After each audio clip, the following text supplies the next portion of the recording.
to be restricted to multiple trips, as it would require fewer journeys to transport the goods. In essence, it would mean fewer vehicles on the road and fewer trips. That is good news for the economy and also good news for the environment. In that same summary, though, it was pretty clear that the Department did not want to make any changes, which disappointed me. But as is self-evident, I have not given up, as I think these simple changes would bring both economic growth and be hugely beneficial for rural communities. I'm also aware that the East of England Ambulance Service were hindered in new drivers being able to drive ambulances due to delays in C1 assessments, despite them already undertaking advanced driver training, the Blues and Twos as known, for the emergency vehicles. I'm pleased to say that has now been rectified, but nevertheless, there was still a barrier. Further, while I'm in the mood for sensible reform through this bill, I think we should consider the economic benefits of extending the lifetime of driving licences, which due to EU law are currently at 10 years for a car and 5 years for several other vehicles, including those for driving horse boxes. This feels unnecessarily burdensome and would be benefit not only the cost of processing, but also the cost to drivers across the country. Now, I know that my honourable friend, the Minister, is listening hard to these proposals for reform, and I welcome some of the discussions we've already had. I do suggest to the Government that reforms would be exceptionally popular with community transport associations across the country and with businesses large and small. I do understand the issues raised regarding safety. I consider that driving tests have become considerably more difficult since I passed my test, but I do think there is a way to address some of the concerns raised by certain campaign groups. I'm also aware that the Government signed up to the Vienna Convention in 2018, and though these regulations were already in place, and indeed we have applied various reservations to that convention so as not to disrupt our common sense practices in this country that we have, like not having to wait for the green light of a pedestrian crossing to cross the road when no traffic is coming in either direction, which, as we may know, is a criminal offence in other countries in Europe. Mr. Speaker, I believe this is a real opportunity to adopt some sensible approaches, and that, as I say, would be welcome across the House. It would be a Brexit bonus, it would increase community transport, it would remove an unnecessary costly barrier for business, and recognising the strengthening of the driving test in the past 25 years, we should have the confidence to back British drivers with British rules.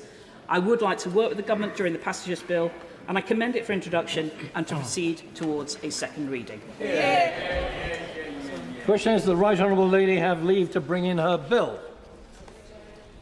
Before I call the Honourable Gentleman, could I just gently remind him that this has to be a speech in opposition to the bill. I take it that the Honourable Gentleman wishes to speak in opposition to the motion. Sir Chris Bryant. Sir Roger, I'm very grateful for your reminding me that I have to speak in opposition to the legislation, but since the Government itself opposes the measure, as the member herself has just pointed out, I would presume that the Government's going to be opposing this measure as well this afternoon. Let's be clear. Not all the measures that come from the right, whilst I commend the Right Honourable Lady for her diligence as a backbench member coming to this House and making a series of different 10-minute rule measures over the last year. For instance, last year she brought forward the Schools Gender and Parental Rights Bill, which fell at the first hurdle because it didn't get second reading. 40 people voted no and 34 voted aye. We have the same right to do so today if we think that her measure is neither appropriate, relevant or necessary. So let me go through. She referred, Sir Roger, to the fact that she considers this to be... Order.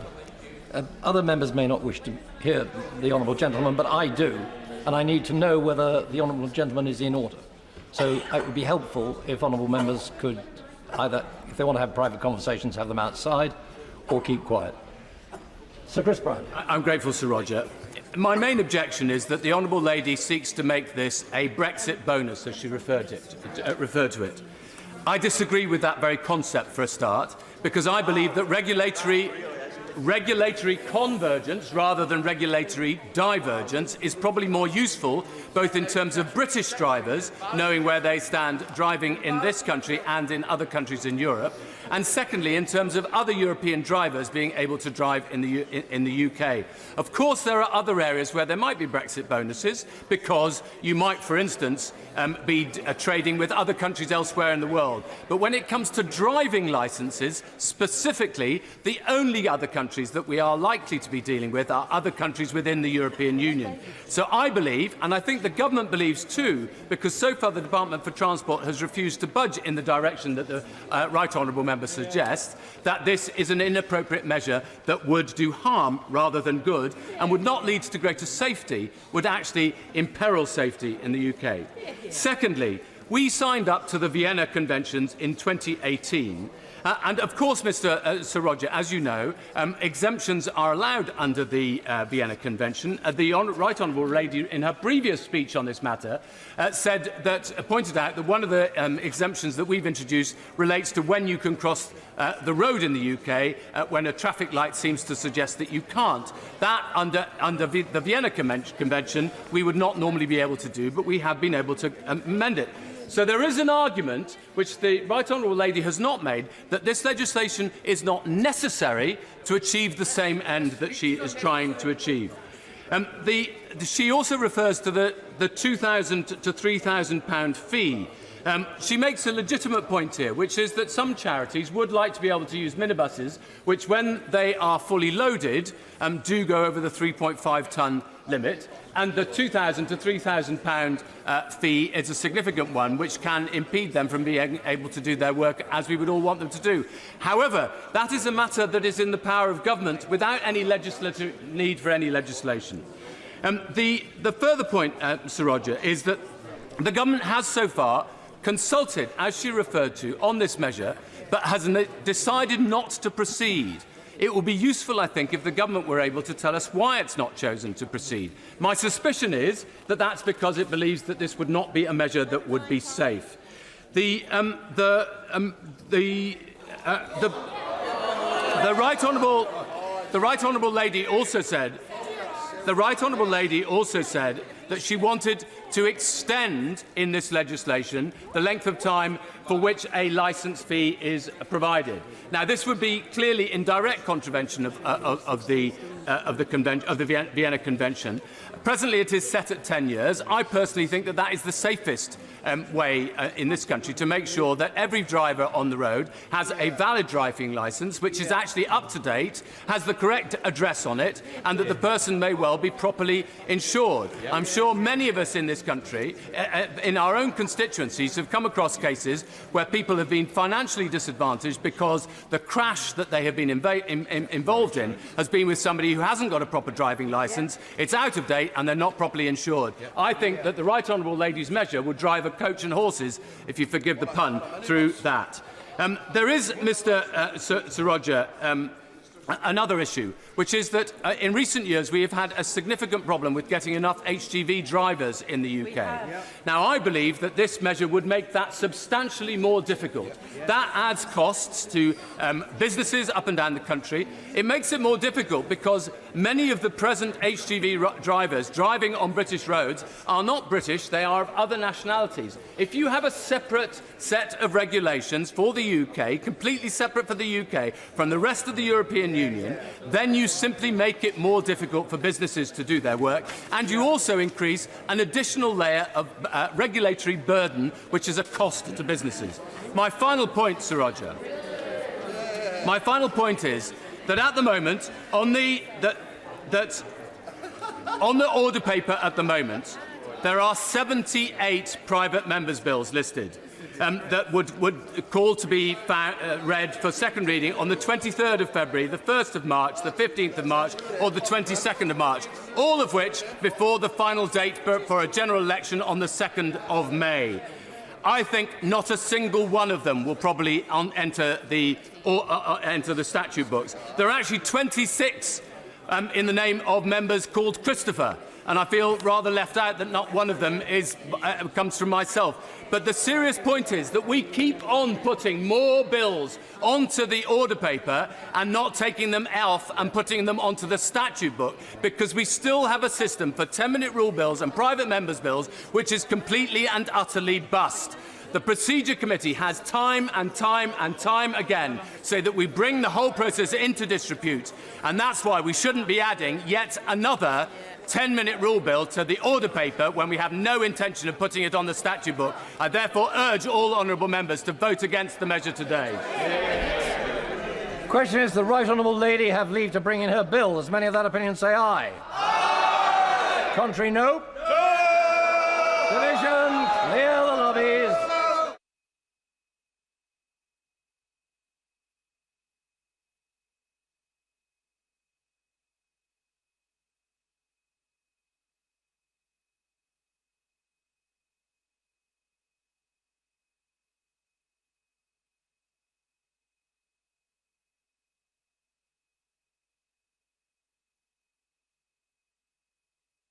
Is that the right honourable lady have leave to bring in her bill.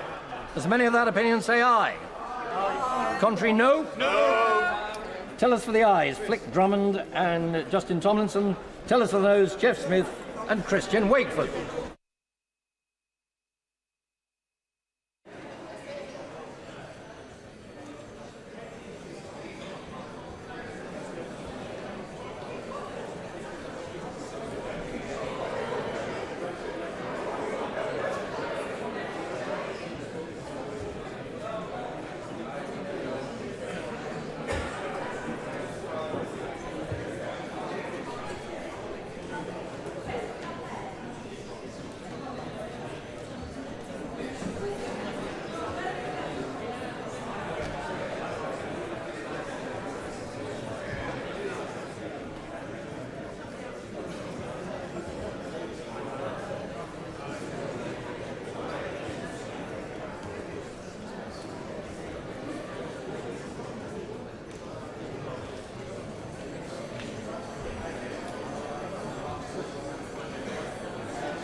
doors.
Can the sergeant look into the door lobby?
Order.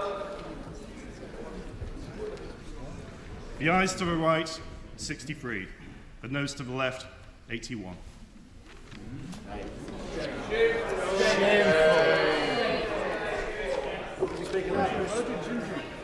The ayes to the right, 63. The noes to the left, 81. The noes have it, the noes have it. And look!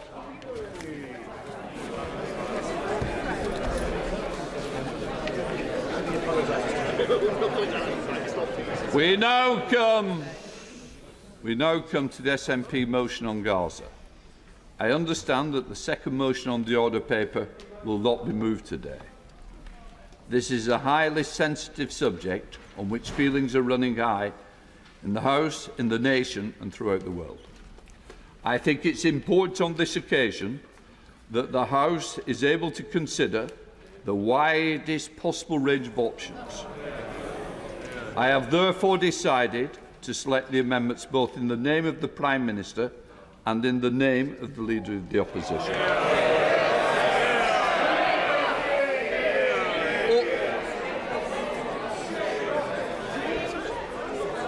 Because the operation of Standing Order number 31 will prevent another amendment from being moved after the Government has moved its amendment. I will exceptionally call the Opposition front bench spokesperson to move their amendment at the beginning of the debate. Once the SNP spokesperson have moved their motion, at the end of the debate, the House will have an opportunity to take a decision on the official opposition amendment. If that is agreed to, there is a final question on the main motion as amended. If the official opposition amendment is not agreed to, I will call the Minister to move the government amendment formally. That will engage the... Order! I'm going to finish. That will engage the provisions of Standing Order number 31. So the next vote will be on the original words in the SNP motion. If that is not agreed to, then the House will have the opportunity to vote on the government amendment. Proceeding this way will allow a vote to take place potentially on all proposals from each of the three main parties. I can inform the House, just let me finish. I can inform the House that there is a precedent for an official opposition spokesperson being called second in the debate and moving amendments before... No, we're not. Or does somebody want to leave? I'm determined to finish. Before a minister was called to speak in the debate in the circumstances. However, no government amendment has been tabled. I should also inform that the Clerk of the House will be placing in the library a letter to me about today's proceedings. I have asked for that letter to be made available in the vote office as soon as possible. Finally, I should tell the House that, in my opinion, the operation of Standing Order number 31, which governs the way amendments to the opposition day motions are dealt with, reflects an outdated approach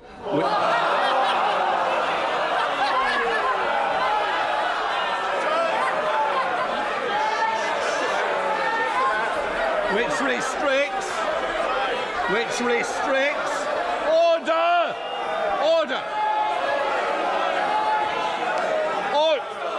You'll be going and not be voting. Well, that's the first one to leave then. If you want to, do it. Now then. Firstly, I should tell the House, in my opinion, the operation of Standing Order, which governs the way amendments, opposition motions are dealt with, reflects an outdated approach, which restricts the operations which can put the House... It is my intention to ask the Procedure Committee to consider the operation. I now call Brendan O'Hara to move the motion.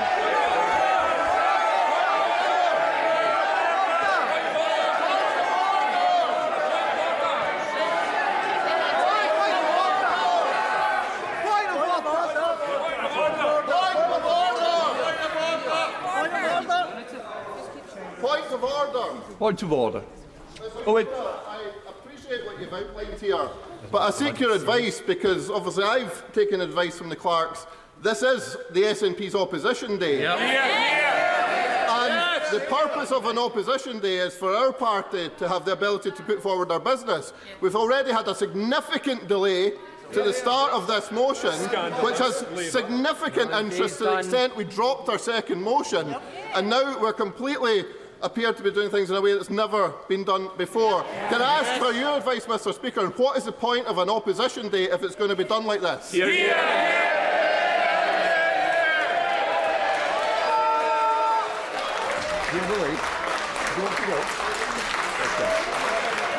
And then, can I just say, I think you will want to vote at some point. Clapping isn't going to assist it.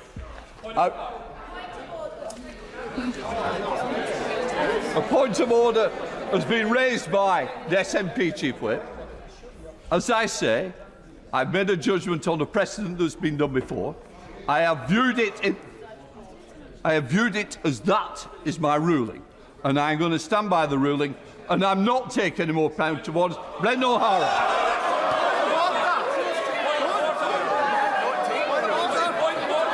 No more. Brendan O'Hara.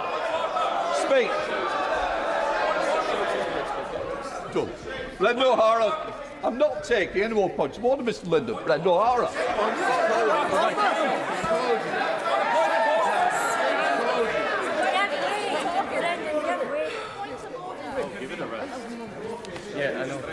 Mr. Speaker, I beg to move the SNP motion that's been tabled in my name and those of my right honourable friends, which calls for an immediate ceasefire in Gaza from all combatants. And I wish to put on record once again our unequivocal condemnation of the Hamas attack of October the 7th, and repeat both our call for the immediate release of all the hostages and to see those involved in those atrocities called to account for their actions. Hear, hear. The war in Gaza is one of the great defining moments of our time. Yet until today, this House has not been given the opportunity to debate both the unfolding human catastrophe and the wider implications for regional and global stability. Nor have we had the opportunity to debate the urgent and pressing need for an immediate ceasefire as an essential first step to finding a lasting and just peace. Mr. Speaker, no one would deny that Israel has the right to defend itself. Every country has that right. What no country has the right to do, however, is to lay siege to a civilian population, carpet bomb densely inhabited areas, drive people from their homes, erase an entire civilian infrastructure, and impose a collective punishment involving the cutting off of water, electricity, food and medicine from civilians. And no country, regardless of who they are, in the name of self-defence, can kill civilians at such a pace and on such a scale that in just 16 weeks, almost 30,000 are known to have died, with a further 80,000 injured. Mr. Speaker, we cannot allow the core principle of self-defence to be so ruthlessly exploited and manipulated in order to legitimise the slaughter of innocent civilians. If we do that, then what hope is there for the future of international rules-based order? An order created to protect people from atrocities, not to be used as a smokescreen to hide the execution of them. If we accept what Israel is doing in Gaza as the new norm, as the new accepted standard of self-defence, then we undermine that core principle which is meant to protect and defend us. And therefore we cannot accept that what is happening now is self-defence, not just because of the precedent that it will send. And I have no doubt that that thought contributed to the United States issuing its clearest warning yet to Netanyahu, that they would not support his proposed ground offensive in Rafah. And This is why the UN Security Council are currently debating a ceasefire.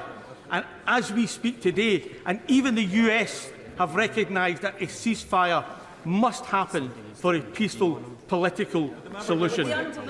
Of course, it does not go nearly far enough, but it does show that things are moving, opinions are changing, and the guarantees Israel has come to rely upon are gradually withdrawing.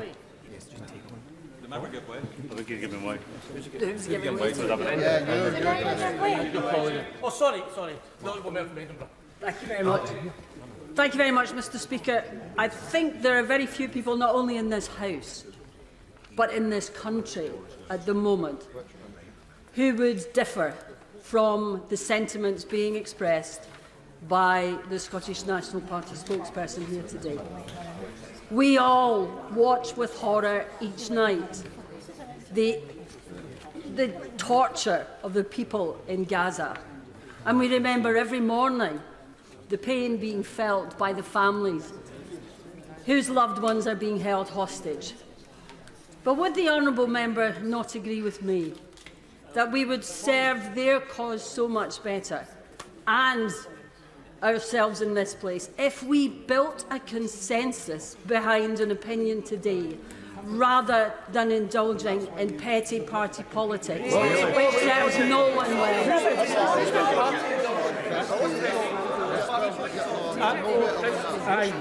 I thank the Honourable Lady for the intervention. I'm not quite what sure she means about petty party politics, and the behaviour we're seeing today has been pretty petty, but we are all about consensus. Anything that can build a consensus for peace, which has to be based around peace, justice and an immediate ceasefire, then we will be there.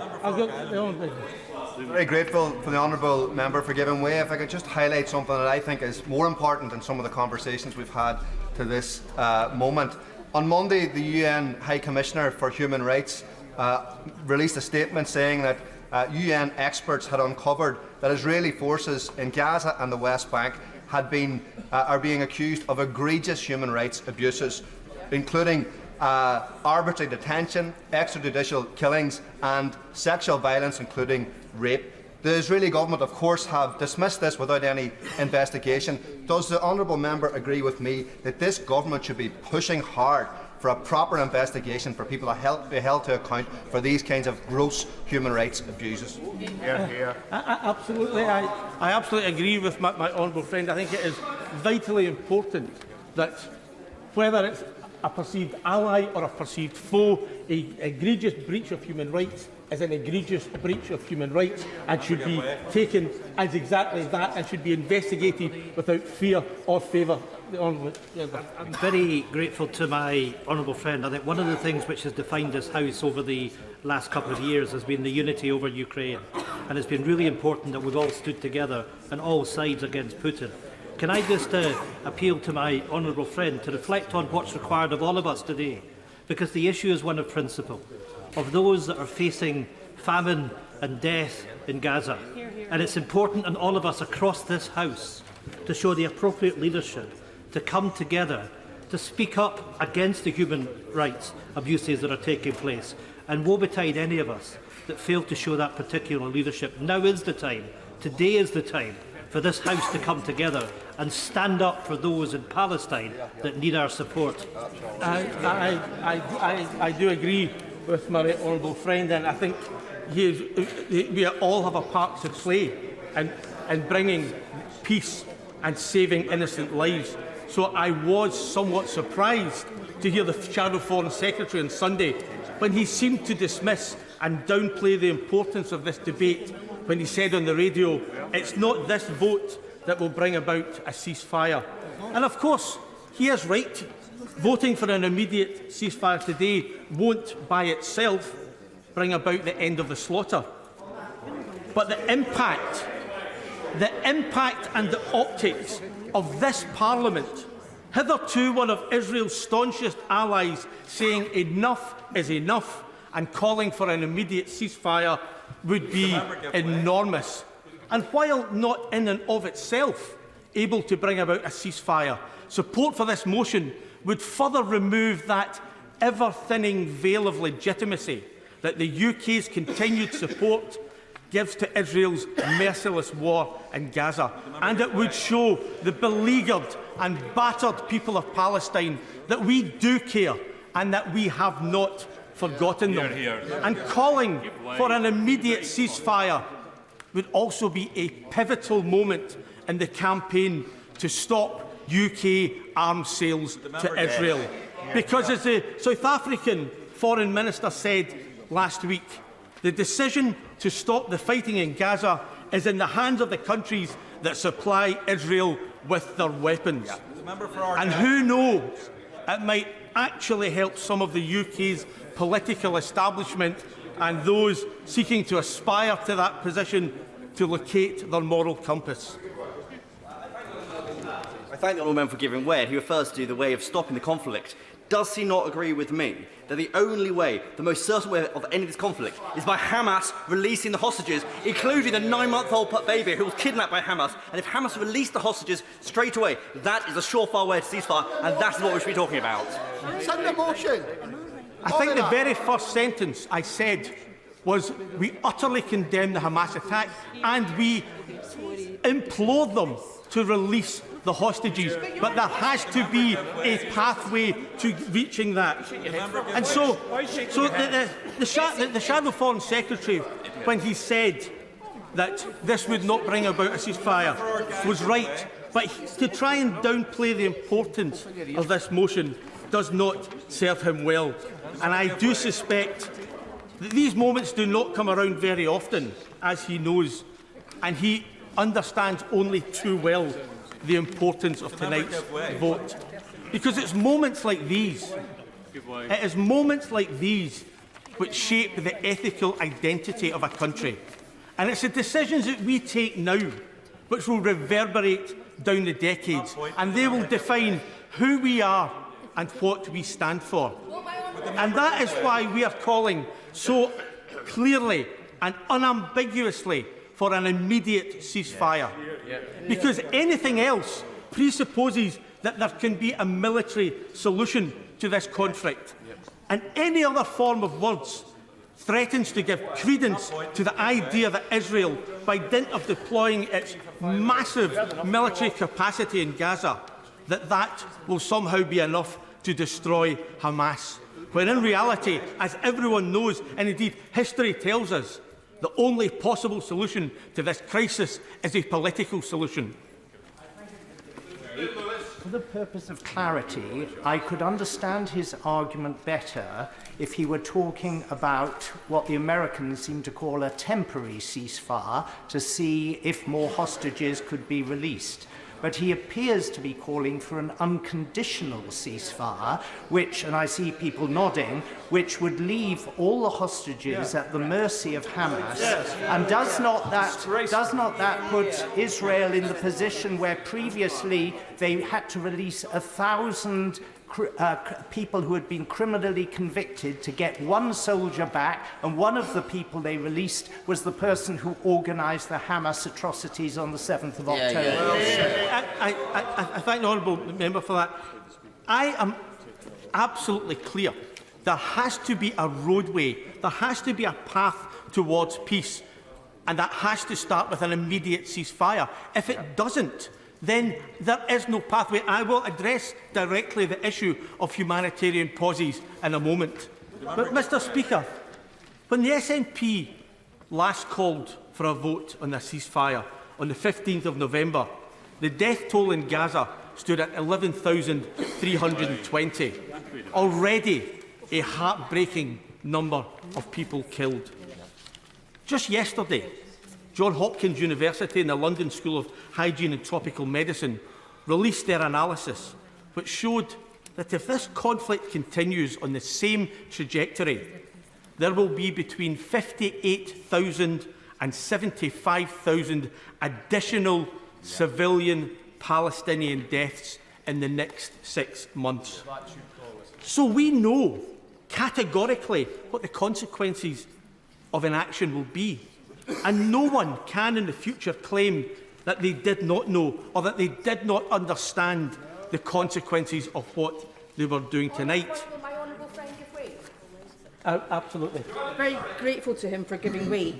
Does my honourable friend agree that while some rules may be more malleable than others, the rules of international law are very clear on self-defence, and that the use of self-defence must be proportionate, and that on any view, 30,000 civilians dead, the majority of whom are women and children, is excessive and not a proportionate use of force? I thank my honourable friend for that, and she's absolutely right. And the danger that we have is if we accept Israel's response as being the new norm, then the danger that everybody across the world, regardless of their circumstances, are put in is terrifying. It's a terrifying example to set and a terrifying precedent which should worry us all, and I thank her for that intervention. And to address the point from earlier on from the honourable member, if no one can argue, I believe, with any credibility on what they used to call, and some people still do, humanitarian pauses, that convoluted idea of an organised fixed-term pause in the killing, one which would allow emergency aid into Gaza only to have the carnage resume at a pre-arranged date and time.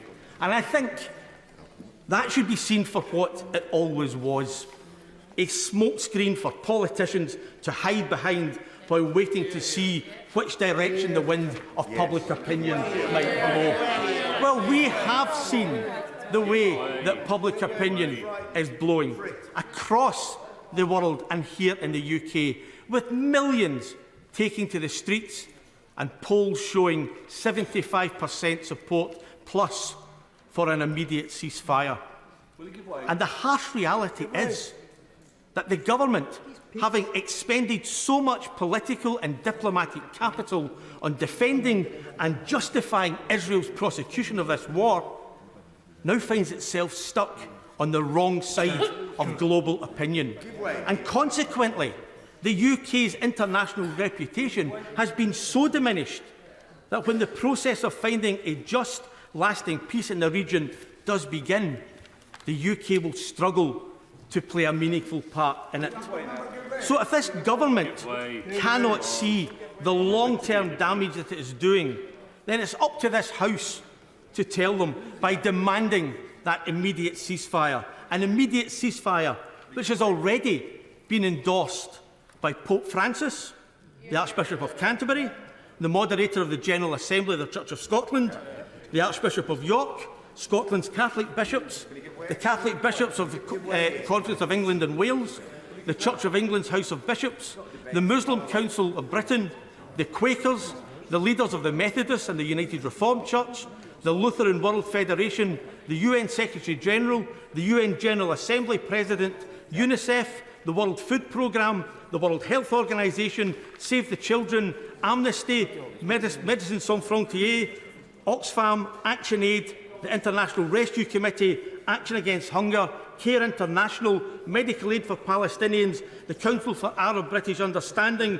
the Balfour Project, Islamic Relief, Christian Aid, War on Want, the Carter Centre, War Child, Unite the Union, Unison, the King Centre, World Vision, WaterAid, Tear Fund, Street Child, Star Network, Peace Direct, Mercy Corps, Civicus, and scores more of churches, NGOs, charities and individuals who have seen Israel completely abandon international humanitarian law by imposing their collective punishment on a defenceless civilian population. A civilian population in which just 16 weeks an estimated 18,000 Palestinian children have been left without a single living relative.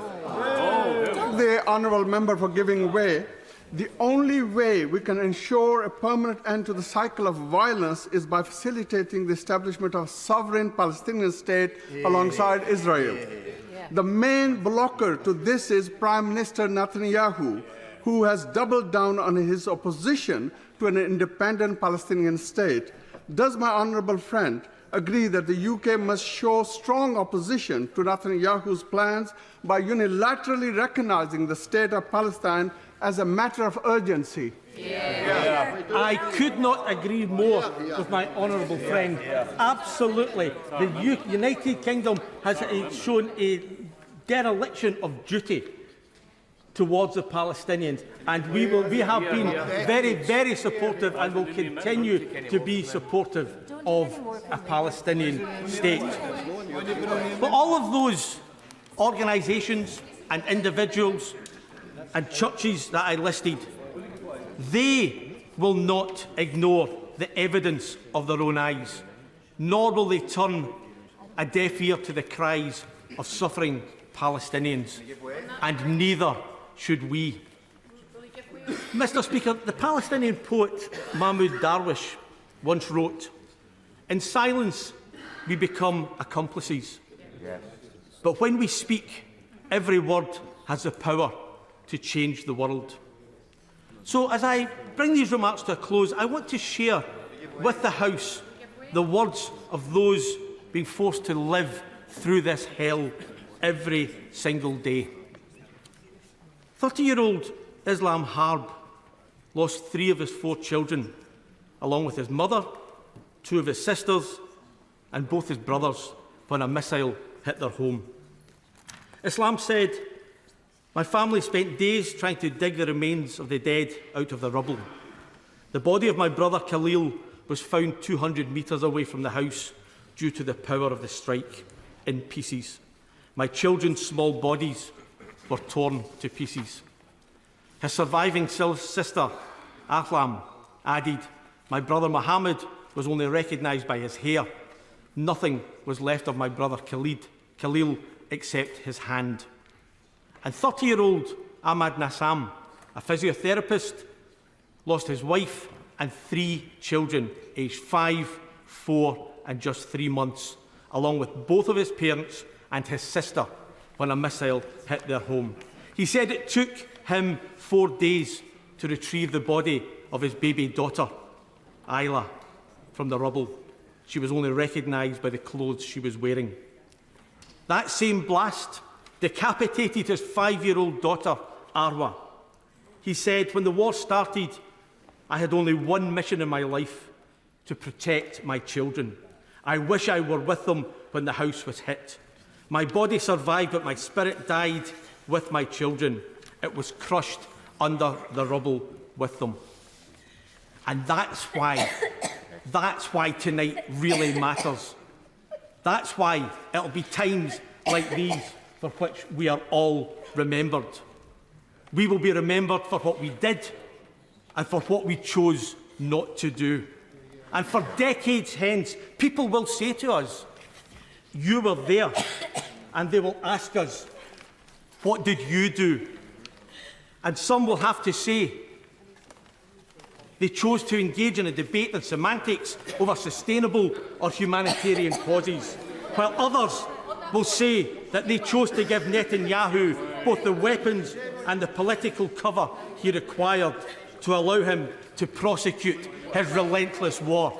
But some of us in this House can say, when we saw 30,000 innocent people killed, when we saw almost 100,000 innocent people injured, when we saw tens of thousands of traumatised children with physical and mental damage that will last for the rest of their lives, when we saw 2 million people displaced from their homes, when we saw refugee camps bombed, when we saw hundreds of journalists killed, when we see hospitals reduced to rubble, when we saw places of worship and the people sheltering in them attacked, and when we saw ambulances which had been sent to rescue children being hit by missiles, with those rescued children still inside, at that point we will say that we chose to do everything we possibly could to make it stop.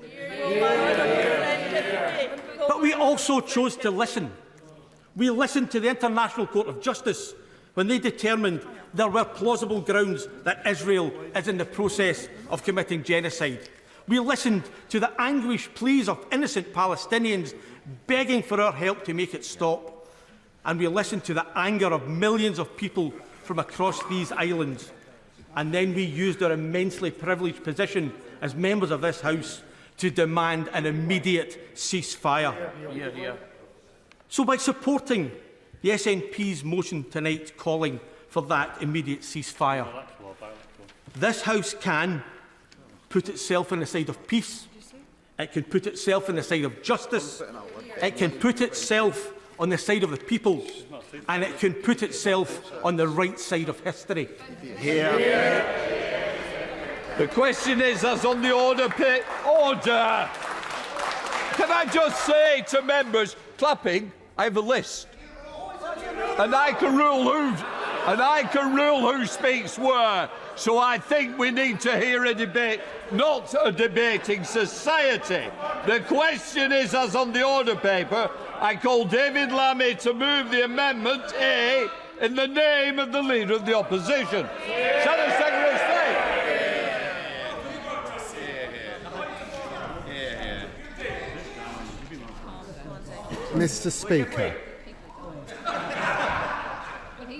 Mr. Speaker, I beg to move the Labour amendment in the name of the Leader of the Opposition and my name. There are times when this House can come together with clarity and a unity of purpose, and I hope that this can be one of those moments.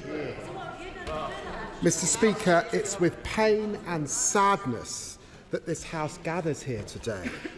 The pain and sadness of war that has gone on too long.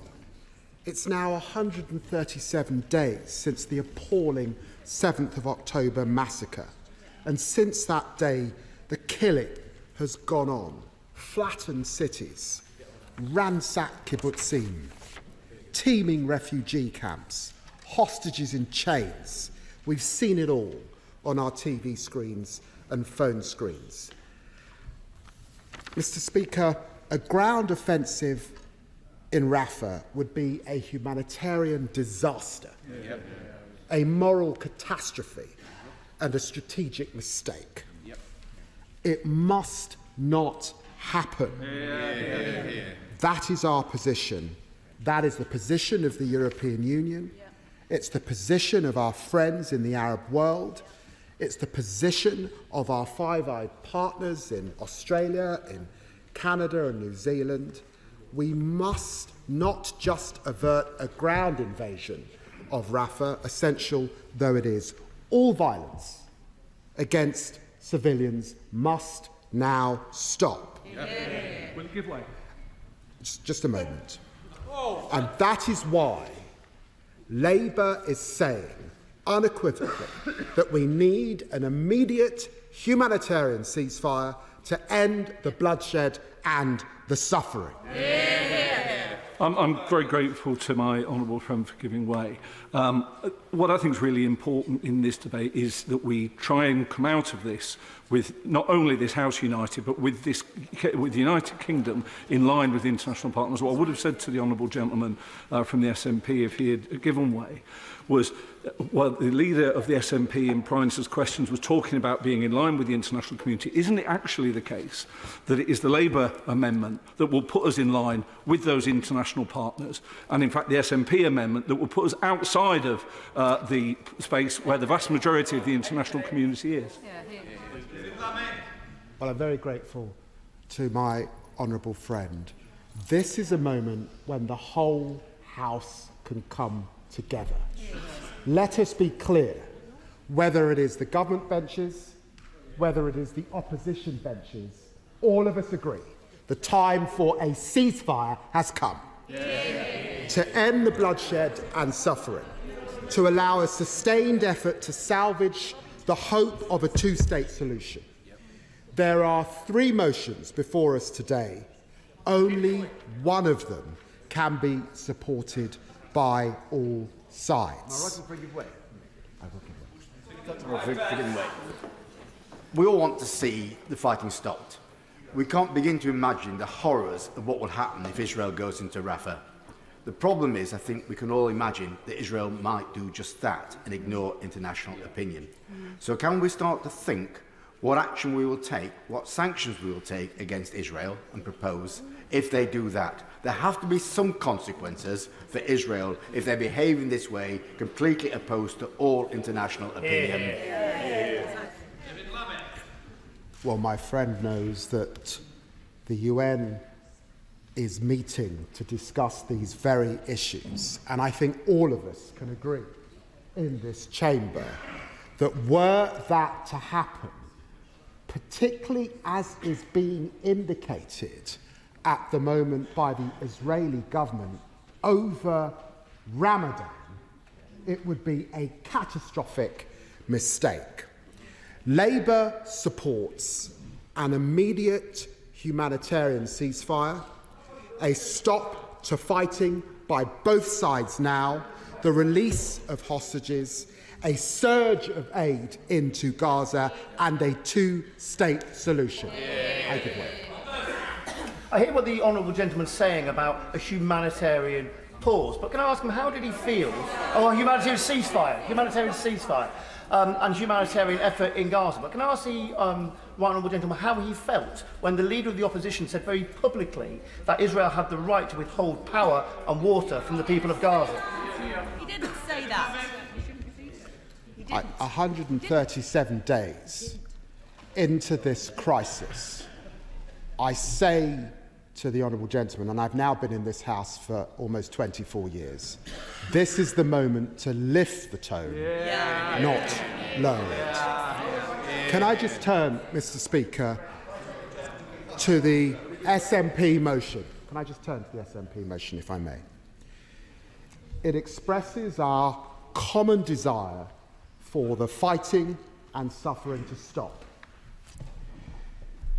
But it does not address, as currently drafted, although I did listen to the spokesperson for the SNP, it does not address how the fighting will not restart. It calls for an end to the war, but it does not lay out a path to a sustainable peace. It does not fully explain how a lasting ceasefire can be achieved, and it makes no mention of a two-state solution or Palestinian statehood. It does not reference the ICJ ruling and the need for its full implementation. Frankly, colleagues, the SNP motion appears, appears to be one-sided. For any ceasefire to work, it must, by necessity, be observed by all sides, or it isn't a ceasefire. That's why we are clear. Israel cannot be expected to cease fighting if Hamas continues with violence. Israelis have the right to the assurance that the horror of the 7th of October cannot happen again. I have no doubt that the SNP agree with these sentiments, because I heard that in the honourable gentleman's speech. He should then vote with the Labour motion. I'm really listening to the right honourable gentleman closely. The problem this House has is that we don't have operational control over the combatants. And this war will end when both sides are exhausted and they decide they want it to end, and they lay down their arms. And I listened to the right honourable gentleman, spokesman for the SNP, and I just, at the end of the day, he read out a very long charge sheet against Israel. But Hamas is using its own people, men, women and children, as human shields. And it knows what it is doing as well. Well, that is why we say to the right honourable gentleman, a ceasefire by necessity means both sides. It's very careful. The honourable members should be very careful not to vote for the appearance that this House is taking one side, however concerned we are about the innocent loss of life. I give way. Thank you for giving way. He's talking about a permanent ceasefire, which clearly that's what we all want. We need peace in the region. But if he can't demand an immediate ceasefire, and that the immediate ceasefire must be permanent, because you can't guarantee. So surely, if he wants it to be a permanent ceasefire, that allows the carnage to continue in Gaza to be wiped from the map. Let me be clear. The Labour Party is calling for an immediate humanitarian ceasefire. We have been absolutely clear.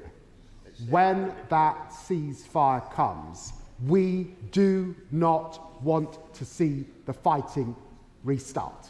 I've been crystal clear about that position. I will give way. Very grateful for the honourable member for giving way, and I'm grateful for the position he is now adopting around an immediate ceasefire. And I think there is more cohesion in this House today than we're actually showing the public. There are still some people, though, in this House who are demanding that a ceasefire has to be permanent. Now, I don't like making the comparison to our own peace process, but the basic principles are the same. You cannot guarantee the permanence of a ceasefire. You work for a ceasefire and then you work to make it permanent. So the bar is too high for some people. If people want to listen to what the public are saying and watch the TV screens, people are dying today. We have to call for an immediate ceasefire right now, and I thank the member for taking that position. I encourage all members to support any opportunity to vote for an immediate ceasefire tonight. The honourable gentleman reminds this House of the seriousness of the issue before us.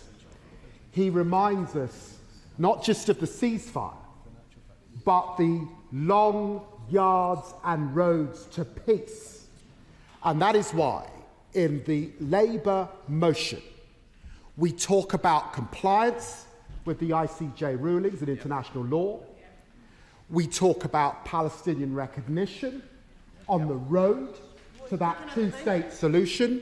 And we are absolutely clear that we should do nothing in this chamber that cuts across the hard work of Arab partners, EU partners, the United States, our Five Eyes allies, who are in the room trying to broker that peace. And we say that with some humbleness on the opposition side of this House, because neither of us are in the room. I give way to. Very grateful to the Shadow Minister for giving way. Now, he's talking about how the SNP's motion doesn't have any plan for a long-lasting peace after an immediate ceasefire. But I therefore want to know why the Labour motion has included a caveat in it that notes that Israel cannot be expected to cease fighting if Hamas continues with violence. Hamas is not the people of Palestine. So why is that line in the Labour amendment?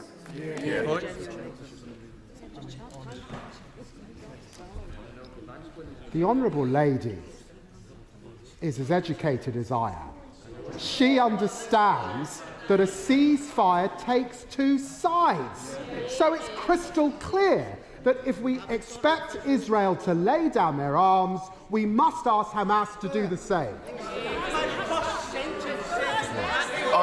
I'm very grateful to the Right Honourable Gentleman for giving way, and I'm very pleased to hear him making the point that any ceasefire has to be agreed and committed to by both sides. But unfortunately, there was a ceasefire on the 6th of October, and it was broken by Hamas. The previous ceasefire at the end of last year was broken by Hamas. Why does he have any faith that if a ceasefire was agreed now, Hamas would stick to it? The Honourable Gentleman makes a good point, but let us be clear. The last pause that we saw came before there had been any release of any hostages. It came at a point where very little humanitarian aid was going in to Gaza. And it is because of that pause that we saw some hostages released. And Hamas did stop the rocket fire at that point. So, as I say, we are all clear that we need an immediate humanitarian ceasefire. The humanitarian situation self-evidently needs the fighting to stop. But it's our belief also that if we get that ceasefire, we would also see more hostages released. And we are also listening to what hostage families themselves are saying in Israel. Can if I may just make a little progress, I might just make a little, and then I'll come back to the honourable members. Can I next turn to the government amendment? Again, there are elements of it which we agree with. But there is a serious omission, and that's its failure to call for a ceasefire that is immediate. I don't believe, and I'm looking forward to listening to the Right Honourable Member when he gets to his feet, but I don't believe that the gap is unbridgeable. The Foreign Secretary says he wants the fighting to stop now, mirroring the language of myself and the Leader of the Opposition. Throughout this war, the government have followed us. We called for the violence against West Bank settlers to be sanctioned on the 6th of November, and again on the 9th of November. The government moved on the 14th of December. For 2 years, since Boris Johnson's appalling letter, we've been calling for the government to accept the International Criminal Court's jurisdiction over the conduct of all parties in the occupied Palestinian territories. Again, the government moved on the 14th of December to do just that. For a decade, the Labour Party has supported the recognition of the Palestinian state as expressed in our motion. Earlier this month, the Foreign Secretary moved to our position. So once again, we ask the government to reflect on where the mood of this House is, and we ask members opposite to accept the language that we've moved today so that together we can speak with one voice. And I say that with all seriousness. All of us know that whilst we can debate these issues in this House, the effect of them on the ground are something else entirely. But if the UK Parliament, on this greatest of issues, can speak with one voice, then perhaps we can genuinely make a difference. Of course, I give way to the Honourable Lady. I thank him very much for giving way, and I've been listening very carefully to the way he's been prosecuting the merits of each of the different amendments. I would point out there was a Liberal Democrat amendment which answered positively all of the points so far that have been made and was not selected, and I feel that's a shame. I will be encouraging my party to vote for all amendments that push the cause of peace, but I ask him, he mentions how this will be seen on the ground. The fact is, after today, it's likely, unfortunately, that the headline that comes from Parliament will be that a ceasefire, an immediate ceasefire, was rejected because of the lack of coordination between particularly the opposition benches. Would he agree with me? We should and could have done better. Well, I have huge respect for the Honourable Lady, huge respect for the Honourable Lady, and she and I, since October the 7th, were together in Bahrain meeting with Middle East leaders talking about these very issues. The whole point, I would say, of the Labour amendment is to give this House the opportunity to come together. And her poignant messages to this House a few weeks ago are a reason why this is the moment to come together. I give way. Thank my honourable friend for giving way, and of course I'm very pleased to be supporting an immediate humanitarian ceasefire and the recognition of Palestine. When the desperately needed ceasefire does happen, does my honourable friend agree that the government needs to be doing everything they can to urgently ramp up the amount of aid that is going into Gaza to try and save more lives? My right honourable friend raises the central point as to why we're calling for that immediate humanitarian ceasefire at this moment. We all know that before this crisis, about 500 trucks were getting in a day. Today, it's less than 95. Today, starvation is widespread. Today, medical aid is hard to come by. The last hospitals are closing.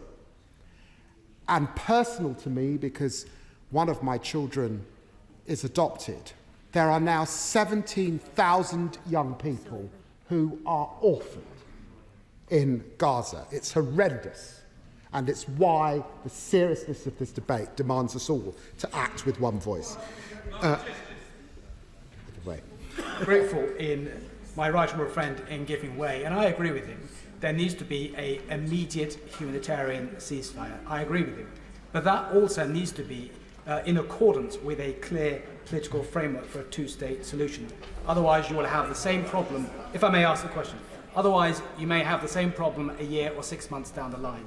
The question I ask him is this. People outside are fed up with politicians saying they want a two-state, and prime ministers and leaders of the opposition saying they want two-state, but not clarifying what two-state is. Looking at the Labour motion, does he now agree with me and other parliamentarians when we talk about a recognition of a viable Palestinian state? That would need to be in line with the United Kingdom's own drafted UN Security Council resolution 242 with regards to what a recognised Palestinian state needs to be, so people know and have a clear framework, because otherwise 67, 77, 87, 97, 2007 and now in 2024 we keep calling for it. Let's make it clear what that recognition state is and a clear timeline when we will recognise that state. The honourable gentleman raises a very important point, and it's why in this motion we talk about that political solution that is necessary. All of us know that it is not military and weapons that will bring an end to this crisis. It's the business that we're all in. Political discussion and dialogue. That's what will bring an end to this crisis. And he talks about the circumstances for that two-state solution. Recognition in of itself does not achieve that two-state solution, but it's our commitment, if we can work with partners. We are on a road and a journey, and we have heard partners in other countries speaking to that issue at this point in time. Most colleagues, when they talk about those two states, are thinking about 1967 borders, but I hear what he says about the various members. I'm going to make some progress because many will want to get in this debate, and I don't want to dominate the whole debate. So let me just make some progress and I will return to SNP colleagues. Mr. Speaker, Labour's amendment reflects the common sense and the moral purpose of the British people. They see the endless killing of innocents and find it intolerable. We want it to stop now through an immediate humanitarian ceasefire. Labour wants that immediate ceasefire, not tomorrow, not in another 100 days, but now. They see the prospect of an Israeli ground offensive in Rafah, and that will only lead to more death and suffering. They want it to stop not tomorrow, not in 100 days. They want it to stop now. They see the families of hostages in agony, whose capture is prolonging their agony. They want to see the hostages released not tomorrow, not in 100 days. They want them released now. The common sense of the British people understands that rules exist for a reason and that the international rule of law must be followed. They want Israel to comply with the ICJ's provisional measures, not tomorrow, not in 100 days, but now. And the common sense of the British people understands that no ceasefire can be one-sided. They know it's not enough just for Hamas or just for Israel to stop firing rockets. They want both sides to stop. Not tomorrow, not in another 100 days, but now. I give way. I give way to it. I'm grateful to my right honourable friend, and he makes the point that it's only going to be politics and diplomacy that can take us to that two-state solution. That underpins why it's necessary to have that ceasefire on both sides, the return of the hostages. But it's incumbent on all of us. We've debated that two-state solution for decades. This now has to be a wake-up call, and the international community coming together to insist that the rights of Israelis and Palestinians are now recognised. But to do that, to begin that process, we need this House today to vote for that ceasefire. I agree with the right honourable gentleman, and I ask him to vote for the Labour amendment. I give way. Grateful to the Shadow Minister, and on his point about a matter of days elapsing and no more days to elapse, the official opposition were here just 16 days ago with their own Opposition Day debate. They were discussing ministerial severance. Why, I wonder, can the Shadow Minister tell me that they didn't have the same priority for the people of Gaza as they had for ministerial severance just 16 days ago? Absolutely pathetic. I have been calling for the fighting to stop for weeks. The leader of the opposition has been calling for the fighting to stop for weeks. I say to the honourable gentleman, I was in the West Bank. I was in Egypt. I was in Qatar. I was in UAE. I was in Saudi Arabia. That is how seriously we take this issue. I was also in Israel. None of us have more moral Order! Order! Please. It's meant to be going through the chair and not David Lammy. None of us, Mr. Speaker, have more moral authority than each of us acting to pass a motion and speak with one voice in this House today. The British people have seen the spectre of violence in Northern Ireland over many decades, and they understand that a ceasefire is not the final destination, but a step on the road to a lasting peace, one that requires hard negotiation, a roadmap for a political process. There's no way out of the crisis without hope that both Palestinians and Israelis have a path to security, to justice and opportunity in lands that they can call their own. Progress will require genuine partners for peace on both sides of the table. Hamas and Israeli hardliners want to bury a two-state solution, and we must now unite to show that we will not let that happen. And as I said before, my discussions with the United States, with European and Arab leaders in Munich, have made clear the widespread acknowledgement of the need to urgently seek that just and lasting solution, a sovereign and viable Palestinian state, a safe and secure Israel, which has strong, trusting relations with the countries in the region. That is the prize. I do not underestimate the great pain and division that must be overcome, nor the challenges ahead. The UK cannot advance this agenda on its own, but it can't also sit this one out.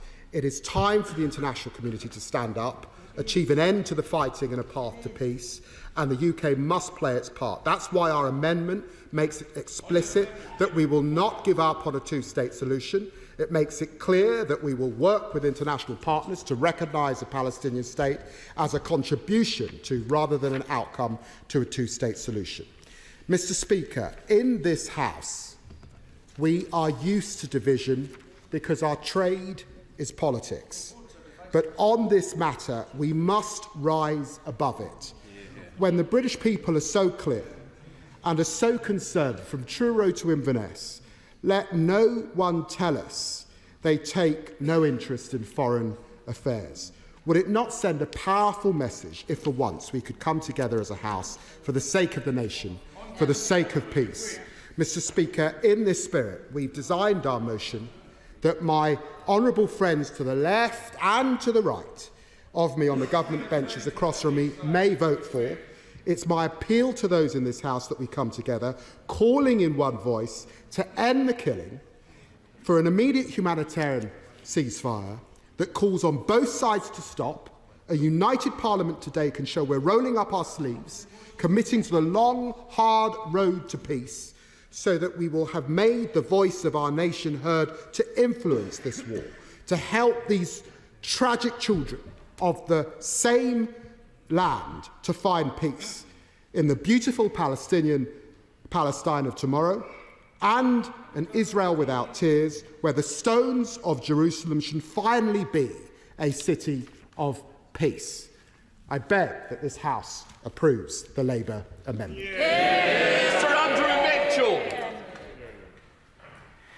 Mr. Speaker, this has already been an extremely interesting debate. We heard from the right honourable gentleman, the Shadow Foreign Secretary. I will give way later, but I'm not giving way for the moment. So, Mr. Speaker, he spoke about the huge benefit of us speaking with one voice. We heard, I think, the member for Foyle talk about the more cohesion in the House existing than people currently think. we heard from another member about the importance of there being some humility. I think it was the honourable gentleman, the Shadow Foreign Secretary, because members of Parliament are not in the room. I emphasise the government is in the room, and there was a call that we should lift the tone today. He said, the honourable gentleman for Tottenham, he said we should come together. And I submit, Mr. Speaker, that the right thing to do tonight is to support the government's motion. The opposition has been very supportive in the past. I think with the House speaking with both the opposition and the government with one voice, that was very helpful to Britain making the arguments that he and I both share in the Middle East. And Mr. Speaker, we will, if you advise us later, move our amendment. And I want to be sure that the House will consider this very seriously in the same tone that the Right Honourable Gentleman, the Shadow Foreign Secretary, has said. And our amendment says that the House supports Israel's right to self-defence in compliance with international humanitarian law against the terror attacks perpetrated by Hamas, condemns the slaughter, abuse and gender-based violence perpetrated on the 7th of October 2023, further condemns the use of civilian areas by Hamas and others for terrorist operations, urges negotiations to agree an immediate humanitarian pause as the best way to stop the fighting and to get aid in and hostages out, supports moves towards a permanent, sustainable ceasefire, acknowledges that achieving this will require all hostages to be released, the formation of a new Palestinian government, Hamas to be unable to launch further attacks and no longer in charge in Gaza, and a credible pathway to a two-state solution which delivers peace, security and justice for both Israelis and Palestinians, expresses concern at the humanitarian crisis in Gaza and at the prospect of a military offensive in Rafah, reaffirms the urgent need to significantly scale up the flow of aid into Gaza, where too many innocent civilians have died, and calls on all parties to take immediate steps to stop the fighting and ensure unhindered humanitarian access. Now, Mr. Speaker, I submit to the House that that very carefully crafted amendment put to the House today ought to carry the vast number of right honourable and honourable members as the government seeks in this incredibly difficult situation to forge a common path and a common purpose to a change in what we're seeing today. I will give way, but I'm not giving way yet. I've returned this morning, Mr. Speaker, from Qatar as part of the British government's collective efforts to make progress on key objectives. I must apologise, Mr. Speaker, to you and the House that I will need to be absent for part of the debate. Now it extends to 7 o'clock as I'm engaged in other ministerial duties. Mr. Speaker, we all want to see an end to the fighting as soon as possible, but we also recognise, or we need to recognise and understand, that a ceasefire will not last if hostages are still being held, if Hamas still rain down rockets on Israel, if they maintain control of Gaza with capabilities to carry out further terrorist atrocities. The immediate priority must be negotiating a humanitarian pause. And this is because it will create a window to get more hostages out safely, to get considerably more aid in quickly, and to get further negotiations on a sustainable ceasefire going immediately. We want the pause to become a complete ceasefire without, I say this to the honourable gentleman, without a return to fighting. This is the focus of our diplomatic efforts as we talk turns to a military offensive in Rafah. This has the potential for devastating consequences. I therefore welcome this opportunity to reflect to the House on the latest developments. As the Prime Minister said to Prime Minister Netanyahu last week, we continue to support Israel's right to defend its people against Hamas's terror. But we are deeply concerned about the loss of civilian life in Gaza and the worsening humanitarian crisis. I will in a moment, but let me also reflect on the terrible impact of this conflict. On October the 7th, Israel suffered the worst terror attack in its history at the hands of Hamas. over 1,200 Israelis were reported killed. Over 5,000 Israelis were reported injured. Even now, over 130 hostages are still thought to be held by Hamas in Gaza. Last week saw the first hostage rescue since late October, with 2 hostages returned to their family. We continue, Mr. Speaker, to call for the immediate release of all hostages, including British nationals and their families. We are using all diplomatic channels to push for that, working with partners across the region. Meanwhile, we have helped more than 300 British nationals to leave Gaza. The devastating humanitarian crisis is worsening daily, with hunger and disease spreading. And according to the latest reports, more than 29,000 people have been killed and 69,000 injured. 1.7 million people have been displaced. We want to see Israel take greater care to limit its operations to military targets and avoid harming civilians and destroying homes. I give way to my right honourable friend. On a particular point, I wrote to the Foreign Secretary on the 2nd of January and received a reply from one of his junior ministers in the House of Lords about the plight of the 650 Christians held in the Holy Family Church, who are basically innocent hostages of this appalling situation. And I asked the Minister, the Foreign Secretary, if we could give these people asylum. They're clearly in the crossfire here. I received, frankly, a disingenuous reply saying that the government would seek respite for these people. That means nothing. Are we prepared to offer asylum to these people and get them out? Well, my right honourable friend will know this is a very difficult area which involves other departments in the government, but I will ensure that he gets an update on that issue from my right honourable friend when she winds up the debate. I'll give way to the honourable gentleman. I'm very grateful to him for giving way. Now, he's just laid out the government's position. It may not be immediately clear to those watching the difference between that and the Labour amendment. The Labour amendment calls for an immediate ceasefire. His calls for a pause, which by definition means the war isn't over, but there's a pause in it. The Labour amendment calls for the introduction of a Palestinian state. The Labour amendment will put us in line with Australia, Canada and New Zealand, and the Labour amendment opposes the action in Rafah, whereas the government only has concern about it. So can he just explain on those 4 differences what it is he thinks is wrong with what Labour are saying in our amendment? Grateful for his recognition that we are close in terms of the amendment which the government is putting and the amendment which the official opposition are putting. I think it is a great pity that it isn't possible for the official opposition to support the government amendments tonight, and I very much hope that he will consider that when he comes to decide how to vote. In respect of the other things he mentioned, I'm coming to them directly, if he will allow me to do so. As I've said, Mr. Speaker, we are deeply concerned about the prospect of a military offensive in Rafah, where over half of Gaza's population are sheltering, including more than 600,000 children.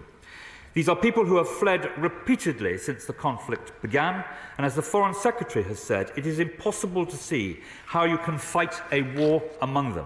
There is nowhere for them to go. They cannot go south into Egypt, and they cannot go north because many of their homes have been destroyed. Hamas, of course, displays the utmost cynicism in lurking among civilians, sacrificing innocent lives in the name of their fanaticism. We condemn this utterly. But we must also recognise the results of this cynicism. Israeli soldiers will only be able to reach hostages or the Hamas leadership at an incredible cost to innocent lives. We share Israel's desire to end the threat from Hamas and ensure it no longer exerts control over Gaza.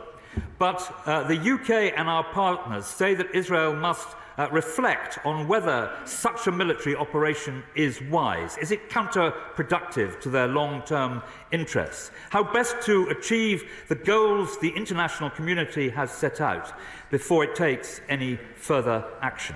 Britain and our partners, Mr. Speaker, are doing all we can to help those suffering. We have trebled our assistance and we are pressing to get it into Gaza by all available routes: land, sea, air, trucks of aid rolling in from Jordan and ships loaded with supplies sailing from Cyprus, all while striving to get more crossings open. Last week I was, as I mentioned, to the House in Qatar, where we discussed the need to increase humanitarian aid to Gaza. I'm pleased to say a joint UK-Qatar aid consignment arrived in Rafah last week, including tents to shelter families in desperate need.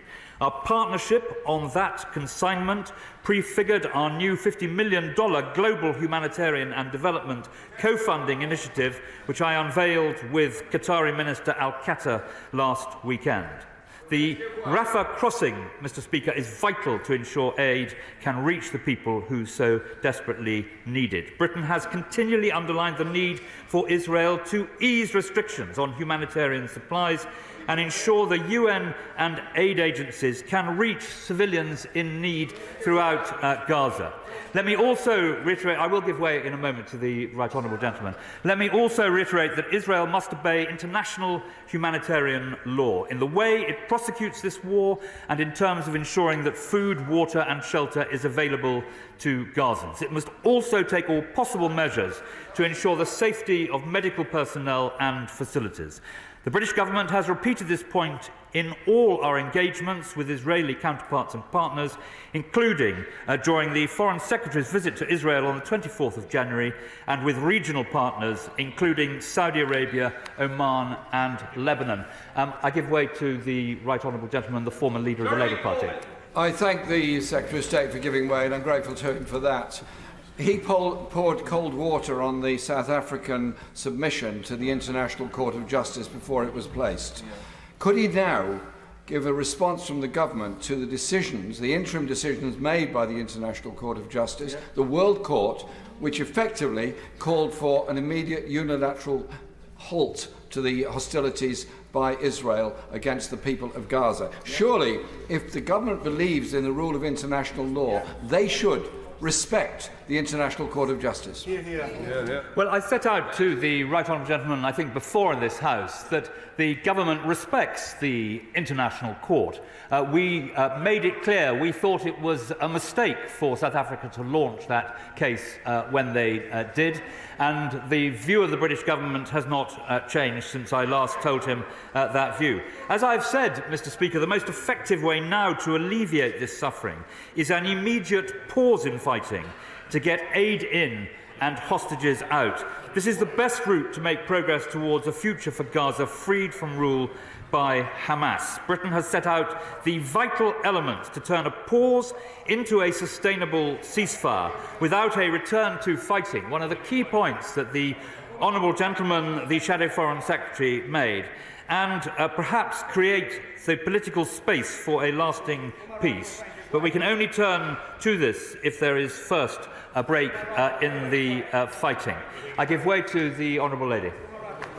Very grateful for him giving way, and anything that advances this is good, and I welcome the government has moved. I'm afraid the fact that it's not immediate I can't support because I don't feel it captures the urgency. But I do want to welcome something the government has done, which is the sanctioning of the 4 extremist violent settlers, because there is a link between what is happening in the West Bank and the settlements, the political views of the ultra right-wing in Netanyahu's government, especially Ben-Gvir and Smotrich, and the protestations of Netanyahu that he does not want a Palestinian state on 67 borders. He's been very clear about that. And when you put all that together, it in part explains why the assault in Rafah and the rest of Gaza is happening as it is. So would he tell the House a bit more about those sanctions, because they are working, but also what have they said to Netanyahu about a future Palestinian state, because it is a necessary precondition for any kind of true ceasefire, whatever we want to call it. Well, I have great respect for the honourable lady, as she knows, but on her last point, she may rest assured that both the Foreign Secretary, who knows Prime Minister Netanyahu well, and the Prime Minister, specifically in a conversation last week, have been very clear on the importance of that. And I hope she will consider that tonight when she decides how she's going to vote on these various amendments. And I will give way to my... As my right honourable friend said, and I think the opposition Shadow Secretary of State said, we are in the business of politics.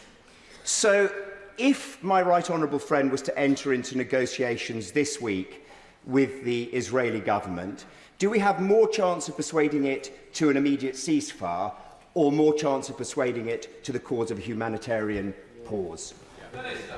My right honourable friend makes his point extremely clearly. I give way to my honourable friend. I'm most grateful to my right honourable friend in giving way. Just looking at the specific wording on the government motion, where it says, and finding a credible pathway to a two-state solution which delivers peace.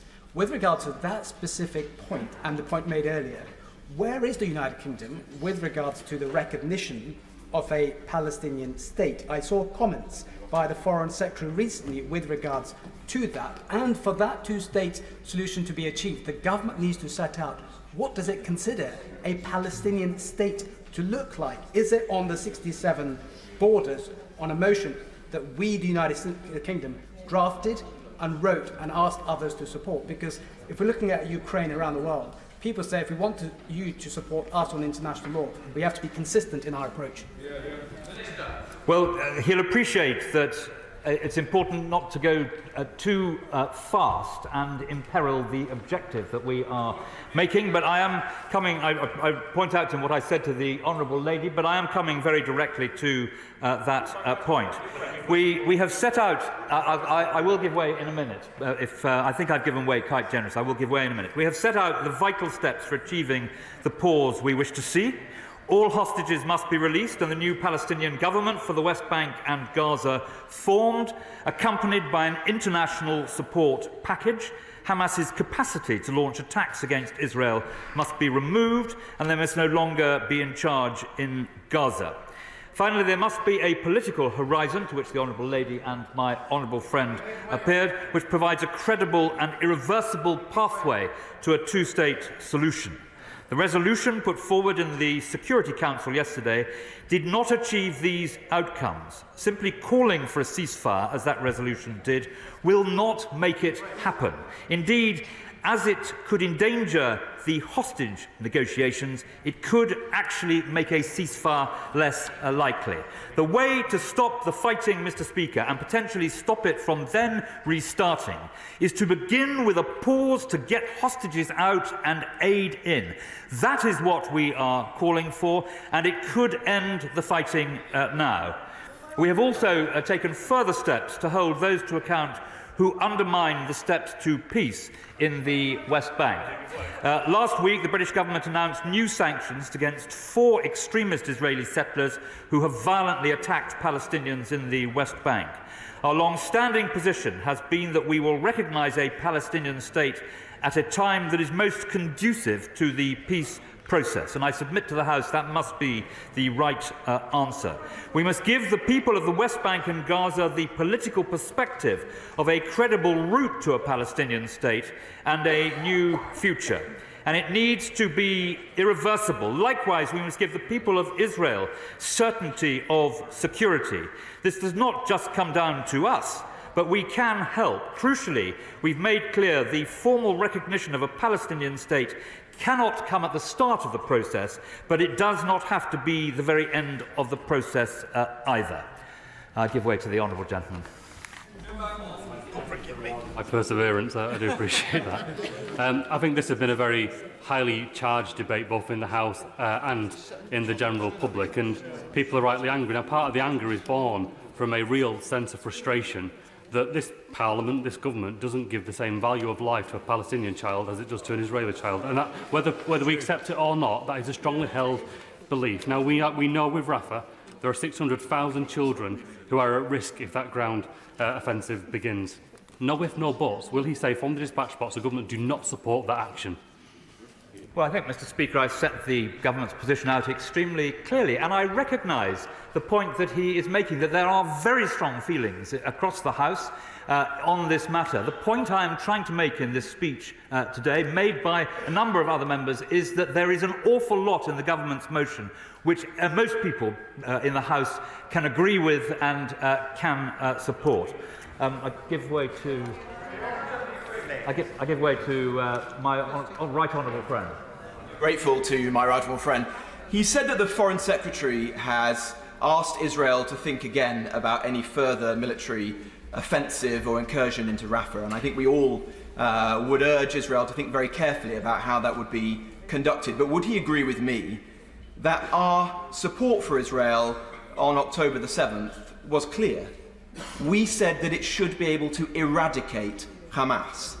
And there is a very real danger that our emerging position, and certainly that of other parties, will leave Hamas's terrorist organisation partially intact.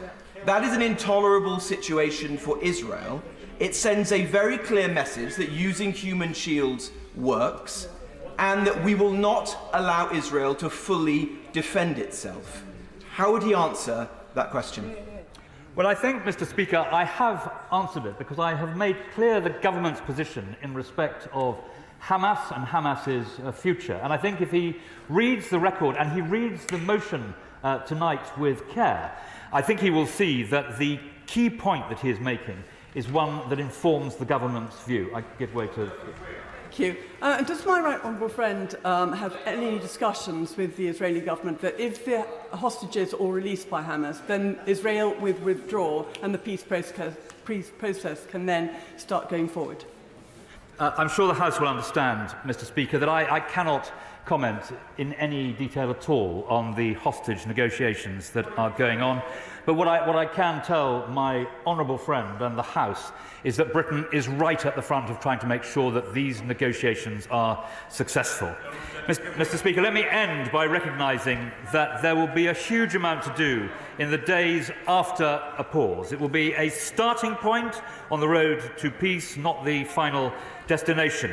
Nevertheless, it is critical that all parties give this process the best odds of succeeding. That means first securing a pause in the fighting which then progresses to a sustainable ceasefire and, we all hope, a lasting peace. I urge all members of the House to look carefully at the government motion tonight before deciding how to vote if you, Mr. Speaker, put it to a vote. The original question was as on the order paper, since when the amendment has been proposed as on the order paper. The question is that the amendment now be made. Murray Black. Thank you, Mr. Speaker. Now, I want to begin with something that Frankie Boyle actually said. And he pointed out that it makes no sense to say that the situation in Gaza is too complex for a ceasefire, because ceasefire is one of the oldest and simplest terms to understand. It means stop firing. In fact, it's so simple that it's actually designed to be heard and understood in the middle of a literal battle. So there is no middle ground when it comes to a ceasefire. You either follow the order or you don't. You either stop firing or you don't. Now, during the 2014 crisis, there was an estimated 2,251 Palestinian deaths. The then Prime Minister rightly called for an immediate and unconditional ceasefire. But if we fast forward 10 years to the current conflict, we have a death toll of nearly 30,000. And that's not including the bodies that have yet to be recovered from underneath the rubble. And yet the very same man, now Foreign Secretary, is failing to support a ceasefire. And that number, nearly 70,000 people have also been injured. So according to Amnesty International, the death rate in Gaza right now is 1 death every 4 minutes. It won't just be bombs that are killing Palestinians, it's poor sanitation and malnutrition as well now. We know that people are starving, people being reduced to eating grass and animal feed. In January last month, over half of all aid deliveries were denied access and could not get through to those who currently need it. Less than half of hospitals in Gaza are even partially functioning, and the few that are will quickly run out of supplies unless Israel allows aid through. Now, since 2008, Israel have refused entry to any UN agency individuals, which to me is a giant red flag in and of itself. But despite these attempts to shield themselves and hide from any accountability, we know that war crimes are being committed in Gaza. Churches sheltering hundreds of innocent Palestinians being bombed to the ground. There's been strikes against people in refugee camps and hospitals. Just earlier this week, there was reports that Israeli forces ordered the evacuation of a hospital only to start sniper fire on those who attempted to leave, leaving 2,500 folks still trapped in the hospital. Israel's own Minister of Defence said that there would be, and I quote, a complete siege on Gaza. No electricity, no food, no water, no gas. Now, as the occupying power, Israel has an obligation under international law to ensure the basic needs of Gaza's civilian population are met. They are not doing that. Now, the International Court of Justice specifically directed Israel to take immediate and effective measures to enable the provision of basic services and humanitarian assistance. They are not doing that. Yet Israel still refuses to reinstate the water supply they so cruelly shut off months ago.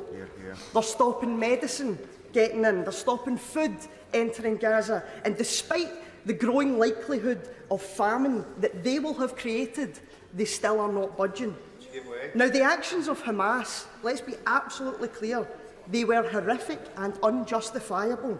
But as I said earlier to the Shadow Minister, the people of Palestine are not Hamas. Israel's disproportionate and indiscriminate bombing of civilians, combined with everything else that we know, has got to be the very definition of collective punishment, which, as we all know, is illegal under international law. It's a war crime. And this is why it's so important how this place responds. Because in many respects, the ending of the violence in Gaza rests in the hands of the countries supplying the money and the weapons to Israel. Now, the Arms Trade Treaty bans the sale of weapons where there is a concern that they may be used to breach international law. Well, given the International Court of Justice has found that there's a plausible risk that Israel is committing genocide, it is upon the UK to revoke all arms licences and military equipment to Israel. Otherwise, we break the own treaties that we've signed up to. Frankly, warm words and platitudes will not cut it. Only action will. Now, that's one death every 4 minutes. And the time that this debate happens today, and we all talk amongst ourselves, 100 more people will be dead that were alive this morning. The least we can do is call for a ceasefire. Because if we don't, we will be morally and directly complicit in every single life lost and every single family destroyed in Gaza. The route to peace, the route to justice, the route to any humane conclusion to this begins with an immediate and unconditional ceasefire, because anything less from us and future generations will quite rightly never forgive us or forget. Sir Liam Fox. Thank you, Mr Deputy Speaker. Whatever anyone's views about the history or the politics of the Middle East, no one can be in any doubt that since October the 7th, we have all witnessed a humanitarian tragedy. The attacks of the terrorist group Hamas, including the murder of young people attending a music festival and the taking of hostages, was bound to set in train a series of violence that Hamas themselves must have fully understood, including a full response by the Israeli government. In completely associating myself with the comments of my right honourable friend on the government's motion, particularly the need to have an immediate humanitarian pause but a permanent, sustainable ceasefire, including the release of hostages, I wanted to take up a point that was made by the Right Honourable Member for Ross Guy and Lochaber, who's no longer in his place, about the role that Britain can have in the more substantive issue around the conflict. As has been pointed out in this debate, we are not participants in the conflict, therefore we cannot have a direct effect on whether arms are laid down or not, but we can have an influence in the process that comes later. Sooner or later, this will have to return to a political process, and Britain should be now setting down the rules by which we want to see peace, not at the moment, to see peace put in place. And I think it's highly important that we understand what we actually mean when the term peace is being used in this context. And I know the honourable member for Oxford West, who I had the privilege to be at the Manama Dialogue with, feels very strongly about this too. And we have to make clear that on both sides, and constantly applied to both sides, the concept of peace is not just the absence of war or conflict, but the freedom from the fear of conflict or oppression or terror. And peace requires mutual respect, freedom from persecution, and living without fear of destitution. It comes with self-determination and liberation from arbitrary justice. It needs hope and dignity and enforceable rights. And only when all the people of the region have access to all of these could we talk about having achieved a peaceful solution to the conflict. Now, I think that we need to look at that political process with two addenda. The first is that when we move to a two-state solution, and we must move to a two-state solution, because the people who don't want a two-state solution are Iran, which doesn't want Israel to exist, and apparently Prime Minister Netanyahu doesn't want a Palestinian state to exist, but we must recognise the will of the international community that there must be a two-state solution in the end. But for a political process to be able to exist, we need to deal with the wider security issues. There needs to be a guarantee of the security of Israel from the sort of attacks it has seen. And it's very clear that the Israeli construct of security has failed. Otherwise, the Hamas incursions would not have taken place. It's also very clear that there has to be a proper guarantee of security for any emerging Palestinian state. These quite self-evidently cannot be done by the states on their own. And just as we looked for international guarantees of security for Europe after World War II, so we will need to have international agreement around any security architecture within which a political solution can be found to the Israel-Palestinian issue. And the other thing I would say is this, that we need also, as a country, it's something that I'm sure this House can unite around, we've got to make sure that it's a wider concern about the improved prosperity, hope and opportunity of all young people in the region. Now, it's been my privilege to lead the UK's Abraham Accords group over the past 2 years, and I welcome support we've had across the House.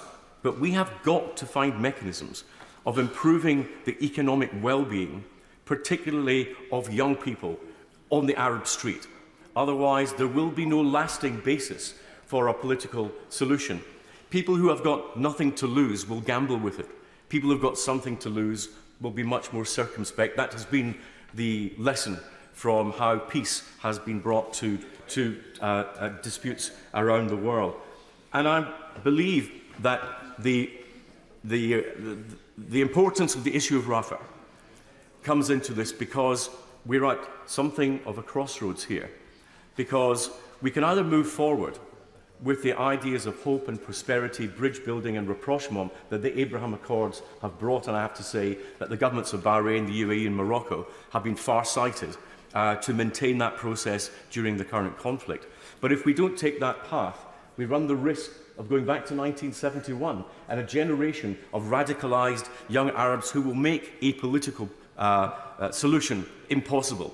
And we need now to recognise that this debate that we're having today, much of which is, I have to say, quite nuanced on the terms of when and how ceasefires are actually taking place, but we need, as a country, to be setting our sights and our horizons further on what happens when the political process does re-engage. Where does Britain play a role in that? I believe that we have a very positive and constructive role to play, and I think that we now need to take our debate onto that wider and much more important and far-sighted horizon. Order. Order. Order. There are some 60 members. Order. There are some 60 members wishing to take part in the debate. Even given the time available and allowing half an hour for the wind-up speeches, not each, that's 10 minutes for each of three, We've got to put a time limit on. I'm going to start now, immediately, with a time limit of 5 minutes. That is very likely to drop down to 3 in fairly short order. Leila Moran. Thank you, Mr. Deputy Speaker. Thank you, Mr. Deputy Speaker. I am speechless with the way this debate began, actually. As this House knows, there has been scant opportunity for me to be able to tell the story, not just of my family or the hundreds in the church that they are in northern Gaza, but the story of Palestinians on the ground and indeed those who have lost people in the horrendous attacks on October the 7th, whether it be their murder or their abduction. And so I'm grateful that we've got this opportunity. And as we've got hours of debate in front of us, my first ask of anyone who comes after me is to please hold all those people in their hearts as they say what they say. I believe sincerely that this House is moving towards a right position, and I'll explain what I think that is in a moment. But to suggest that this House is in some way against a ceasefire, and I would hope an immediate one, however semantics wants to play out in the votes later, can we please try and send a message to the Palestinian people perishing in their tens of thousands on the ground in particular, and to those hostage families, that fundamentally we need this to stop now. Yes. And I don't care what we call it.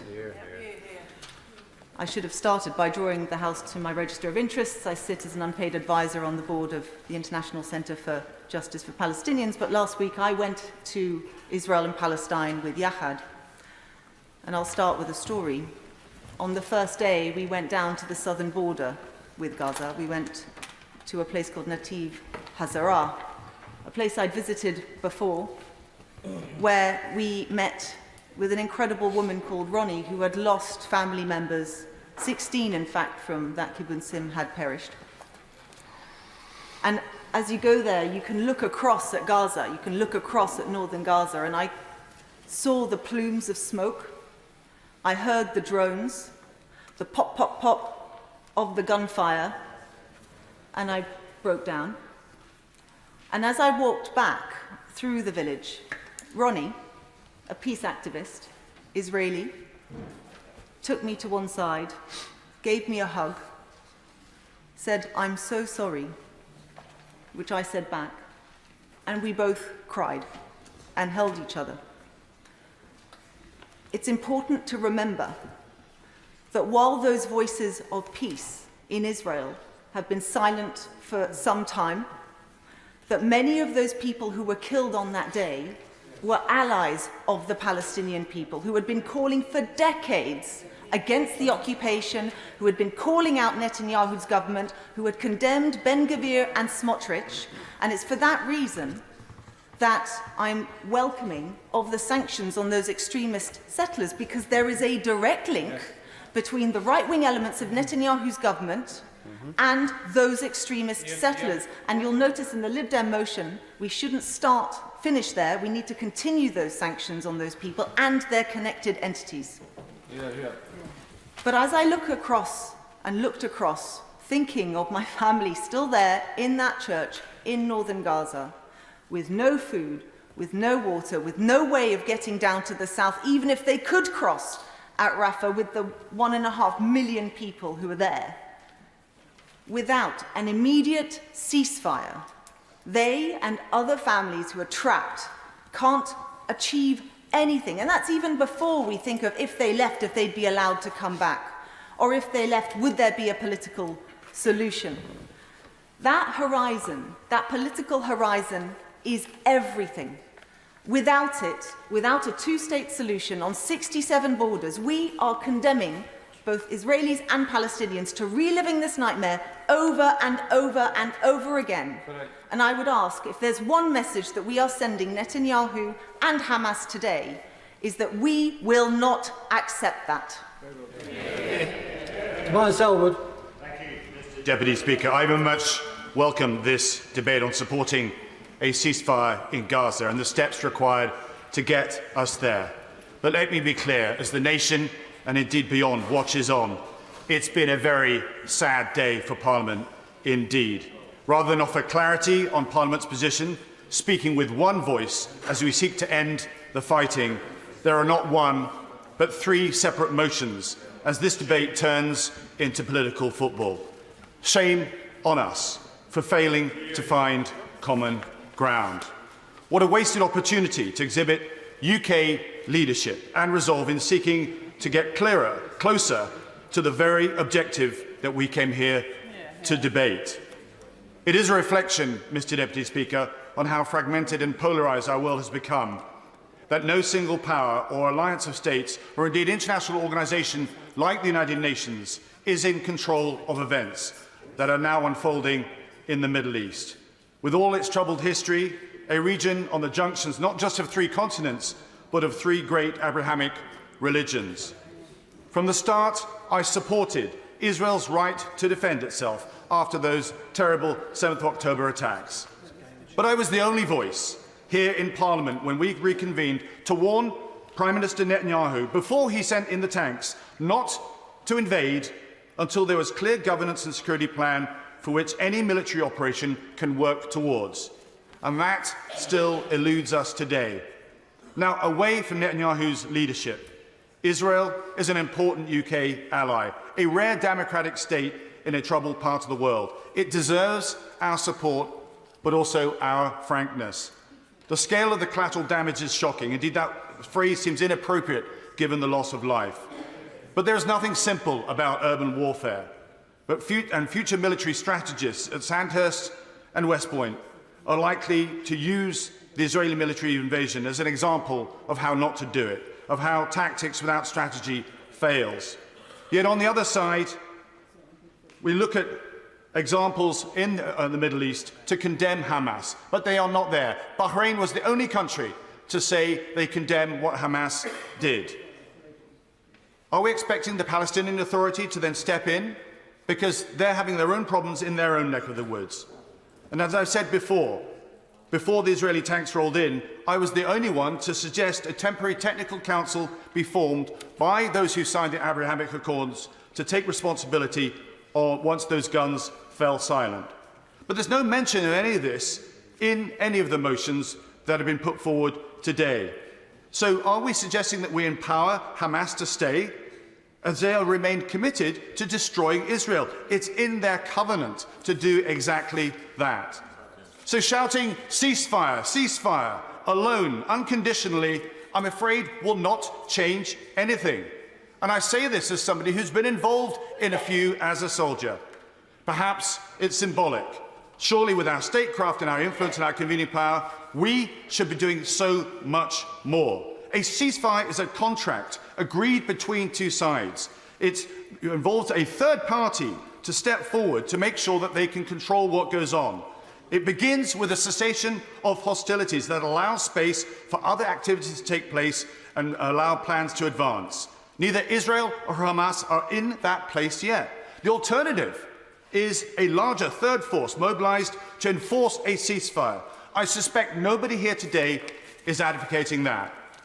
It calls for, in a ceasefire, timeframes, no-fly zones, buffer zones, emergency procedures to quash any breaches, agreed incentives about hostage release, for example, humanitarian support, and, of course, international monitoring teams which a UK could play a part.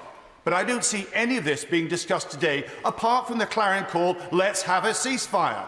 This is the detail, I'm afraid, that you need to discuss before you demand one from afar, which perhaps makes ourselves feel better. I simply make the case. From here, it is easy to shout those words, let's have a ceasefire. It's harder to implement it in practice, but Britain has a role to play, an important, persuasive and active role to play on the international stage. What we've done today is illustrate how much more we need to learn, how we need to elevate our calibration of debate in order to deal with these international matters. I'll be supporting the government today, but I recommend that all three parties get together so we can come back to the House and agree a unified statement on taking this forward and how a ceasefire might proceed. Order. A number of members have indicated... Order, please. A number of members have indicated a desire to withdraw, but I still think we're going to be playing beat the clock, so I'm going to drop the time limit now to 4 minutes. Alan Dorrans. Thank you, Mr Deputy Speaker, and good afternoon. Mr Deputy Speaker, much has been said of the deaths and suffering of civilians in Gaza, and I add my condemnation of those responsible on both sides in this conflict. In the brief time allowed today, I wish to highlight briefly the role of risk taken by 3 specific groups of people which receive little media coverage. These are the humanitarian aid workers, health workers and journalists. We all owe them a great debt of gratitude for the work that they carry out in the most dangerous circumstances in areas of extreme conflict and suffering, with the ever-present risk of death, serious injury and disease. Mr Deputy Speaker, since the 7th of October, at least 136 staff members of the United Nations Humanitarian Aid Organisation have been killed in Gaza. The International Agency's Secretary-General, Antonio Guterres, said recently that throughout the United Nations history, they had never witnessed the deaths of their staff in such large numbers. Mr Deputy Speaker, turning to health workers, at least 300 health workers have been killed during this conflict. The killing of aid workers and health workers is both unacceptable and illegal. The World Medical Association has made this clear repeatedly, and in 2002 said, "The right to health is a fundamental element of human rights which does not change in situations of conflict and violence. Access to medical assistance for the sick and wounded, whether they have been engaged in active combat or not, is guaranteed through various international agreements, including those of the Geneva Convention and the United Nations. Israel and those nations supporting her, including the United States and the United Kingdom, have signed up to these agreements, and the neglect to enforce them is criminal." Mr Deputy Speaker, journalists too have paid a heavy price to bring us reports of events on the ground. At least 126 journalists have been killed in Gaza since October the 7th, with many others being arrested. The presence of journalists in Gaza is essential in order that the world be kept informed of the horrific events which are taking place, and in due course to hold those responsible to account. Mr Deputy Speaker, the United States and the United Kingdom has much more work to do in this respect of challenging all participants in this conflict and to respect the human rights of civilians, including humanitarian aid workers, health workers and journalists. Without these humanitarian aid and health workers, many more lives would be lost, and without the work of the journalists, the world would be far less well informed of the horrors that are taking place in Gaza. Mr Deputy Speaker, in the last week, 27 humanitarian and human rights agencies, including Christian Aid UK, Oxfam, Muslim Aid, wrote an open letter to the Prime Minister calling for an immediate and permanent ceasefire, a suspension of all arms exports, and for the UK to ensure Israel fully implements international courts of justice orders. In conclusion, any continuation of the military operation in Gaza merely results in innocent men, women and children paying the price for a crime they did not commit. The only way to prevent further loss of civilian lives to secure release of hostages and the entry of life-saving humanitarian is to secure an immediate and permanent ceasefire, including calling off the Rafah offensive. Not tomorrow, not next week, not next month, today. In conclusion, Mr Deputy Speaker, I fully support international demands for an immediate and permanent ceasefire in Gaza and will be voting in favour of the SNP motion today. Villiers. Thank you, Mr Deputy Speaker. I know that every single one of us in this House, in this chamber, wants the fighting to stop and the conflict to come to an end. Loss of civilian life is always a tragedy, no matter what the justification for the military intervention which leads to it. So yes, our government must use all diplomatic means possible to try to secure another humanitarian pause in the fighting, to get hostages out and more aid supplies in. But, Mr Deputy Speaker, demanding an immediate ceasefire, I'm afraid, amounts to asking Israel to unilaterally lay down its arms, while its hostages remain in peril and while Hamas retains power in Gaza. Hamas official Ghazi Hamad has said that they would repeat the 7th of October attack, quote, again and again. He said, October 7th, October 10th, October 1 million, everything we do is justified. That is shocking, Mr Deputy Speaker, and unless Hamas is defeated militarily and removed from power in Gaza, there is nothing to stop it rebuilding its capacity to commit heinous acts of terrorism. Now, I appreciate that people who call for an immediate unconditional ceasefire are sincere and well-intentioned, but I do feel that such call means abandoning support for Israel during their time of greatest need, when they are exercising their right of self-defence.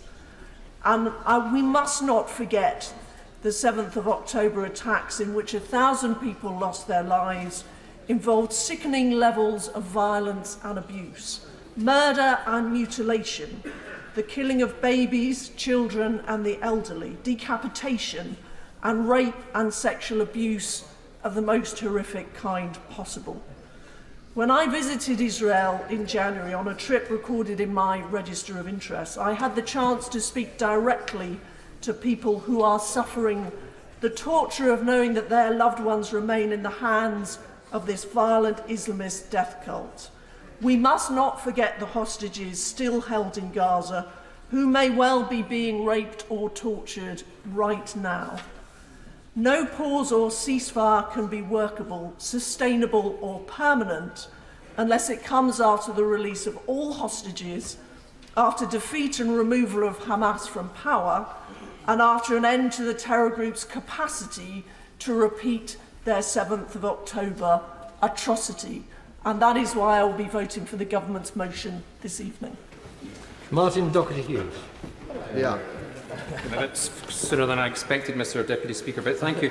Interestingly enough, Mr Deputy Speaker, I rose in the House on Monday and quoted a former member of the House, indeed a former member for Dundee and a former Prime Minister, and the same proposition I would lay before the Prime Minister if they were here, and indeed the leader of the British Labour Party, regarding what I think is their delayed response to this cataclysmic genocide being rained upon the Palestinian people. Their British policy to Palestine has indeed, in that quote, been weighed in a balance and found wanting. How else can our constituents, indeed the people of Scotland, view the British Parliament when its political class has, since November, the last time we dragged it to debate this subject, actually view them as they have deflected the reality on the ground in Gaza? Now, since November, Mr Deputy Speaker, I would like to know at the end of this debate, when the Minister sums up, what assurances did the Prime Minister, and indeed any other ministers or shadow ministers from the loyal opposition, receive from the government of Benjamin Netanyahu regarding the systematic targeting of civilians and civilian infrastructure? Has there, I have to say, seemed pious interventions in any way restrained the government of Israel from the policy of genocide, all the while enabling the death cult? And I have to agree with the Right Honourable Lady across who just spoke, the death cult of Hamas, indeed making it a partner in death, hate and crime. How does this British class find itself in this devilish and ominous situation? Now, 153 nations have concluded that the immediate ceasefire is necessary to bring an end to the utter devastation in Gaza and seek a way forward to deal with that death cult of Hamas, which is supported by, as we know, the theocrats of Iran. And I must remind the House, it was a regime to which the British government has pledged to pay £400 million to in regards to an outstanding debt. So it is complicated. But the Chamber needs to discuss this as I see the government pirouetting on the head of a pin. For how is it that the French Republic has called for an immediate ceasefire? How is it that NATO allies like the Kingdom of Spain and also the Kingdom of the Netherlands have not only called for a ceasefire, but have even stopped sending arms to Israel? How have they come to conclude that which this Parliament and its political class cannot. 153 nations, Mr Deputy Speaker, with the British political class led by the British Prime Minister and the leader of His Majesty's loyal opposition. One asks, opposition to what? Now, I have to say, Mr Deputy Speaker, that the State of Israel has been acting, the way it has been acting must be challenged. We cannot sidestep the issues faced by the Palestinian nation. I think I've spoken to one of the speakers from the Liberal Democrats. Its survival, and indeed the State of Israel's survival, depends on it. This is a generational injustice that the Palestinian people have endured. And what is the answer? I know the answer. It's an immediate ceasefire. The Prime Minister of Israel's strategy is to actually isolate the Palestinians in Gaza from the Palestinians in the West Bank. And let's remind ourselves, he's a Prime Minister who's already tarnished not only with the wicked policy in Gaza, but mired in allegations of corruption. And his cabinet's a minister who is a convicted terrorist and another minister who is a confessed fascist. We must be mindful, Mr Deputy Speaker, that in seeking peace we require justice, and that peace, as others have said, must be founded in truth, built according to justice, vivified and integrated by charity, and put into practice in freedom. I'm sure, Mr Deputy Speaker, freedom desired by Palestinians and Israelis alike. Sir Michael Ellis. Mr Deputy Speaker, and I say to any Jewish people listening to this debate anywhere in the world at the outset that you do have friends and allies here in this chamber. And the SNP motion today calling for a unilateral ceasefire by Israel woefully fails to recognise the reality. And I'm sorry to say, Mr Deputy Speaker, they're not interested, the SNP, in a solution that would both safeguard the civilians of Gaza and enable an Israeli victory over Hamas, because if they were so motivated, they would be putting pressure, for example, on Egypt to open the Rafah crossing as a refuge instead of massively strengthening it. But of course, the focus is all on Israel defending itself, and Israel has been through multiple rounds of conflict initiated by the genocidal Hamas terror group in Gaza, and this motion, should it achieve its objectives, would cement the prospects of many more such incursions or attacks in the future. And that is, of course, exactly what Hamas wants, to secure endless opportunities to destroy Israel, granted by the confused logic of that motion. And if the terror group is left standing, they will regroup. They say as much. This isn't conjecture. They make this clear in interviews. And they will continue their onslaught, and it must not be permitted to continue as a terror statelet. And I regret to inform the House that the political grandstanding that we have seen in some quarters, not in all quarters, it will not make an iota of difference. Hamas has no intention of laying down its arms. And Israel, as a fellow democracy, has a responsibility. I won't give away just yet. It has a responsibility. And I was, I have to say, shocked last night to hear the leader of the SNP accuse Israel of committing war crimes and hear the bandying about of such phrases. This incendiary charge is not borne out by the legality of the situation, and it is not in accordance with the facts. It's worth noting that the ICJ, in its interim ruling, said Israel has a legitimate right to continue its campaign against Hamas. And let us not forget, Mr Deputy Speaker, that all Hamas needs to do is to release the hostages, including very small children, and hostilities would cease immediately. And let's not forget the third wave, which were the thousands of Gazan civilians who crossed into Israel at the October 7th attacks, and why civilians have been able to sell some hostages. So Israel has taken these steps, despite being under no international legal obligation, for example, to provide electricity and water to the people of Gaza. It has done so, despite the grave security threats posed by Hamas. And of course, Hamas cynically destroyed those very same power lines and water pipes on the 7th of October, which Israel swiftly repaired. So the honourable member for Aberdeen South, I also noticed, said that condemning Hamas's attack is omitted in the SNP's motion because it goes without saying. Well, I'm sorry, Mr. Deputy Speaker. At the moment in this country and in many other countries around the world, it doesn't go without saying. Considering there are several thousand anti-Semitic incidents that have been recorded in the United Kingdom, including in Scotland, since the 7th of October, and that people were celebrating in jubilation the deaths of 1,000 people outside the Israeli embassy in London before the IDF moved in on the 7th and 8th of October. So it doesn't go without saying a responsible government in any jurisdiction is one that uses every opportunity to stand with the victims of heinous terrorist attacks. Madam Kaiser. Thank you, Mr Deputy Speaker. The Right Honourable Member for Northampton North began his contribution by telling Jewish people watching that they have friends in this chamber. I wish to reiterate that in the strongest possible of terms. Jewish people are not the Israeli government and Muslims are not Hamas. In a matter of weeks, Muslims across the world will fast from sunrise to sunset during the holy month of Ramadan. It's time to take life at a slower pace.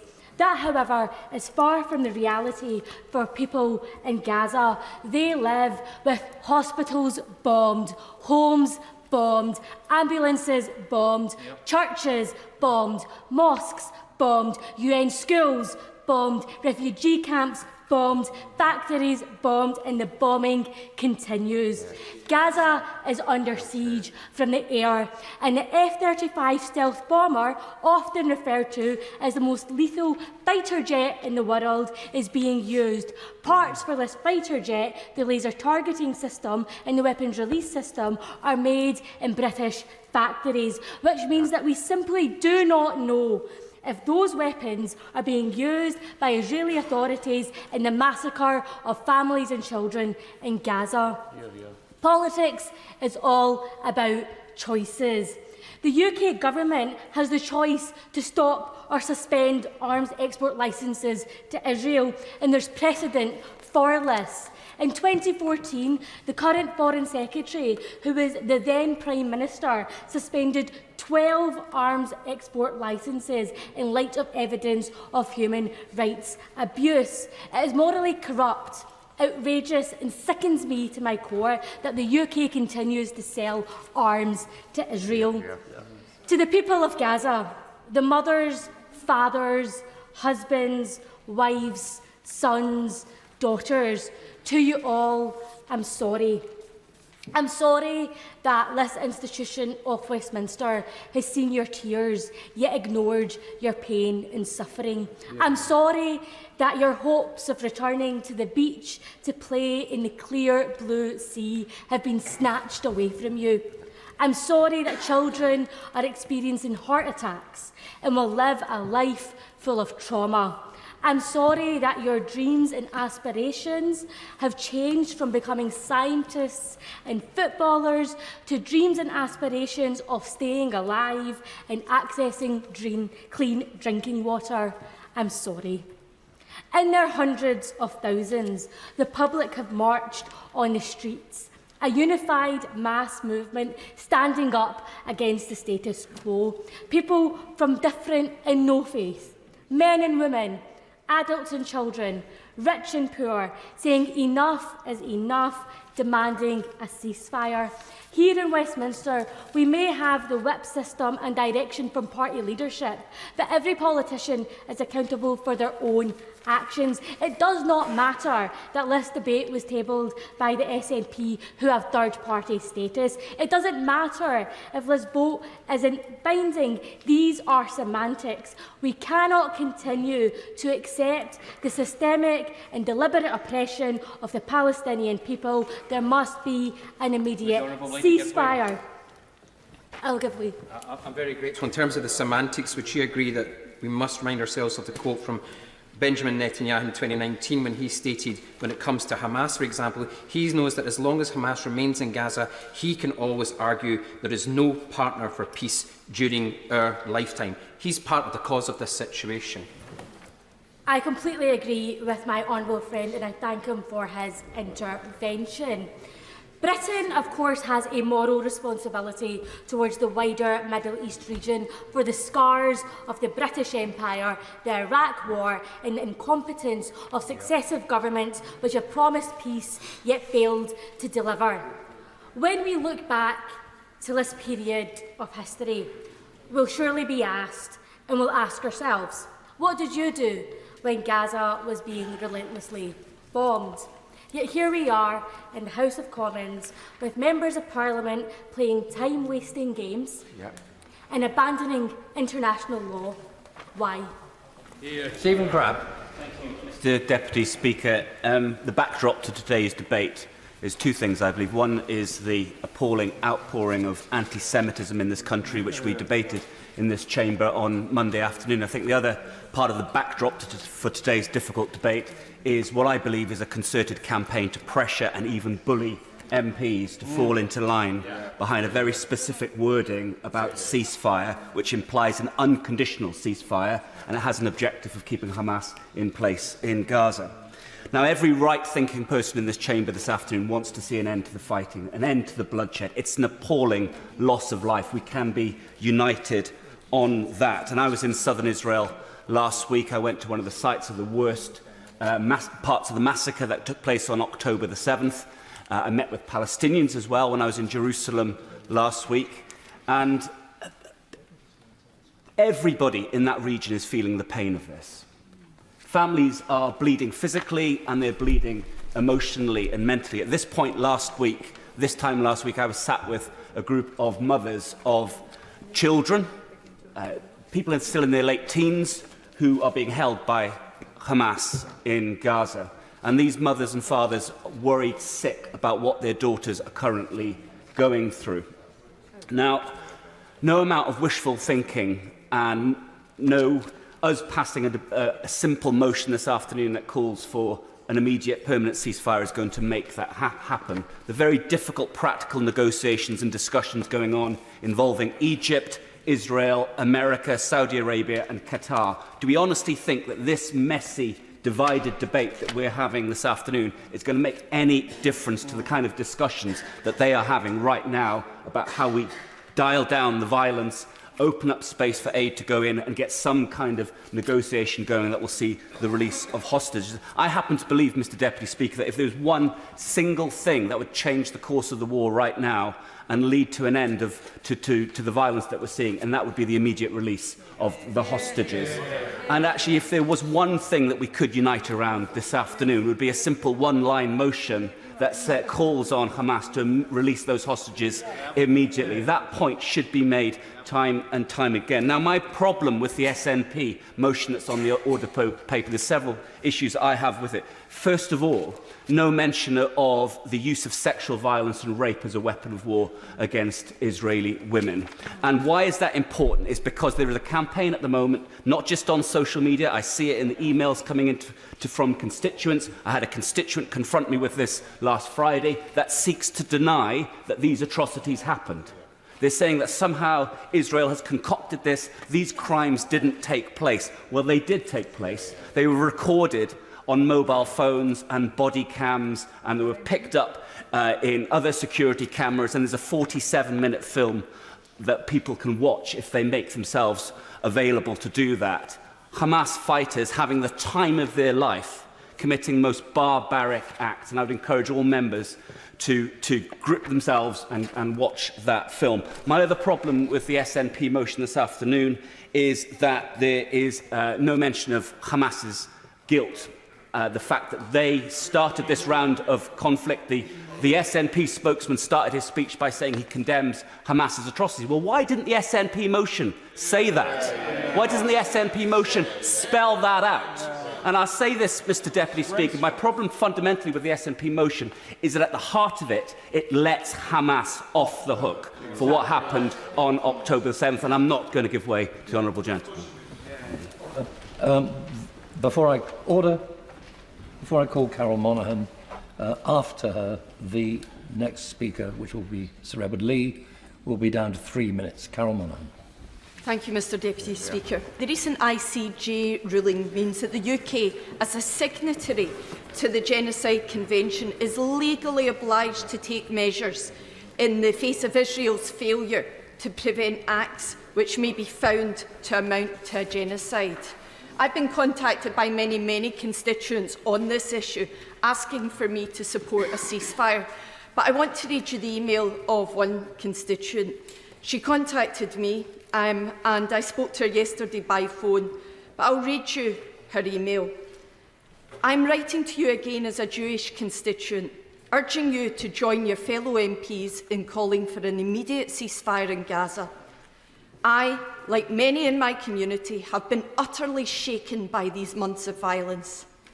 As I write, over 28,000 Palestinians have been killed, 12,000 of them children, and over 1.9 million displaced. Jews in the UK have been in a collective state of shock and distress since the atrocities committed by Hamas on October the 7th. Many in my community lost family and friends in the attack. Yet this only strengthens my resolve to end the utterly heartbreaking violence Israel is unleashing against the Palestinian civilians in Gaza. This is not a war. I pray for the safety of both Palestinians in Gaza and the hostages in captivity. But only a ceasefire can provide the relief they desperately need. Lives, livelihoods and families are being destroyed. The very fabric of Palestinian society in Gaza is being upended. Such a policy of revenge and collective punishment achieves safety for nobody. The UK government is responsible for ensuring international law is adhered to. Yet every moment it fails to advance a ceasefire, it is complicit in the perpetration of war crimes and the killing of civilians. The ongoing escalation of violence in Rafah risks further mass atrocities. This cannot go on. As a Jewish constituent, I thank you. I thank the First Minister and the SNP for your actions so far in working towards a ceasefire, the return of the surviving hostages and a lasting peace. I urge you, my MP and my government to demand an immediate ceasefire, the safe return of hostages and the urgent provision of substantial life-saving aid to Palestinians in Gaza. This is quite simply the only way we can end this violence and start to fight for a future that guarantees freedom, equality and dignity for all Palestinians and Israelis. 3-minute limit. Sir Edward Lee. I've just been talking to a lady colleague who received a green card to go and speak to people in Westminster Hall. The moment she explained the government's position and her support of it and this moderate amendment put forward by the government, she was surrounded by a screaming mob, videoing her and intimidating her. All this hatred has got to stop. We've got to pull together in this country. Nobody in this country, nobody in this House was responsible for the horrific attacks by Hamas. We all utterly condemn Hamas and its genocidal activities. We must support moderates, both in Israel, and there are many moderate people in Israel who do want a two-state solution, who are horrified by the activities of settlers trying to intimidate Palestinians. We must give hope to Palestinian people. Nothing can justify the genocide on October the 7th, but still there is this degree of hopelessness amongst the Palestinian people at the rate of settlements in the West Bank and what is happening in Gaza. We must give them hope. So that is one side of the story, and surely we can unite behind that, and I support the efforts of the British government in trying to do so. But surely we can also take a moderate and sensible position on this issue of the ceasefire. There is no point in having a unilateral ceasefire now if you are faced with a death cult who will use that ceasefire to go on bombing and killing innocent Israelis. It will achieve nothing. We have to have a balanced, sustainable ceasefire in which the hostages are released, the Hamas leadership is removed permanently from Gaza. Now I'm speaking on behalf of the people who live in Gaza. There's no future for the Palestinian people living in Gaza with Hamas in control. There will be constant warfare, constant hatred, constant disaster, constant bombing. We've got to get rid of Hamas. We've got to get the Palestinian Authority, for all its faults, back in control, and we have to push the peace process forward. The government amendment is moderate, sensible, it's trying to achieve peace, and we should support it. Well done. Chris Lowe. Mr Deputy Speaker, late last night I returned from Cairo as one of the members of the International Development Select Committee to listen to the experience of heads of NGOs and UN agencies who've been working in Gaza. They described a man-made humanitarian catastrophe, and I'm ashamed of the moral cowardice from those in the world in the response in failing to firstly prevent and secondly stop this atrocity unfolding before our eyes. I heard first-hand Gaza's characterised by death and destruction. Bombs and bullets have claimed the lives of tens of thousands of innocent people. Whole families have been wiped out and whole cities have been left uninhabitable. Those who have survived have been horrifically injured and left displaced and nowhere to go. Nothing is off limits with the Israeli forces who have been targeting places of worship, schools and hospitals that are destroyed. Disease, malnutrition and starvation have become inevitable. In these conditions, Mr Deputy Speaker, for so many, hope has been extinguished. Time and again, some of the most experienced humanitarian workers, people that have borne witness to the worst disasters in the world and conflicts, told me they've never experienced anything like the horrors of Gaza. Mr Deputy Speaker, there are only 150 aid trucks per day getting into Gaza. The UK is saying it's supplying aid, but it's sitting in trucks at the border. And even so, destroyed infrastructure, the lack of security due to the constant threat of Israeli bombardment, and the huge numbers of people contained in such a small area means there's an inability to distribute aid once it gets there. The message from aid workers is clear. An immediate ceasefire must be implemented to stop the slaughter and to deliver life-saving aid to the trapped people of Gaza. How anyone in this chamber could vote against this basic notion of humanity is beyond me and my constituents. Mr Deputy Speaker, where else in the world has there been a war where the majority of people killed are women and children, where they have been hemmed in with no escape and killed, like one witness said to me, like fish in a barrel? Andrew Gilmore, former UN Secretary-General for Human Rights, told Newsnight just last night that the killing of women and children, and I quote, was probably the highest kill rate of any military killing anybody since the Rwandan genocide of 1994. In Cairo, is told of ambulances and field hospitals being targeted, of people with white flags being shot on the spot, of children as young as 5 being pronounced dead with a single sniper shot to the head. Yeah. Mr Deputy Speaker, this is not a proportionate response. This is collective punishment, pure and simple, and it's a breach of international humanitarian law. Who here honestly believes that this immense suffering is part of a just war? Mr Deputy Speaker, I have listened to Prime Ministers and the Leader of the Opposition in this chamber rightly call for justice for Russian war crimes in Ukraine, despite there being no judicial judgment. Conversely, I voted in recognition of the genocide against the Uyghurs in Xinjiang, despite the UK Government refusing to recognise this, as they say it can only be determined by a court. Yet when the International Court of Justice ordered Israel to take all measures within its power to prevent genocide, as there is a plausible risk, the UK Government has stated that Israel's actions cannot be described as a genocide, and it's not publicly called on Israel to comply with its ruling. Mr Deputy Speaker, we have to leave it there. Raymond Shishti. Thank you, Mr Deputy Speaker. I very much welcome the opportunity for parliamentarians to have their say with regards to how we find an end to this horrific conflict that has cost so many thousands of innocent lives, both Israeli and Palestinians. And I recall coming to this House in October when the Prime Minister was making a statement for the first time. And I said what we saw on the 7th of October was horrific terrorist acts committed by Hamas.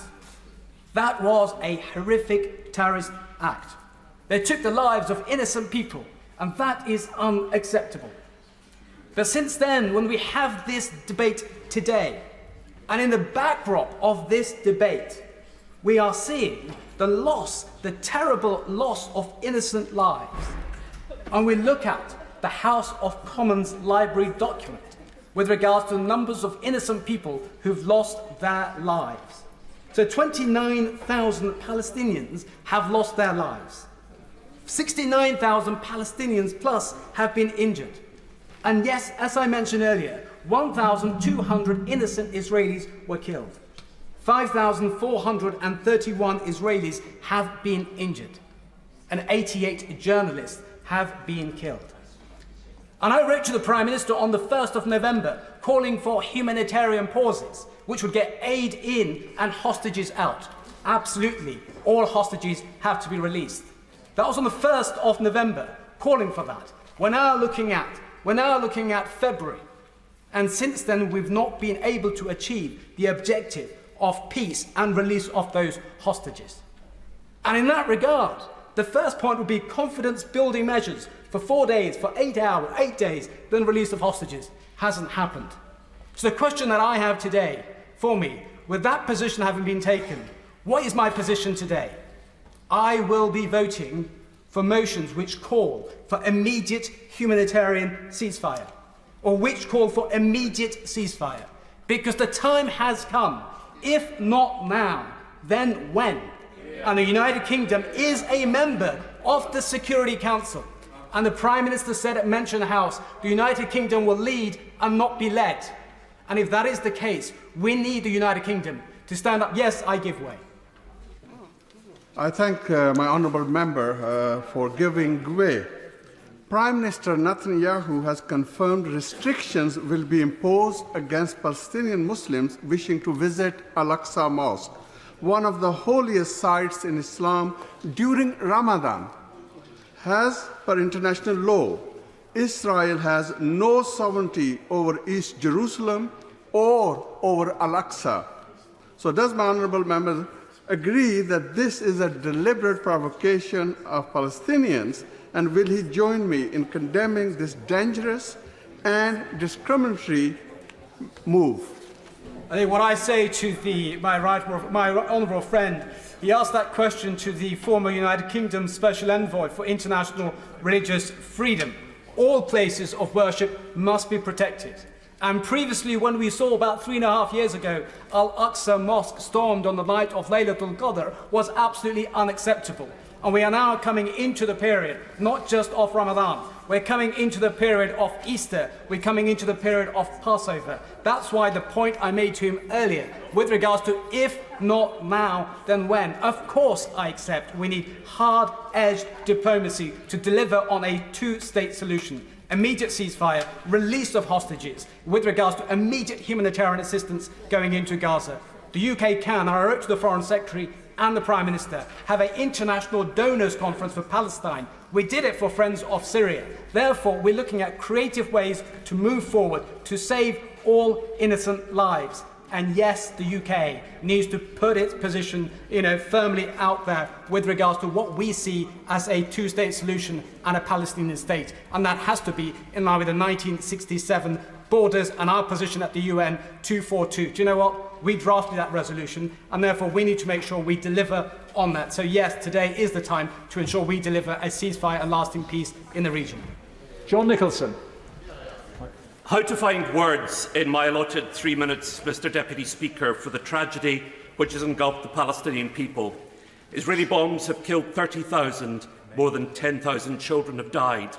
The death toll per head of population is greater than any conflict since the Second World War. Gaza lies in ruins. People are starving. Women are enduring caesareans without anaesthetics. And yet this House has been paralysed. I vividly remember as a journalist in Palestinian refugee camps, Palestinians would come up to show me the keys to lost homes. Their families were forced to flee in what is now Israel, where advancing guerrilla troops spread terror. And they would also, along with their old-fashioned keys, show me British Palestine mandate house deeds issued by us, guaranteed by the United Kingdom and stamped with the mark of the Crown. We owe them. At the very least, we owe them our voices raised in outrage at the collective punishment they are now enduring in defiance of international law. Innocent people, children, babies, not remotely responsible for the atrocities carried out by evil Hamas, slaughtering indiscriminately the innocent for the crimes of the guilty. That's the very definition of collective punishment. So what's the point, some say? We know we can't force Netanyahu to stop bombing, but the point is that we can apply pressure, Silence is tacit acceptance of Israel's actions. We can show Palestinians who still imagine that this House is a moral compass that we do care passionately about their plight. We lament their suffering and we despair at the lost innocence of their children as another generation learns to associate Israel with cruelty, extremism and hate. Now, the vote at Westminster tonight, the second we on these benches have called, is not and never was, as some commentators parochially claimed, about embarrassing political opponents. Not everything is about Britain. Now, I won't speak for my colleagues cross-party, though I know many out with the SNP support our motion. Some have lost their front-bench jobs because they can't in good conscience remain silent. I hope the majority of Westminster MPs now feel the same. Embarrassed silence will not save lives. If we don't call for an immediate ceasefire now, when will we call for an immediate ceasefire? How many more innocents have to die? No. It's past time for our voices to be heard loudly and unambiguously. Enough bombing, enough slaughter. Kit Malthouse. Speaker, I too was on the cross-party emotional visit with Yakad to Israel and Palestine last week, where we stood at the site of mass murder in Kibbutz Be'eri and in Nativ Hazara and heard with horror the accounts of the victims and bereaved relatives of what happened there, but also stood on a bluff above Gaza City and saw the artillery landing and heard the gunfire and the drones overhead and contemplated the futility of 30,000 dead and with horror thought of the assault upon Rafah and its 600,000 children. Various things became clearer during the visit, Mr Deputy Speaker. The first is that there can be no military victory over Hamas. That is widely accepted across the world and is being whispered even in Israel, not least because every bomb and every bullet that lands is a recruiting sergeant for that appalling organisation. The second thing that became clear, Mr Deputy Speaker, is that the security of these two peoples are intrinsically intertwined. Anybody who is interested in the security of Israel in the future has to recognise that this conflict is making things worse, not better, and that the security of the Palestinians is required for the security of Israel into the future. We also, Mr Deputy Speaker, met some remarkable people. Rachel Goldberg, whose son Hirsch is still being held by Hamas. Mao Zinon and Yonatan Zaygin, whose parents were both killed by Hamas. A group of young Palestinians who yearn for freedom, all of them dedicating their lives to peace. They were the threads of hope that we met on our visit. And they offered the prospect that these two remarkable peoples could find a way to live side by side. And then I returned to the United Kingdom, Mr. Deputy Speaker, to find us trapped in a crazy battle of semantics. I do not, I have to say, confess, understand the difference between a ceasefire, a pause, a cessation, a truce, qualified by sustainable, credible, whatever it is, humanitarian, one that lasts. The British people think our moral compass is spinning in this House, that we have no clue what we're doing anymore, and yet they see the bodies of shredded children coming across the media pretty much every day. They want three simple things. They want the killing to stop of Palestinians and Israelis. They want the hostages to be returned, and they want aid to flow into Gaza. And our job in this House, as backbenchers, is to vote for the outcome we want to see, not some clever process by which we might get there or second-guess what the parties are going to do, but to say now what we want to happen.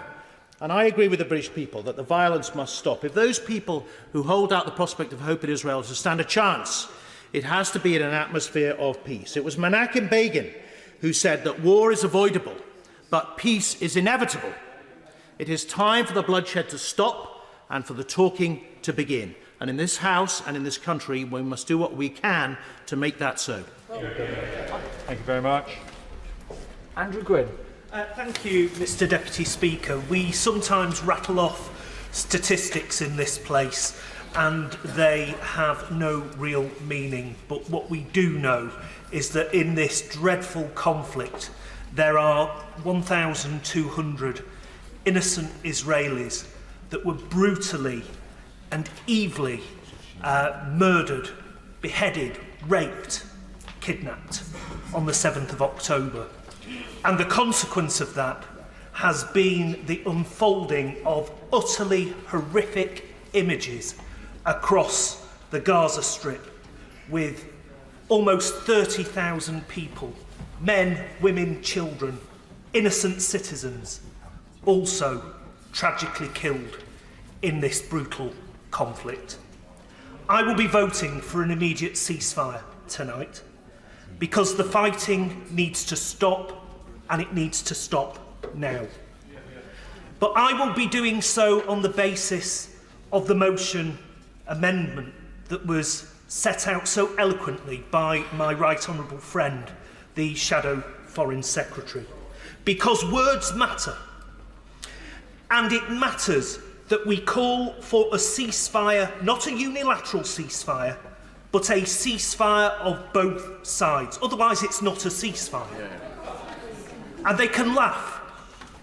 But if Hamas do not lay down their arms too, it is not a ceasefire. Those are simple facts. I want to make sure that the offensive on Rafah does not happen, that we get aid into the Gaza Strip in the quantities that we want to see. Aid wasn't mentioned in the SNP motion. That the ICJ provisional rulings are implemented and upheld because international law matters. That we get a two-state solution and a peace process. That we tackle the wrongdoings in the West Bank. The illegal settlements have to end. But we also need to make sure that there is justice for the Palestinians and we get that Palestinian state. None of that was in the SNP motion. Now, I will give way. There's no water or oxygen in the SNP motion. Does he presume, therefore, they don't want water or oxygen? Don't be so silly, man. You know exactly what this is about. This is about stopping the killing now. Yeah, we know exactly what it's about, and he's playing party political football. He's playing party political football with the most atrocious situation that's going on in the Middle East. As the honourable member for Foyle rightly said earlier, there is a lot more that brings people together in this place. We want to see a ceasefire. We want to see an end to the killing. Point of order. I'm playing party politics. I'm not in a political party. He should know that. That's not a point of order for the Chair. That's part of the argument. You can still play political football, Mr. Deputy Speaker. We need that Palestinian state. We need to get justice and an end to this conflict that has lasted for 7 decades. The brutal reality and the real tragedy is, as has been said on all sides of the House, there is a lot of consensus, but it has been the extremes of this debate that the voices have been the loudest, and that is true in Israel and Palestine as well. It is a simple fact that the moderate voices on both sides have been drowned out now for 2 decades. Those that believe in a two-state solution have been left at the edges, and both the Netanyahu government and his allies and Hamas have both thrived on each other's extremism and have needed each other's extremism. Enough is enough. Let peace prevail and let's have a ceasefire now. Steve Double. Mr. Deputy Speaker. I don't think there's anyone in this House, or in fact anywhere else, that doesn't want to see a ceasefire in Gaza. I'm sure we've all been deeply moved and concerned by the horrific sights we've seen of the suffering of the people in Gaza. And no one wants to see an escalation. And I would add my voice to those saying to Israel, think very, very carefully before escalating your action into Rafah. But a real ceasefire has to be an agreement between both sides. And unless Hamas agree to lay down their weapons and agree to keep a ceasefire, then a ceasefire becomes effectively Israel surrendering. And we all know that Hamas are very unlikely to do that. There was a ceasefire on the 6th of October, and Hamas broke it with the most appalling action in killing more than 1,200 Israelis and the most despicable gender violence and sexual assault and rape. And as this point has been made previously, the one thing that is so glaringly missing from the SNP motion is that utter condemnation of the action of Hamas of the 7th of October and the gender-based violence that was going on. I'm not going to give way because we need time. Hamas then broke the ceasefire that was in place in November when we saw that initial tranche of hostages released. I'm not going to give way to anyone. And my understanding is that Egypt proposed a peace deal in December that involved a ceasefire, but Hamas declined and refused to take part of it. So I think we need to be very, very clear in this place. The biggest obstacle to a ceasefire is Hamas. And that is where our attention needs to be. And I would have far more time for the SNP if they put just as much energy into putting the focus on Hamas and are calling for Hamas to lay down their threat to Israel, to renounce violence against Israel, to remove from their charter their objective to see Israel destroyed, than they do putting the spotlight onto Israel. Because that is the real barrier to a ceasefire. It is Hamas. It is not Israel. And I would finish by saying that, I want to see a two-state solution. I want us to start to be able to recognise Palestine as a proper state. But that is never going to happen whilst they continue to have Hamas as their leadership in Palestine. And the only way forward, in my view, is to see an end to Hamas, to see a proper ceasefire in place so that we can start to build a two-state solution for the future, for peace and prosperity for both Israel and Palestine, but that will not happen while Hamas stay in place. Gavin Newlands. Thank you very much, Mr Deputy Speaker. In the short time available to me, I'd like to discuss the value of a Palestinian life and why, that for some in this place, that seems to be less than a Ukrainian life or an Israeli life. Yeah. We all watched in horror as the October 7th atrocity unfolded. You will find no one in this place not disgusted, sickened by the act of evil perpetrated that day. Similarly, we all watched on horrified as Putin's forces invaded Ukraine and carried out unspeakable acts. We spoke as one in our complete condemnation of these acts. This is where the indefensible double standards begin. The Government and Labour front benches were able to talk about near genocide and war crimes in Ukraine, yet are unable to do so now in Gaza. In that short time, I want to tell the stories of just two families and the tragedy that has befell them, war crimes. The Associated Press reported the sound of gunfire crackled over the phone as the teenage girl hid in the car and spoke. An Israeli tank was near the vehicle as she and her family were trying to heed Israel's call to evacuate their home in Gaza. Israeli troops were firing on the car. 15-year-old Leanne said in terrified calls to relatives and emergency services, "Everyone in the vehicle was killed except her and her 5-year-old female cousin Hind," she said. "They are shooting at us. The tank is next to me." And then there was a burst of gunfire. She screamed and fell silent. The Palestinian Red Crescent sent an ambulance but lost contact with the crew, and 12 days later that ambulance was discovered, blackened and destroyed, the two medics dead. Red Crescent accused Israeli forces of targeting the ambulance as it pulled up near the family's vehicle. They said it had coordinated the journey with Israeli forces just as they had in the past. The family car was found with 6 bodies, including Leanne's and Hind's. 15-year-old Nahid Barbach had been waving a white flag in Gaza when he was shot dead, all witnessed by his 9-year-old sister, Rimas, who told ITV News they fired and hit him in the leg and he fell. My father kept telling him to crawl back towards us, then they hit him in the neck and back. My brother Ramez wanted to go to him. My father grabbed him, but he got free and ran towards Nahid. He tried to pull him, but then he too was hit in his heart and fell on his brother. He looked at us with a smile and passed away. She added that she couldn't sleep because she cries her eyes out every time she thinks of her brothers.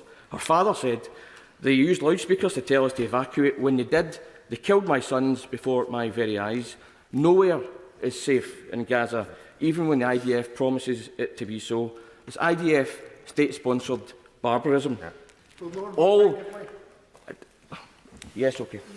I'm grateful to my honourable friend giving way. Does he agree that if you're in Gaza at the moment and you're watching your daughter having a C-section on a tarpaulin without anaesthetic, or you're picking up parts of your brother from around the neighbourhood, or indeed you're burying a child, you're worried about the wording of emotion?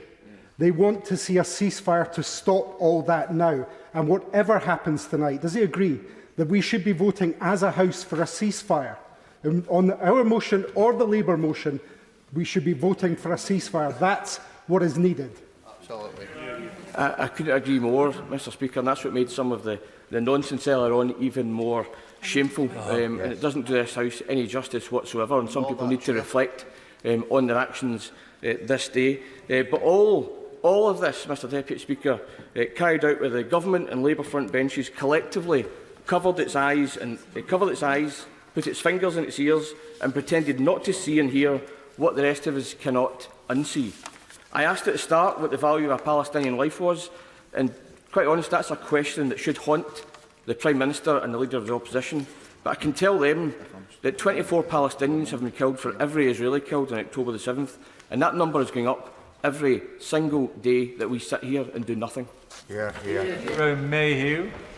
Thank you, Mr Deputy Speaker. It's been a truism across so many of the speeches today that we have a universal desire for the violence to stop and for the violence to stop immediately. The only question that exercises us in this chamber today is what is the most effective method to achieve that immediate cessation of violence? Now, I'm going to give the SNP the courtesy of addressing their motion. This is an SNP debate today, and it's their motion which is important. But they make no reference at all to the Hamas attack on the 7th of October last year. That's been referred to multiple times today. They make no reference in that motion to the stated intention of Hamas to repeat atrocities again and again, similar to and worse than that which was achieved on the 7th of October. And yet, we know that removing Hamas from Gaza, again, something which that motion makes no reference to, is the only way to stop civilians, Israeli and Palestinian, from being killed. Because if you address only half of the issue, Mr Deputy Speaker, you will condemn any ceasefire to failure and to a renewed cycle of killing, time and time again. And the appalling history, I won't give way because I've got so little time, I'm sorry. And it just condemns us to a repetition of this appalling history of violence. So the most important thing for the people in the region right now is an immediate cessation of violence, which is achieved by a humanitarian pause. It stops the fighting, it gets the aid in, and it allows for the hostages to come out. And it's not delayed by the wider ceasefire negotiations, which are inevitable because it's complex. But it does make space for those negotiations to take place. And what are those negotiations going to have to deal with? They're going to have to deal with the release of all hostages. A one-sided ceasefire is no ceasefire at all. A ceasefire that leaves Hamas in possession of the hostages is no ceasefire. It has to deal with the imposition or the recreation of a Palestinian government for both the West Bank and Gaza, freeing the people of Gaza from the terror of Hamas. Because they don't just terrorise Israelis, they terrorise Palestinians as well. And crucially, Mr Deputy Speaker, it has to lead to a credible and irreversible pathway to a two-state solution. Now, this all takes time, but the fighting, it needs to stop now. And so the government is absolutely right with their amendment to call for an immediate humanitarian pause to give space for ceasefire negotiations, but to stop the killing now. Ian Paisley. Thank you very much, Mr Deputy Speaker. On the 13th of November, I had the honour of meeting Ver Efrat and her daughter Adi Efrat, a mother and daughter kidnapped by Hamas on the 7th of October. They were rescued, thankfully, by brave IDF soldiers. For the last number of weeks, I've stood in Parliament Square holding posters containing the names of people like Zaki Abraham, Rafi Gaval, Imber Halman and others who are kidnapped. Just not Israelis, but people from around the world who remain kidnapped today by Hamas, tortured today by Hamas and its instigator, Muslim Brotherhood. All of this is a consequence. The awful war that we're witnessing in Gaza is a consequence also. It's a consequence of the unjustifiable attack upon Israelis and Jewish people on the 7th of October. An attack that the Right Honourable Member who's just spoken quite rightly identified is not even mentioned in the motion that we're being asked to vote upon today. We're not being asked to vote for the comments from the member for Argyll and Bute. no matter how sincere or mealy-mouthed they may have been. We're being asked to vote for a motion that does not contain any word about the rape of the woman, the murder of the children, the unjustifiable attack. It's as if, Mr. Deputy Speaker, it didn't happen. It's as if it was invisible. It's as if, like other people in the 20th century, denied things that happened to Israel and to Jewish people. That's essentially what we're seeing tonight, the denial of an attack on Israel. The tragedy, yes, it is utterly vile that it did not appear. Yes, of course I'll give way. Very grateful to him for giving... I'm sorry, did he say he was giving way to a different honourable member? No. Yeah, I'm very grateful for him giving way, and I think that we've all heard much today about what various motions contain and don't contain. Let's focus on the situation and what we all agree on. We all in this House, as he well knows, condemn the despicable behaviour of Hamas. We all call for the release of the hostages. Their poor families must be in absolutely terrible situations. We all want people to stop being killed, women and children particularly. But I say to the honourable gentleman that the remarks he just made, where he was conflating things which should never be conflated, do not show this House in the best way. We're all entitled to our views, but on this particular subject, we need to treat this seriously and with the dignity and respect it deserves. And I'm sorry to tell the honourable gentleman, he did not do that. I am sorry that the honourable lady's motion, which she is asking me and members to vote on tonight, does not contain a single word about the 7th of October. It is a denial and it is invisible because it's as if it didn't happen. That is what we're being asked to vote on tonight by them. The tragedy of the thousands of Palestinian civilians and casualties in Gaza is the moral responsibility of Hamas, just as the Israeli casualties are the moral responsibility and actual responsibility of Hamas, who have deliberately and cynically initiated a high-intensity conflict in one of the most densely populated areas on earth, specifically to maximise civilian deaths and to turn global opinion against Israel. Today, Israel faces attacks on 8 fronts: on Gaza, Iraq, Lebanon, Syria, the West Bank, Yemen and Iran. And the member who spoke on behalf of the SNP today wants us to open up another front. That's the parliamentary front against Israel, and wants us to oppose them from this place. They fear to recognise that this House can be pro-peace, pro a ceasefire, but also recognise Israel's right to exist. And it's a shame that the SNP could not do that tonight. Rob Roberts. Thank you, Mr. Deputy Speaker. Thank you very much. I hope you can direct me. I've just been called anti-Semite by the honourable member from the north of Ireland. I think it's an absolute disgrace that is where he is bringing this debate to today, Mr. Speaker. Hear, hear. Mr. Speaker has pointed out time and time again that we must use temperate language, particularly in debates which are very heated. And so I would ask members to be very careful. I didn't hear what was said, but I must reinforce. Please use temperate language, whether you're on your feet or whether you're sitting down yelling something. I prefer you not to yell anything, but please use temperate language. Mr. Roberts. Thank you, Mr. Deputy Speaker. Last week I wrote to Israel's ambassador to the UK. It occurred to me that for as long as I can remember, we've heard that Israeli military strength is among the greatest in the region. Much more than this, that Israeli intelligence networks, led by Mossad, one of the largest espionage agencies in the world, is second to none in gathering information. In my letter to the ambassador, I asked why, with such a strong military that was presumably led by such a brilliantly informed network of intelligence, it wasn't possible to be surgical and precise about their strikes. I explained that I'd be embarrassed if I were them not to be able to tell the difference between an innocent civilian and an enemy combatant. Can one of the world's greatest intelligence networks really not isolate and take out these terrorists without needing to simply level entire city blocks? If they can't strike with more precision, I said, then they arguably shouldn't be striking at all, because every time they do so, they put innocent people in harm's way. Now, in a completely foreseeable and obvious development, having been told to flee south by Israel, the plan seems to be to attack the southernmost city. I have to say, Mr. Deputy Speaker, if I were in the Israeli military and intelligence services, I'd be ashamed of some of the things I was being asked to do. If I was in the Israeli military command, I would hope that I'd be brave enough to say, stop. This isn't right. This is no longer self-defence. A friend of mine asked me, why do you think they'll listen to your letter when they've disregarded everyone else? To which I replied, well, they probably won't, any more than either side will listen to calls for a ceasefire. And she said, well, if that's your view, then either way, both sides will ignore whatever, but you believe that stopping the killing is right. And if it was your family in Gaza, why would you not vote for a ceasefire, at least for your own conscience?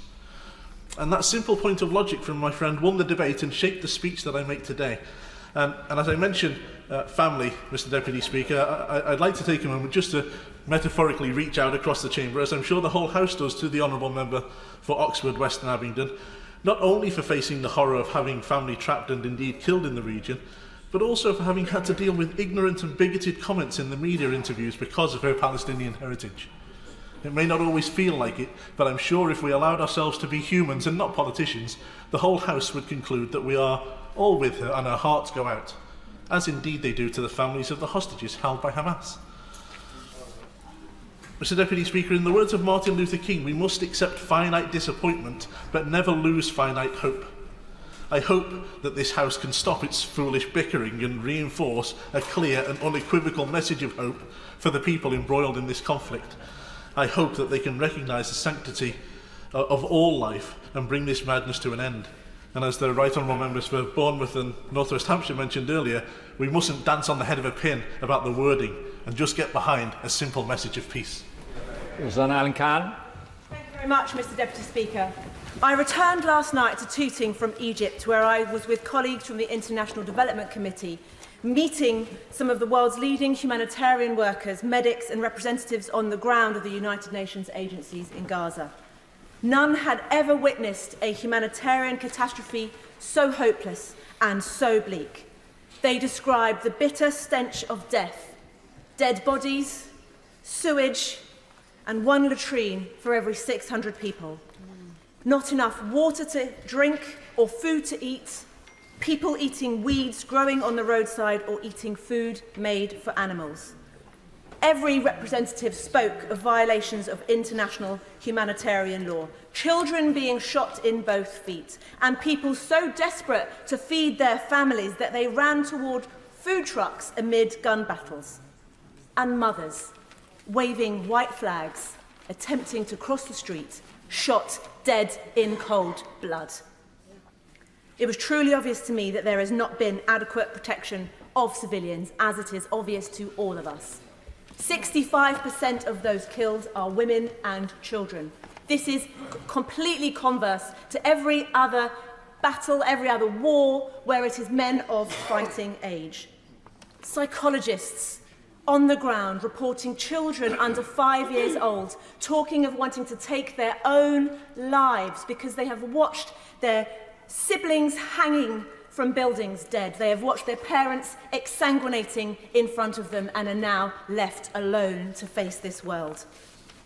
Health workers have not been protected from the war. There have been over 300 attacks on health facilities in Gaza, medicine blocked at the border, and most hospitals non-functioning or overrun by critically injured children unable to be treated. Yes, we need a peace process. Yes, the hostages must be freed. Yes, the wheels of international humanitarian law must turn. And yes, the Palestinian people must have a recognised state. But first, today, this minute, now, we must have an immediate ceasefire to save tens of thousands of lives. This country has a historic responsibility to the people of the Middle East, and it is in our strong national interest to secure a two-state solution. What this Parliament does today will resonate with leaders, governments and people across the globe. The mother of all parliaments has something to say, and I will say this. When we were elected to this place, we would want to feel that in the twilight of our lives, when we are looking at ourselves in the mirror, when people no longer know who we are, that we are proud of who is looking back. So today, let us say clearly that an immediate ceasefire must come, justice must be done, and peace must be won. Miriam Cates. Thank you, Mr Deputy Speaker. War is terrible, and as we've heard today, the tragic consequences of all fighting is dreadful. War should be avoided at all costs, but sometimes it can't be, and sometimes war is necessary when accommodation can't be made, or when there's no possibility of good faith negotiations, or when the cost of allowing your enemy to go unchecked is just too great. And the war in Gaza is just such a war. Devastating, tragic, appalling, yes, but unavoidable, because of the October the 7th massacre, where honourable members have reminded us of the appalling and depraved and unspeakable crimes that were committed that day against Israeli civilians. Any government that did not then act to prevent this from happening again would be failing in its duty to protect its citizens. And there simply is no other way to keep Israelis safe than to destroy Hamas. We might wish it were otherwise, but this is the reality of the situation. We are all appalled by the loss of life, both in Israel and in Gaza. We are all calling for a pause to the fighting to allow much more humanitarian aid to get through. But to call for an unconditional ceasefire now shows, I'm afraid, a naive judgment of the situation on the ground. Because there is no moral equivalence between a bunch of murderous terrorists and rapists attacking civilians with glee for the sole purpose of inflicting evil. Now, I won't, because so many want to get in. And there's no equivalence between those murderous terrorists and a nation-state using conventional forces to root out dangerous enemy, however much we may criticise their tactics. For Hamas, the civilian deaths, including of Palestinians, are the point. They are the point of the conflict. They were the point of the original attack. And we must be clear that Hamas bears responsibility for all the deaths in this conflict. The only outcome that will secure a lasting peace is for Hamas to be destroyed. So I would ask those who are calling for an unconditional ceasefire now, do they not want Hamas to be destroyed? Why aren't they calling for unconditional ceasefires in other conflicts across the world? Why are they not calling on Egypt to assist refugees, as the Polish did upon the invasion of Ukraine? And I'm afraid to say Benjamin Netanyahu is not listening to this debate. It will not change the outcome on the ground. Now, I do understand that MPs are facing extreme pressure. They're facing threats, and I feel particularly for colleagues on the other side of the House. But we can't allow these threats to influence our democracy, to influence our speech in here, to influence parliamentary procedure. Those demanding for a ceasefire tonight will not stop at that. They will call for boycotts of Israel, an arms embargo, prosecutions of Israel in the UN. Yet again, Israel is being singled out as the world's only Jewish state. It's being exceptionalised. We're seeing the rise in anti-Semitism here on the streets in the UK. We cannot afford to give in to that pressure. We must respect Israel's right to defend itself and to prevent the most atrocious crimes that have happened in my lifetime from ever happening again. Stephen Bonner. Mr Deputy Speaker, for too long the leaders of the Western world, including in this very chamber and those who populated these benches before us, have turned a blind eye to the decades-long suffering of the Palestinian people, a blind eye to the occupation of their lands, a blind eye to the expansion of illegal settlements, a blind eye to the theft of their homes. We are and have been complicit in the continued futility of their struggle for self-determination and complicit in their pain and their suffering. Arms sales to Israel from this place, which will then use to murder innocent women and children in Palestine, make us so complicit. Ministers will stand at that dispatch box time after time and attempt to justify those arms sales and those deaths. Mr Deputy Speaker, since October 7 and the deplorable actions of that day, which have been, by my party, universally condemned, we have been asked to do more than turn a blind eye to the collective punishment of innocent Palestinians. We have been asked to endorse it. And if it isn't collective punishment, then what is it? Is it merely a conflict? Is it a war? Or is it more than that? Is it genocide? And if it is, are we truly prepared to keep turning a blind eye? Because we on these benches say no longer. 30,000 Palestinians lie dead. 12,000 of that number are innocent children. 60,000 more have been injured, their lives forever altered by the horrors of war. We say no more. Would the honourable gentleman give way? I'd be happy to. I thank the honourable gentleman for giving way. Does he agree with me that the focus today must be on the bloodshed and slaughter in both Israel and Gaza, and some of the antics and games and name-calling we've seen today in this chamber paints this chamber in a very unedifying light? Yeah, I couldn't agree more with my honourable friend. She is absolutely on the money. We cannot afford to sugarcoat the truth of the harsh realities that are being faced on the ground in Israel and in Gaza and in the occupied Palestinian territories. All the potential for further atrocities in Rafah. 2/3 of those who are dead are women and children. Is this just another conflict? Does that seem to be proportionate? No, I won't. And no, it is not proportionate. We are being asked to turn a blind eye to genocide, Mr Deputy Speaker. And it is high time that the world recognised it as such. Genocide. Genocide. That is what is happening in Israel and Palestine. Innocent lives are being wiped out, families are being ripped apart, communities are being decimated, never to return before our very eyes. The concern and the anguish both our Muslim and our Jewish communities here in the UK are experiencing must be intolerable. Watching the lives and the potential of their countrymen and women being destroyed by the senseless and horrific violence that is being meted out upon them. Their anguish is our anguish. Their struggle is our struggle. And their fight for justice and peace is our fight for justice and peace. The world is watching. We need an immediate ceasefire now. The SNP motion before us gives this House an opportunity to tell the world what kind of people we are, what kind of world we wish to live in, what kind of parliament is this. For all those who believe in the inherent dignity and the worth of every human life, then I urge you, stand with me, stand with us, support our motion by voting for an immediate ceasefire in Gaza today. Thank you. Very much. Mark Logan. Thank you, Mr Deputy Speaker. What I've said in private scores of times before today, I now say in public.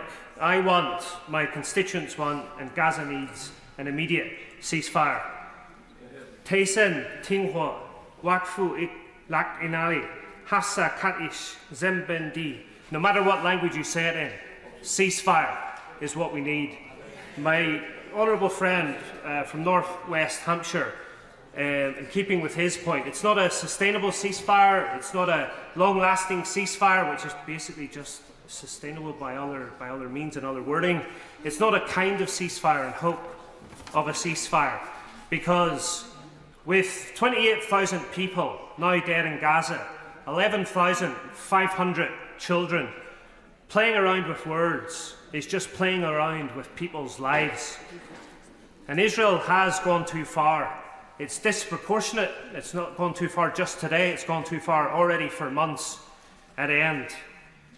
And I'm concerned about Rafah because time and time again we've heard how innocent people's lives in Gaza wouldn't be the subject. They wouldn't be hurt. But time and time again we've reached the figure of 30,000. How can we have any trust and belief that the people, the 1.5 million people now in Rafah, will also be left untouched? And I will give way to the honourable member.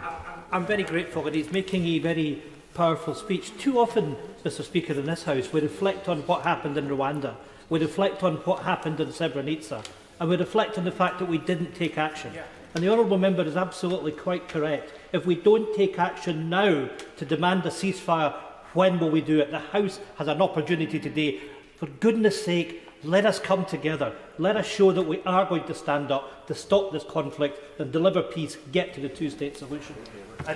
And I agree 100% with the honourable member opposite, because there have been members on my own side of the House who have talked about that this is merely symbolic or it's virtue signalling. But at the end of the day, we're MPs not to fix potholes. We're MPs not to follow up with our next door neighbour, the hedge is growing into my garden. That's not what we're here for. We're here to protect lives.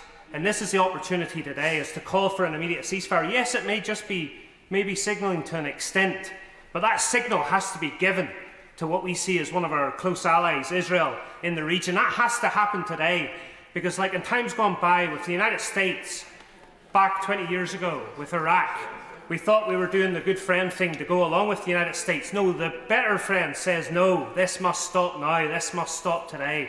So a ceasefire must happen now. And I so no longer in good conscience can continue on backing in public the line that we have taken on this side of the House, regrettably.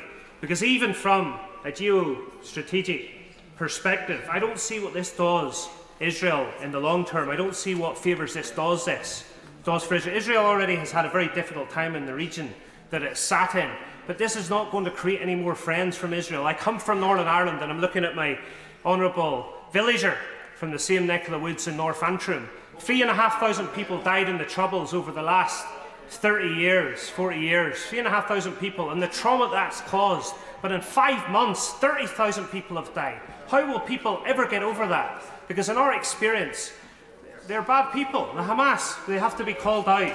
The people behind them, they have to be obliterated. We don't want to work with Hamas, and I think the motion from the SNP obviously could have gone further to call out Hamas, because we in Northern Ireland as well have dealt with those troubles in the past, the very bad people hiding behind other political leadership.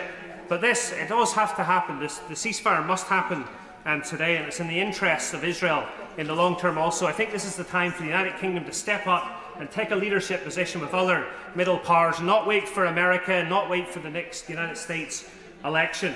And just in closing, it's in my own good conscience, I cannot acquiesce to the government's position anymore on Gaza. The people of Bolton certainly cannot. And although you sit diagonal to me today, you're not sitting diametrically opposed to Alan me. Brand. Thank you, Mr Deputy Speaker. This call for an immediate ceasefire is about limiting the slaughter to the horrific 30,000 civilians already killed, stopping more civilians being killed by bombs, by bullets, starving to death or dying from disease. Now, currently 1 in 6 children in the north of Gaza under the age of 2 are suffering from malnutrition. 90% of children across Gaza under the age of 5 are already affected by 1 or more infectious disease. Now, aid is available, no aid is available, but it's blocked from getting into Gaza by Israel, which breaches the interim ICJ ruling. If denial of electricity, denial of food, denial of water, denial of medicine isn't collective punishment, then what is it? And he's called out for what it is, and that's where Labour and Tories need to look at that. The 2 million displaced citizens 2 million citizens displaced with instructions of the occupying power breaches international law by violating Article 49 of the Geneva Convention. So where is the Government or Labour condemnation of the displacement of civilians? Now, in terms of reprisals, obviously the Hamas attacks were brutal, but 25 innocent Palestinian civilian deaths for every Israeli death is not justice. Now, the ICJ is going to make a judgment on genocide, but when the Israeli ambassador to the UK stated every school, every mosque, every second house has access to tunnels, and asked Ian Dale on live UK air if there's any other solution other than destroying every building in Gaza, then she's justifying genocide in terms of physical destruction and breach of Article 2 of the Convention on Genocide. Where is the condemnation of the comments by the Israeli ambassador to the UK? It's a deathly silence. Now, rightly, when debating the merits of a ceasefire, the issue of the release of hostages comes up. It's quite clear a ceasefire is required if there's going to be any chance of them being released safely. It's obvious that unless there's a ceasefire, then the hostages are also at risk of death from disease and starvation, or even killed by the IDF, who have already unfortunately killed some of their own brethren. So perhaps it's time to listen to the brave families of the hostages who have actually been protesting against Netanyahu, who is calling for a different approach. It's time to listen to organisations like Jews for Justice, to the 25 humanitarian organisations demanding an immediate ceasefire. And it's horrific to hear that humanitarian aid workers are also dying right now before us. It really is time to have a ceasefire and then to look at building the two-state solution and helping the survivors who are going to be traumatised for life. Yeah.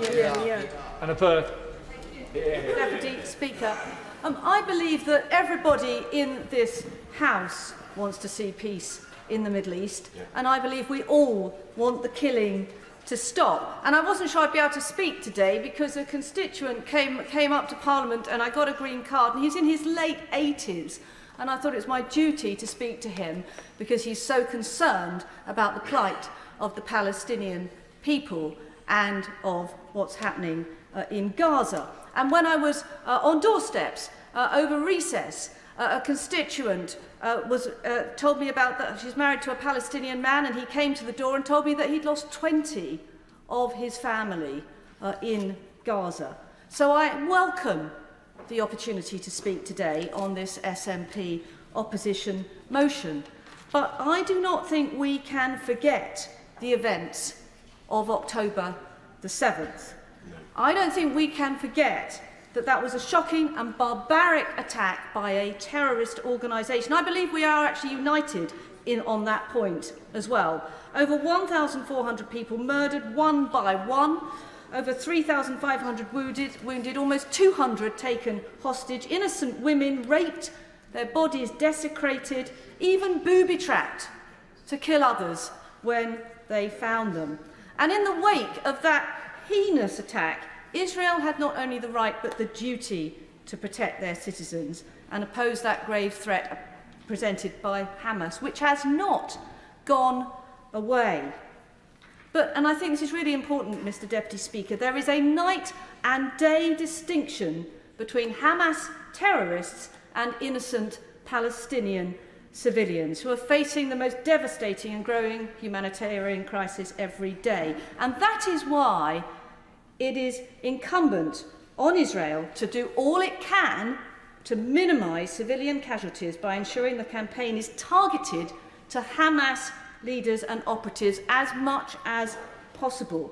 So make no mistake, we all want to see a ceasefire in this place, but it must be a sustainable ceasefire. And the reason I can't support the opposition's motion is because it completely ignores the fact that Hamas still holds over 100 innocent Israelis captive in Gaza. No nation can be expected to abandon their own citizens to captivity. And it is the release of those hostages, but it's not contingent. It's not contingent in your motion. It is the release of those hostages which is the key to a sustainable peace, and that is why I support the government's motion. I think it's moderate, and I think it recognises the balance of interest in this very difficult region. If people now, there's no further speakers on the government side, so if people can do their contribution, say what they need to say in fewer than 3 minutes, you'll be helping your other colleagues. Angus Brendan McNeill. Mr. Speaker, I'll endeavour to do that. I think we all abhor the deaths of the 7th of October by Hamas, and we all should. Particularly, there was Israeli peace activists, and I can hazard a guess, perhaps wrongly, but I don't think so, what they would have wanted. It's certainly not what's unfolded. The deaths of the 7th of October or the death of the 6th of October, or whenever before or since, are all very sad and very lamentable. In August 2023, Mr. Speaker, the UN had noted that 172 people had been killed in the West Bank alone by Israeli forces, not Gaza, but the West Bank. And why did the UN report that figure in August? Well, it would pass the grisly milestone of 170 killed in the West Bank in the entirety of 2022. But it's unfortunate and it's really lamentable. This has been going on too long. It's sad this has been going on too long. And the killing by Israel of 25 more than Hamas killed in October the 7th is a very grisly and sad fact, especially as 30,000 of those dead are in the majority children and women. There can be no room for hate, Mr. Speaker, Mr. Deputy Speaker, and we all condemn anti-Semitism for fear of where it can lead and has led in the past. But we can see daily on the television where anti-Palestinianism has led, and this has led to genocide. The Labour motion today supports efforts to achieve a lasting ceasefire, not a call for a ceasefire, but efforts to achieve. The Tory motion talks of moves towards a permanent, sustainable ceasefire. The main motion of the day talks of a ceasefire, meaning that this has to stop. And what's in the motion or not in the motion is beside the point. The motion is not a history motion, it is a ceasefire motion to stop killing people. And if I would be critical of the SNP, I would just say to them one thing, and I'm not in the SNP, that efforts to have any sort of relationship with the Labour leader have not worked well and don't bode well for after any election when they hope to get a referendum. But that is beside the point. The House here can't impose a ceasefire, but it can be a very important domino towards that ceasefire. It can be good for the immediate lives saved, and it can mean a safer future for Israel itself in the long term. The alternative to a ceasefire is to continue fire.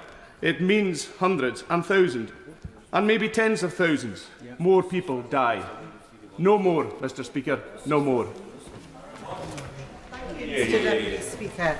The SNP motion here today raises the important point that we must all be calling for an immediate ceasefire in Gaza, specifically to prevent the impending humanitarian catastrophe in Rafah that cannot be allowed to continue. However, I cannot vote for the motion put forward by the SNP without the amendment made by my party. Labour's amendment provides an opportunity for the whole House to speak with one voice and call for a ceasefire that is sustainable, one that will last and put an end to the starvation, suffering, injury and death that has gone on for far too long. That is why we cannot call for a ceasefire without an amendment that understands that Israel cannot be expected to cease fighting while Hamas continues with violence and hostage holding. We cannot have a meaningful and enduring ceasefire if we don't recognise that it must be, by definition, two-sided. All Palestinian civilians in Gaza must be protected. Hamas must be disarmed and have no role in the future governance of Gaza. All hostages must be freed and returned to their families.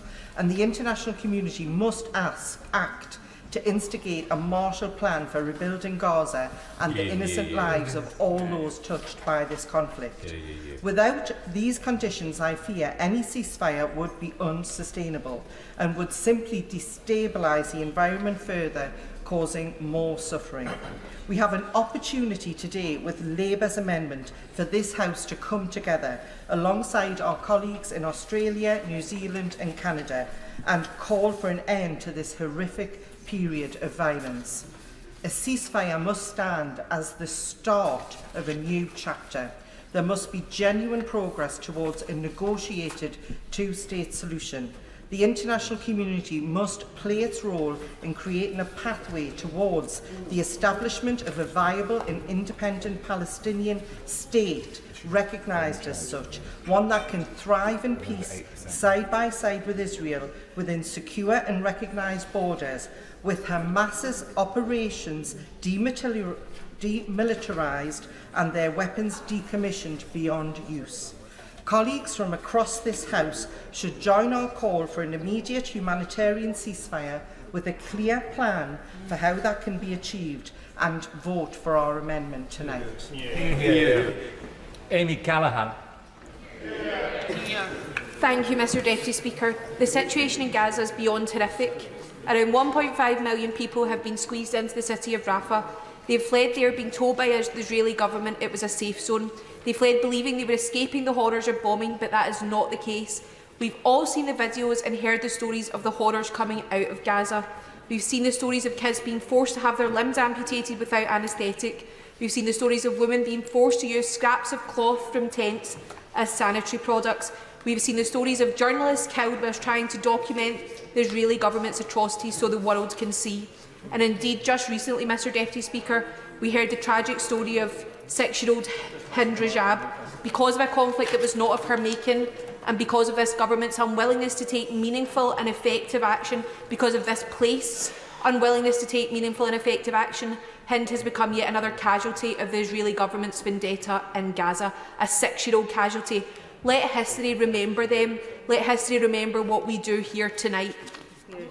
So it's but a simple fact that the best way, the only way to guarantee not only the safety of the Palestinian population in Gaza, but also the release of all the remaining hostages is through an immediate ceasefire, not through continuously bombing a civilian population. not through continuously moving the people of Gaza from one area to another, and certainly not by assaulting the last remaining safe zone in Gaza. It is time for us all to show moral courage and recognise that the only way to bring an end to the suffering is by voting for an immediate ceasefire. Mr Deputy Speaker, we've seen injured Palestinians forced to travel south on foot as there was no ambulances available, and thought, surely now they have to back a ceasefire. We saw a pregnant woman burned to death and thought, surely now they have to back a ceasefire.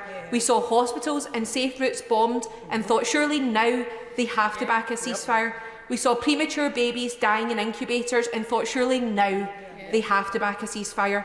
We saw white phosphorus falling from the sky and thought, surely now they have to back a ceasefire.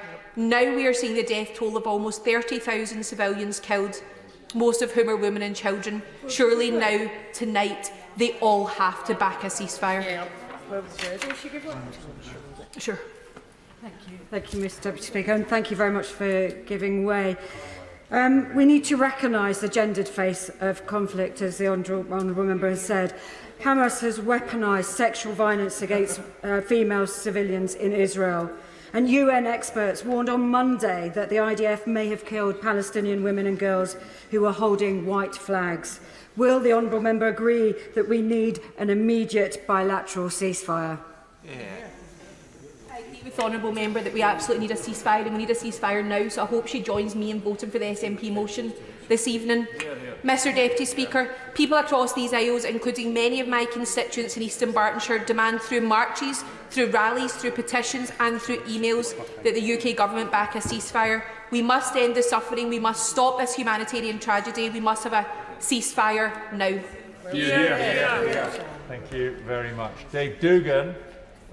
Mr Deputy Speaker, 23% of my casework since October has been on this humanitarian disaster in Israel and in Gaza. The vast majority of my constituents seeking a ceasefire and to see the death and destruction of communities, the intolerable, unimaginable misery of innocent civilians brought to an end. And also Angus constituents highlighting Israel's right to defend itself and highlighting the plight of the people who were slaughtered by the murderous criminal terrorists that are the members of Hamas in their appalling attacks on October the 7th. And I have unity with all of my constituents in their varying ambitions, because this situation in Gaza is a disaster for everybody. No one more so than the innocent civilians within Gaza itself, but also for the people of Israel. And I refuse to believe that we have some sort of moral superiority in this country when we call for a ceasefire.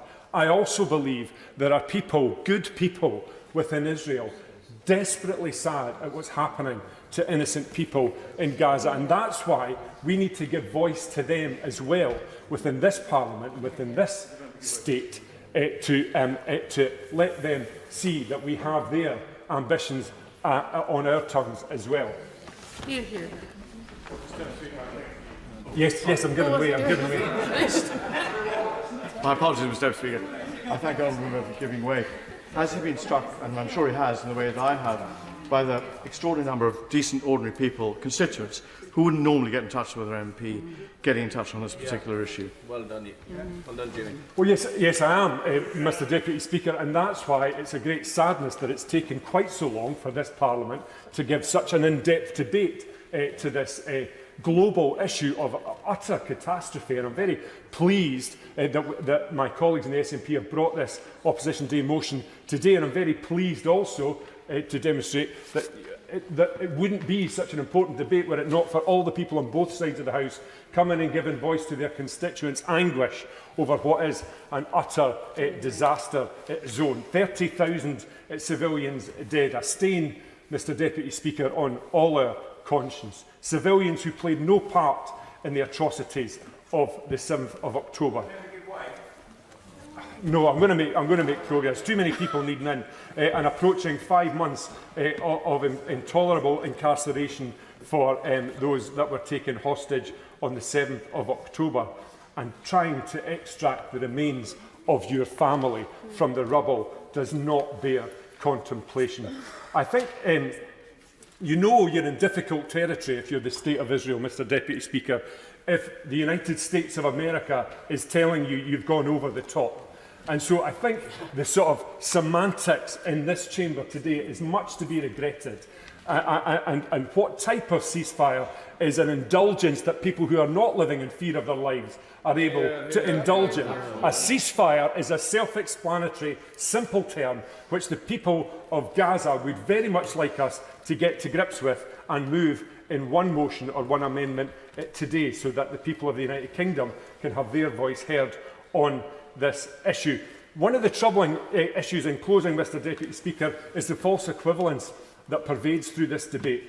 There is a false equivalence that 30,000 civilian deaths in Gaza is somehow going to atone for the tragedy that befell Israeli civilians. It's not. And the IDF represent a democratically elected government in the State of Israel, and the people of Israel.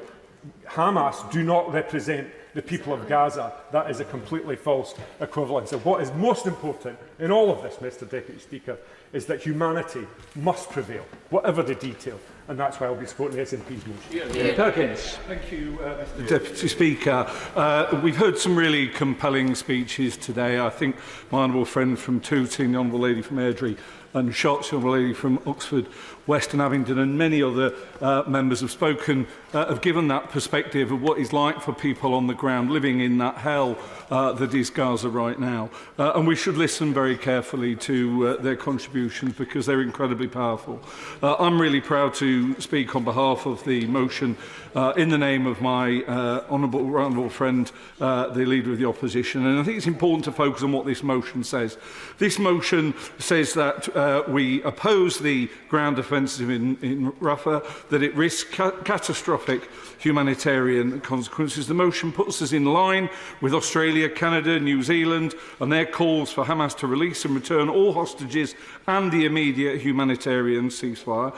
It calls for the rapid and unimpeded humanitarian relief to the people of Gaza. It demands an end to the settlement expansion and violence. It urges Israel to comply with all of the aspects of the ICJ provisional measures. It demands that two-state solution. It says that the people of Palestine are entitled to that and that it is not in the gift of any of their neighbours. And I have heard many speeches. Indeed, I challenged the honourable member from Sutton Coldfield to tell us what was wrong with this motion. And we've heard many speeches from members opposite. Not a single one has outlined what they actually oppose within this motion. And so I think it is really, it really compels anybody who says that they're in favour of an immediate ceasefire to support this motion or explain why they are not doing it. It's not enough to simply say that they are supporting the government, because the government is very different. The government calls for a pause, not a ceasefire. This is not semantics. What a pause means is that the fighting is interrupted but then continues. A ceasefire continues to hold until someone breaks it. And so that is very different. The government's motion does not oppose the action in Rafah. The government's motion does not speak on the need for a Palestinian state. The government's motion does not bring us in line with our colleagues in Australia, in Canada and New Zealand, and the government's motion does not urge Israel to comply with the ICJ verdict. So people who vote for the government's motion but do not vote for the Labour motion, I'm afraid, are voting against all of those things. And it is really important that that message is heard. I'm very pleased to hear that the SNP will be supporting the Labour motion. I think they're right to do so, and I hope that all those people who've spoken powerfully in this debate on all sides for an immediate ceasefire will support the Labour motion and see this House united behind those words. Thank you, Mr Deputy Speaker. This is a really important day for all of us in this House, representing our constituents that have written to us in droves, asking us to speak out for a humanitarian end to the crisis. And I want to reflect on some of the speeches we've heard from right across the House, and in particular from the member for Gillingham and Rainham. If not now, when? And that's a question that we should all be asking ourselves. We're very good as a chamber when we come and we reflect on the horrors of the genocide. We think about what happened in Srebrenica. We think about what happened in Rwanda and Darfur. And we ask ourselves the question, why didn't we stop those? Why didn't we stop the killing in those situations? Yet, Mr Deputy Speaker, here we are again. 29,000 people, women and children, murdered. And why? And why? And we are members of the Security Council. We are in a position of leadership. We should be standing up today. And yes, we extend the hand of friendship to our allies in Israel. But we see that the only way that we can resolve this is if we have an end to the fighting now. And we recognise that everything that we've talked about over many decades about that two-state solution, that we now have to push on. We are politicians. We are diplomats. We are meant to improve people's lives. We have come together, thankfully, to support our friends in Ukraine, the House coming together, that Putin must be defeated. But we need to recognise we can't have any more of the needless slaughter taking place in Gaza. Yes, we want to see Israelis being able to live in peace and security. Yes, of course, we want the removal of Hamas, that vile terrorist organisation. But for goodness sake, colleagues, today is the day that we must come together. Let's stand united. Let's say no more should innocent civilians lose their lives in Gaza. Let's make sure today is one that this House can be proud of. Thank you, Mr Deputy Speaker. When the House last voted on a ceasefire in November, 11,320 Palestinians had been killed, including 4,650 children. When the ICJ's plausible genocide ruling made clear the right of Palestinians to be protected from genocide, the death toll in Gaza had surpassed 26,000. I find myself asking, just as I asked when thousands were killed, when 10,000 were killed, when 20,000 were killed, and I'm asking again now that over 29,000 men, women and children have been killed, whether this government believes that there is any limit at all to the number of civilians slaughtered.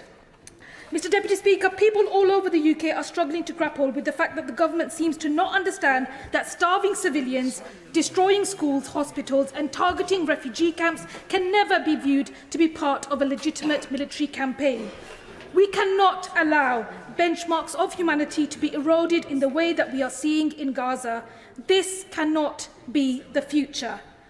And in keeping my remarks brief, I come to the chilling and shocking disregard for Palestinian life, the dehumanisation, the racism that we have witnessed across much of the mainstream UK political establishment. Any expression of Palestinian identity has all too often been deemed unacceptable over the recent period and much before. I am shocked by this. There are members from all sides of the House who are shocked by this. My constituents are shocked by this. The general public is shocked by this. Countries all over the world are shocked by this. And yet the US continues to use its power along with the UK to ensure that this nightmare continues. It's utterly shocking and it will never, ever be forgotten. Mr Deputy Speaker, why are Palestinians being treated differently and denied any sense of humanity? Why are Palestinian lives and dignity not being protected?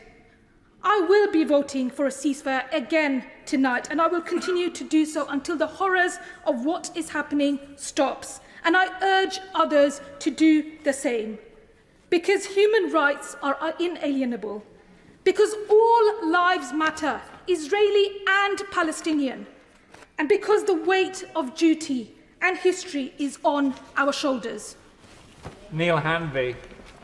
Thank you, Mr Deputy Speaker. Today, my boys celebrate their 18th birthday, and so for me, this is a special moment in that I hope that we will come to a decision that will make the world that they step into as adults a better place. And I would have hoped that one of the most serious humanitarian crises in living memory would have brought consensus instead of competition. We're supposed to be voting to bring peace to a deeply polarised conflict, but that won't be achieved by political factionalism in this place. And despite accusations of tribalism in the Scottish independence movement, Alba intend, and as often we have done before, to support the SNP's motion today. My party's position from the 9th of October was set out by my party leader Alex Salmond, and it is that there has been a long and sorry catalogue of atrocities throughout the history of this conflict. Terrorist action against civilians can never be justified, and neither can military action in reprisal leading to the killing and maiming of children. Both sides should be told by the international community to now choose the path of de-escalation and ceasefire. There can be no lasting settlement which ignores long-standing UN resolutions, and there is no path to peace which can be initiated by violence against civilians. He was right, and as has been evidenced by subsequent violence, death and destruction. This serves no one, and an end to bloodshed should be the only guiding principle we observe. At the start of the current conflict, many of us met with a young Israeli man who lost both of his peace campaigning parents in the October the 7th attack.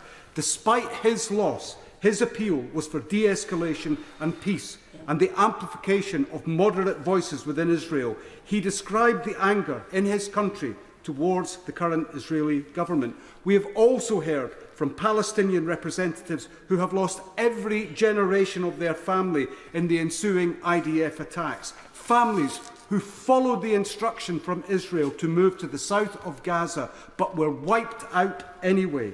We've heard testimony from Human Rights Watch and Reporters Without Borders, who are witnesses to alleged war crimes. The ICJ have found it plausible that Israel's act may amount to genocide. The Jewish Voice for Peace of the Jewish Voice for Peace Rabbinical Council have condemned the continuing violence against Palestinians and those countries who support and enable it. If this House can't cooperate and calls those of us who seek peace naive on a matter of such humanitarian significance, how can we expect others so invested in this conflict to lay down their arms and talk? Speaker, members across the chamber have set out in moving terms the context and the consequences of the last few months in Gaza, and I won't try and capture that. I worked for relief and development agencies for 10 years before I came here, and still I have never encountered a humanitarian context as hellish as the people of Gaza are experiencing. Our constituents are watching in desperation and distress, and they feel powerless to the point of complicity. That's not the main issue here, but it has consequences for their faith in politics and in international law, and I want to give voice to it. Those feelings of dread people feel at the images on their screens and that are etched permanently in their minds. I feel that way. I look at my 6-year-old sweet, smiling, innocent daughter, and I see a 6-year-old trapped in a car for days with nobody listening to her cries, and the bodies of all the people she loved, and those stories will never leave people. And worse again, people who express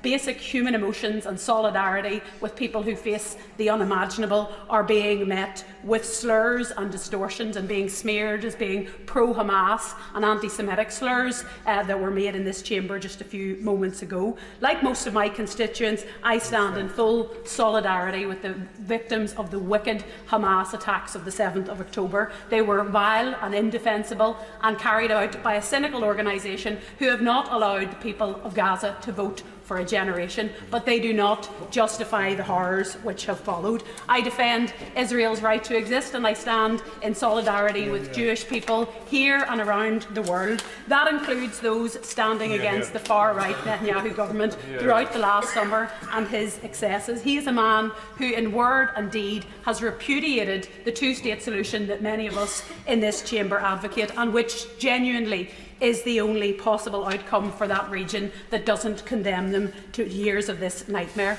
Comparisons between the Middle East and Northern Ireland are shallow, and I avoid making them, but the one that can be learned is that the first step is stopping the killing. Those who are asking for a permanent solution, a permanent ceasefire, are setting an impossibly high bar. Even in Northern Ireland, when paramilitaries were dragged to that point, it took a decade for those ceasefires to be made permanent. We need to stop the bombs. We we need to stop the rockets, we need to release the hostages, and we need to release the aid, and then we need to work every day to make that sustainable. Only politics can do that. There's no military solution here. There never was. I don't really care which amendment gets through tonight. I don't care what form of words it is, so long as this House sends a clear message and states an end to this slaughter and a pathway to a just and lasting settlement and international momentum towards that. Israel has failed to reach its objectives. If we don't support a ceasefire now, when will we? Kenny McCaskill. Thank you, Mr. Deputy Speaker. Obviously, Israel is entitled to defend itself. It's unquestionable that the actions of Hamas were totally reprehensible. But we have long passed the position in which Israeli action is legitimate. It's not been a matter of days or weeks, it is now months. They have gone on beyond what international law views as acceptable. And now what they're doing is not a natural consequence of what Hamas did, which was evil and wicked, and the retention of the prisoners and holding hostages remains that way. What has remained is not by consequence, it is deliberate. Israel is acting to a plan which is to make Gaza unlivable. That has been a plan of Netanyahu and others. It is for that basis that we have to support a ceasefire.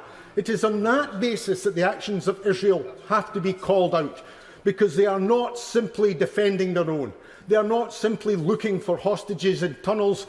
What they are doing is crushing the lifeblood out of Gaza so that it will be unlivable, not for weeks or months, but for years, if not forever. It is their intention to flatten it, and that is why we have to require not just an immediate ceasefire, but we ultimately have to have a genuine peace. That comes back to the role of Britain, which has been supine towards Israel and towards the United States.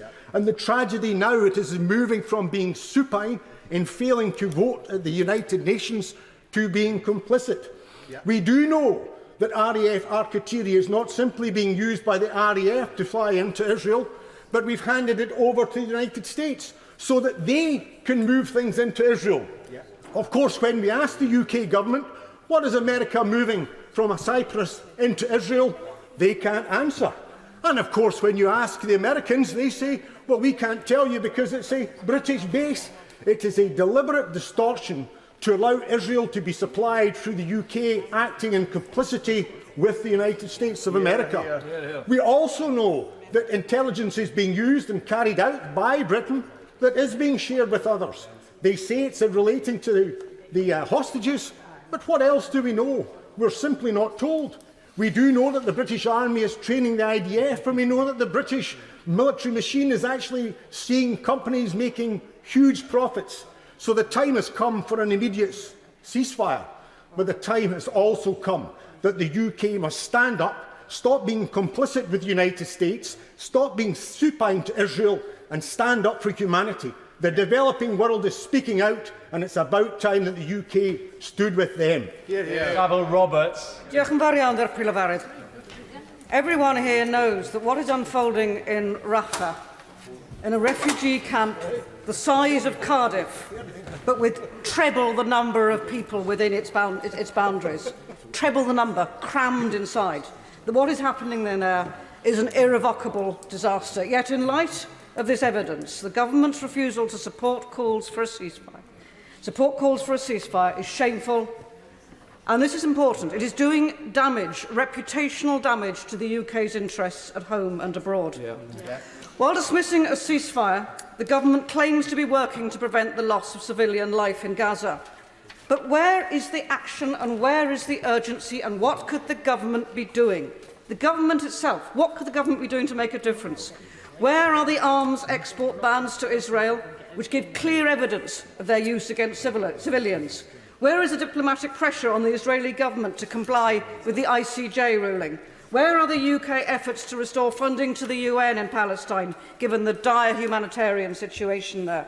Where even is the provision of treatment for injured Palestinian children in UK specialist hospitals? All things we could do tomorrow, Mr Deputy Speaker. My constituent, British citizen Emily Fares of Glwyn-Gyrrel, is desperately seeking support on crowdfunding to bring over family members from Gaza. She told me this morning, my father-in-law was messaging me most of last night as al-Masawi was coming under intense fire. On loudspeakers, Israeli forces were asking displaced women and children to stay in their tents and for men to surrender themselves. We didn't even hear until this morning that his brother and sister and children survived. This is meant to be a designated safe zone, and they are living in terror. The government must be aware that the inconsistency with which Palestinians seeking to escape a war zone are being treated is set to be the subject of a legal challenge. My constituent has seen the support provided by the UK government to Ukrainian refugees for 2 years. Both she and I can only conclude that the lack of similar support to refugees, firstly from Afghanistan and now from Palestine, must now be morally and legally questioned. Will the Minister justify to Emily why there is no such scheme for people trapped in Gaza? Only a diplomatic means, we know, can solve this crisis, and it has brought so many new horrors since October the 7th. One where the fighting stops, where Israeli hostages and Palestinian prisoners are released, and there is finally a route to a sustainable two-state solution. The longer we allow death and violence to continue, the rising reactionary forces of anti-Semitism, Islamophobia, will continue to spread through all our communities. Stevens. Mr. Deputy Speaker, I have listened intently to those members who are supporting the government amendment, and they're asking us to ignore two key facts. They're asking us to ignore that the International Criminal Court investigation into war crimes and crimes against humanity by Israel, and they're asking us to ignore the order from the International Court of Justice, which urged the UK government to uphold their own legal obligations to prevent Israel from committing genocide. Difficult though it may seem for some, the act of voting today for immediate ceasefire is actually the simplest of actions required of members of this House. The harder task is finding an effective means of applying the pressure to do so. And we can start with halting the provision of arms to Israel, and we have already seen, the UK government already has the means to do this through Articles 6 and 7 of the Arms Trade Treaty, which the UK government has signed, and which bans sales where there is a concern that the arms may be used to breach international law. Mr Deputy Speaker, a YouGov poll in December showed that 71% of the UK public believe there should be an immediate ceasefire in Israel and Palestine, with only 12% against. The military escalation since then and the impending threat to Rafah could only have strengthened those views. As Oxfam have pointed out, over 100 countries, now including Canada, Australia and New Zealand, support an immediate ceasefire. And these numbers will grow, and we may find ourselves increasingly on the wrong side of history and humanity. Both the international community and our own individual constituents are aware of what's continuing to happen. Israel has intensified airstrikes in Rafah ahead of their threatened ground offensive. Remember that Rafah has 1.5 million people, including 500,000 children, all sheltering in 20% of the Gaza Strip without access to adequate shelter, water, food and medical facilities. That needs to stop, Mr Deputy Speaker. Mr Deputy Speaker, I'm blessed to represent a diverse constituency. And like so many others, I've had local organisations write to me, and I want to end with the words from the Crookston Community Group, who are represented by people of all faiths and none. In the midst of conflict and turmoil, the pursuit of peace becomes more crucial than ever. A ceasefire between Palestinians and Israelis is not just a regional issue, it's a call for humanity to come together and prioritise dialogue over violence. By embracing peace, we can pave the way for a brighter future for all mankind. And I ask all members to support the motion. Thank you. Thank you. Order. Order. After Richard Ford, it'll only be Labour members left, and if you can lose a couple of paragraphs from your speeches, you're going to be really helpful to your colleagues. Richard Ford. Thank Mr Deputy Speaker, and I'm going to spend my 3 minutes drawing on some lessons from counterinsurgency campaigns in years gone by, and then I want to quote from one of my constituents who I represent. When we talk about being a friend of Israel, we should think about what a friend is. To my mind, to be a friend is to involve being listened to. But at present, I see no evidence that the British government is being listened to by Israel. This is particularly evident since the Foreign Secretary said the UK might recognise a Palestinian state, a suggestion that has been utterly rebuffed by Benjamin Netanyahu. The insurgents, Hamas terrorists if you prefer, sought on the 7th of October to provoke an excessive reaction.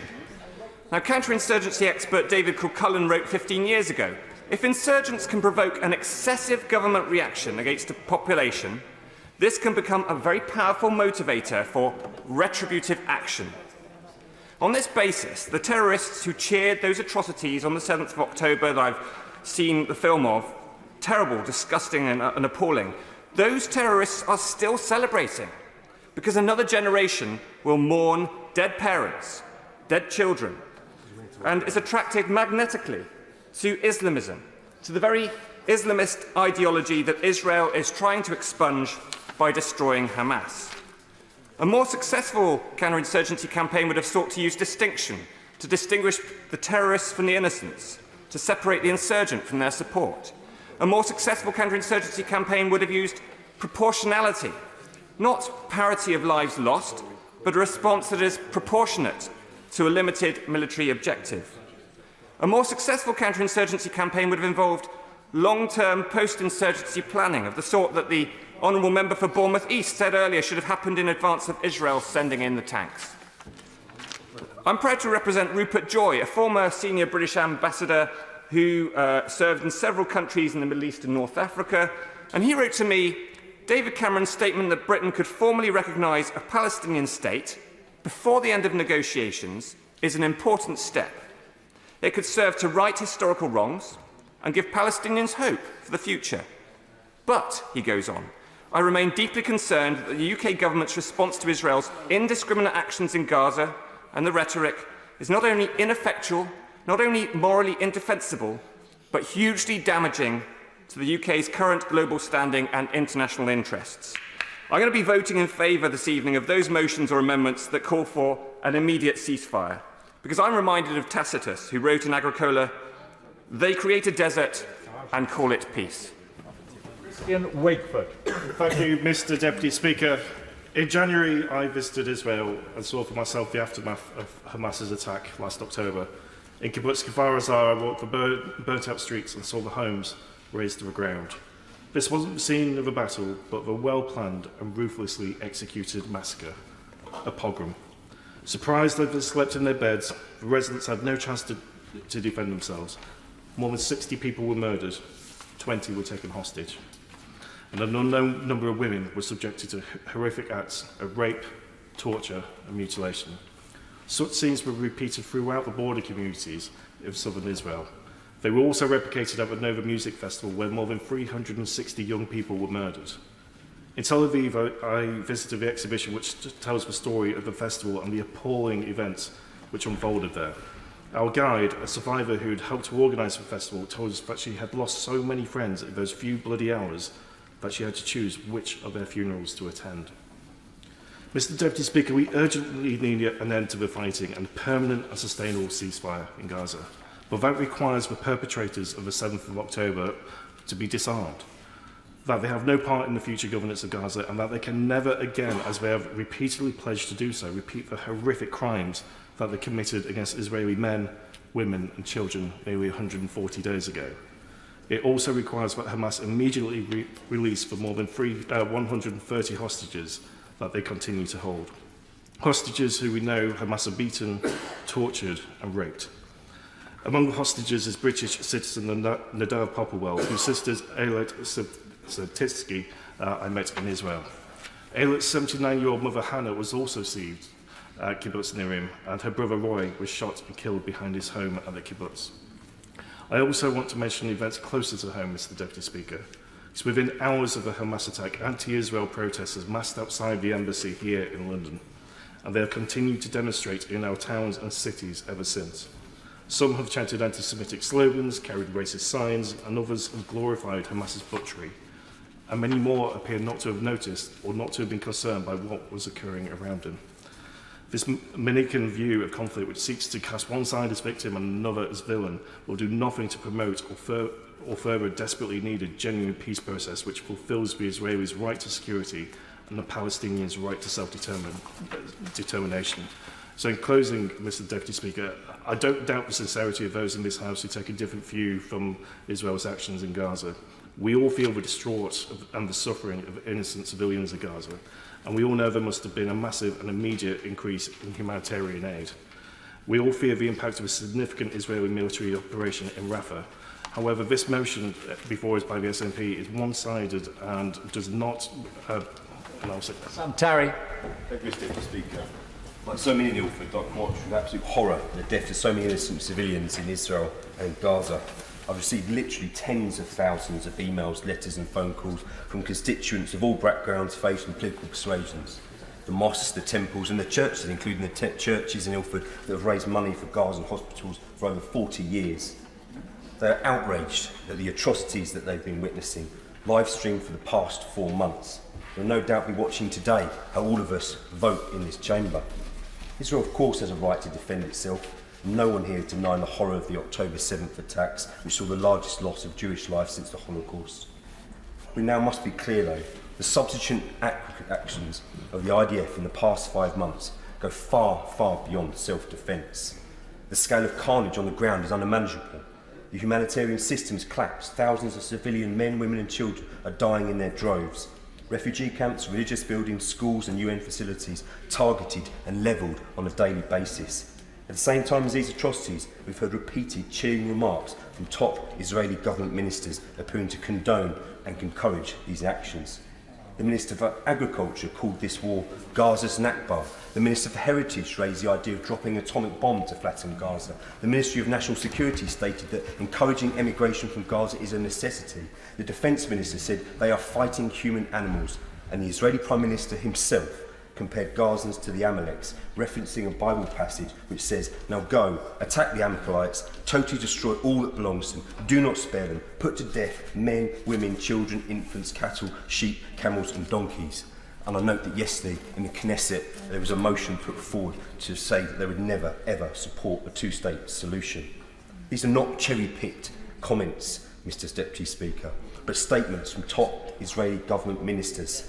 And it was this rhetoric which was a key component of the ICJ's ruling that claims of genocide in Gaza brought by South Africa are plausible.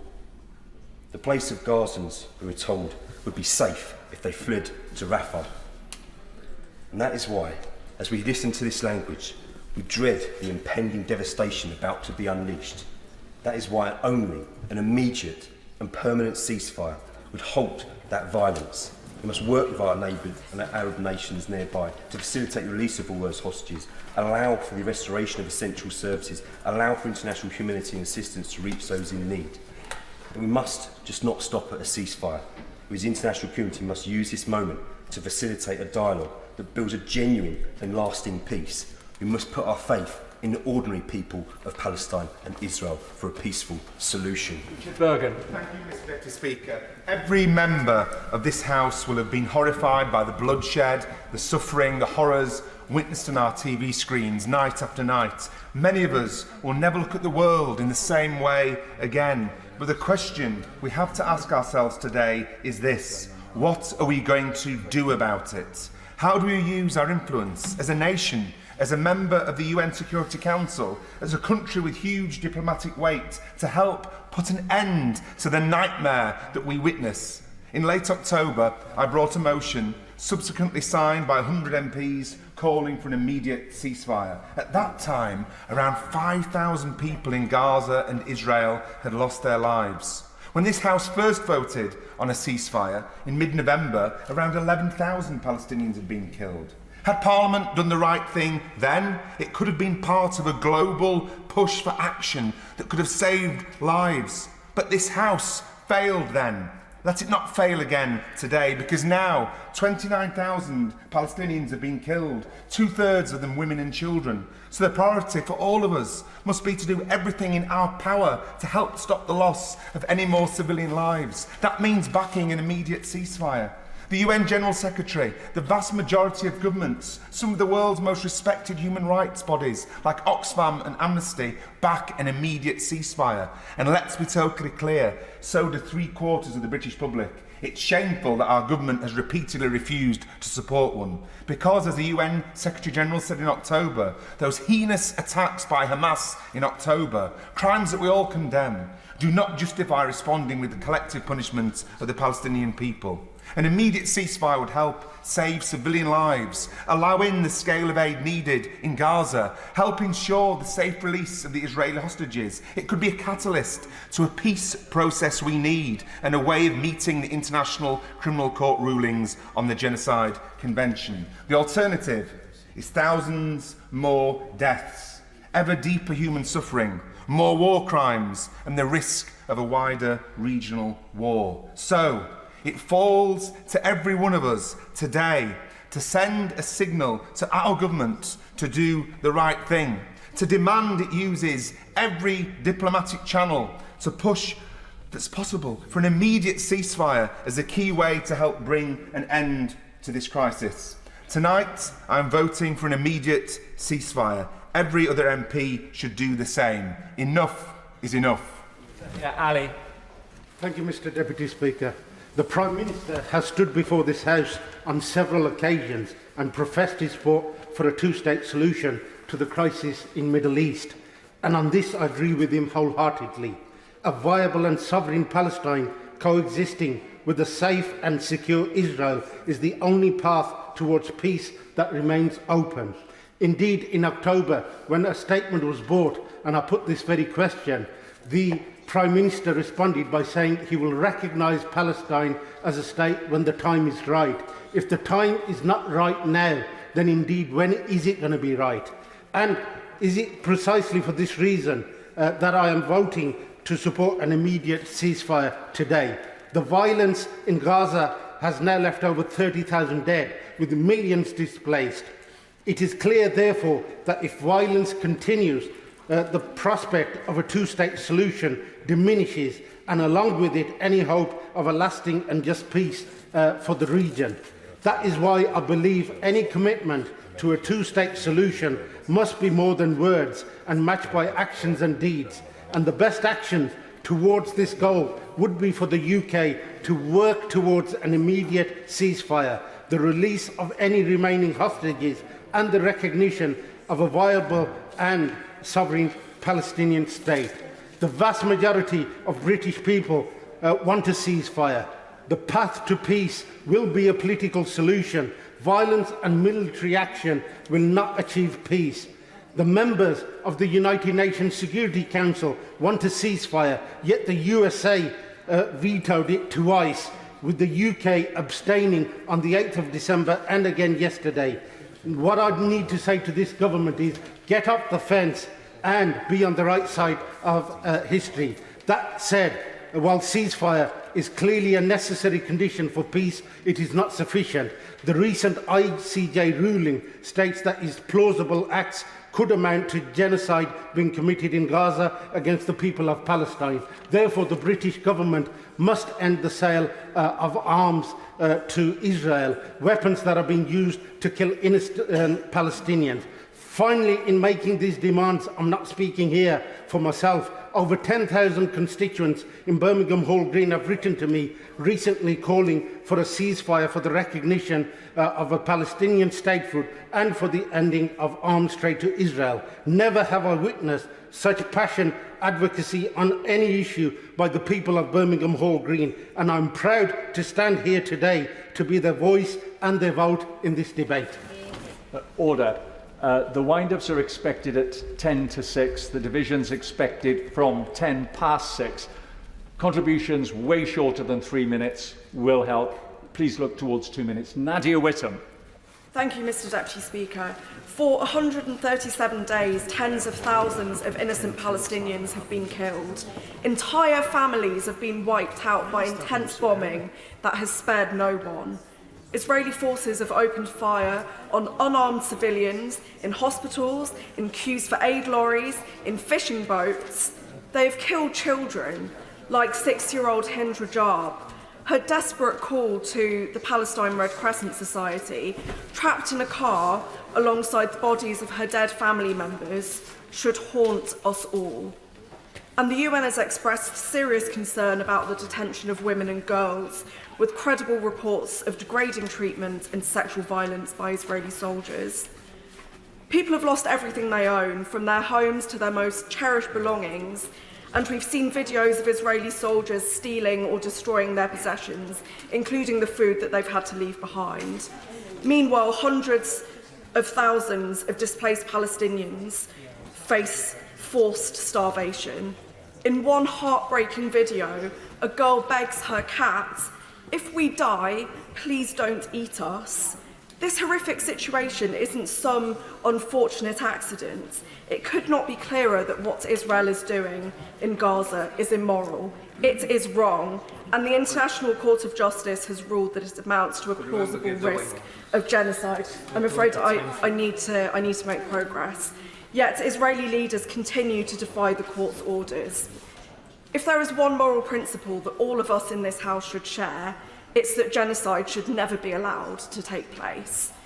The ICJ has said that under Article 1 of the Genocide Convention, states must employ all means reasonably available to prevent genocide within the limits permitted by international law. So what are the means that our government has?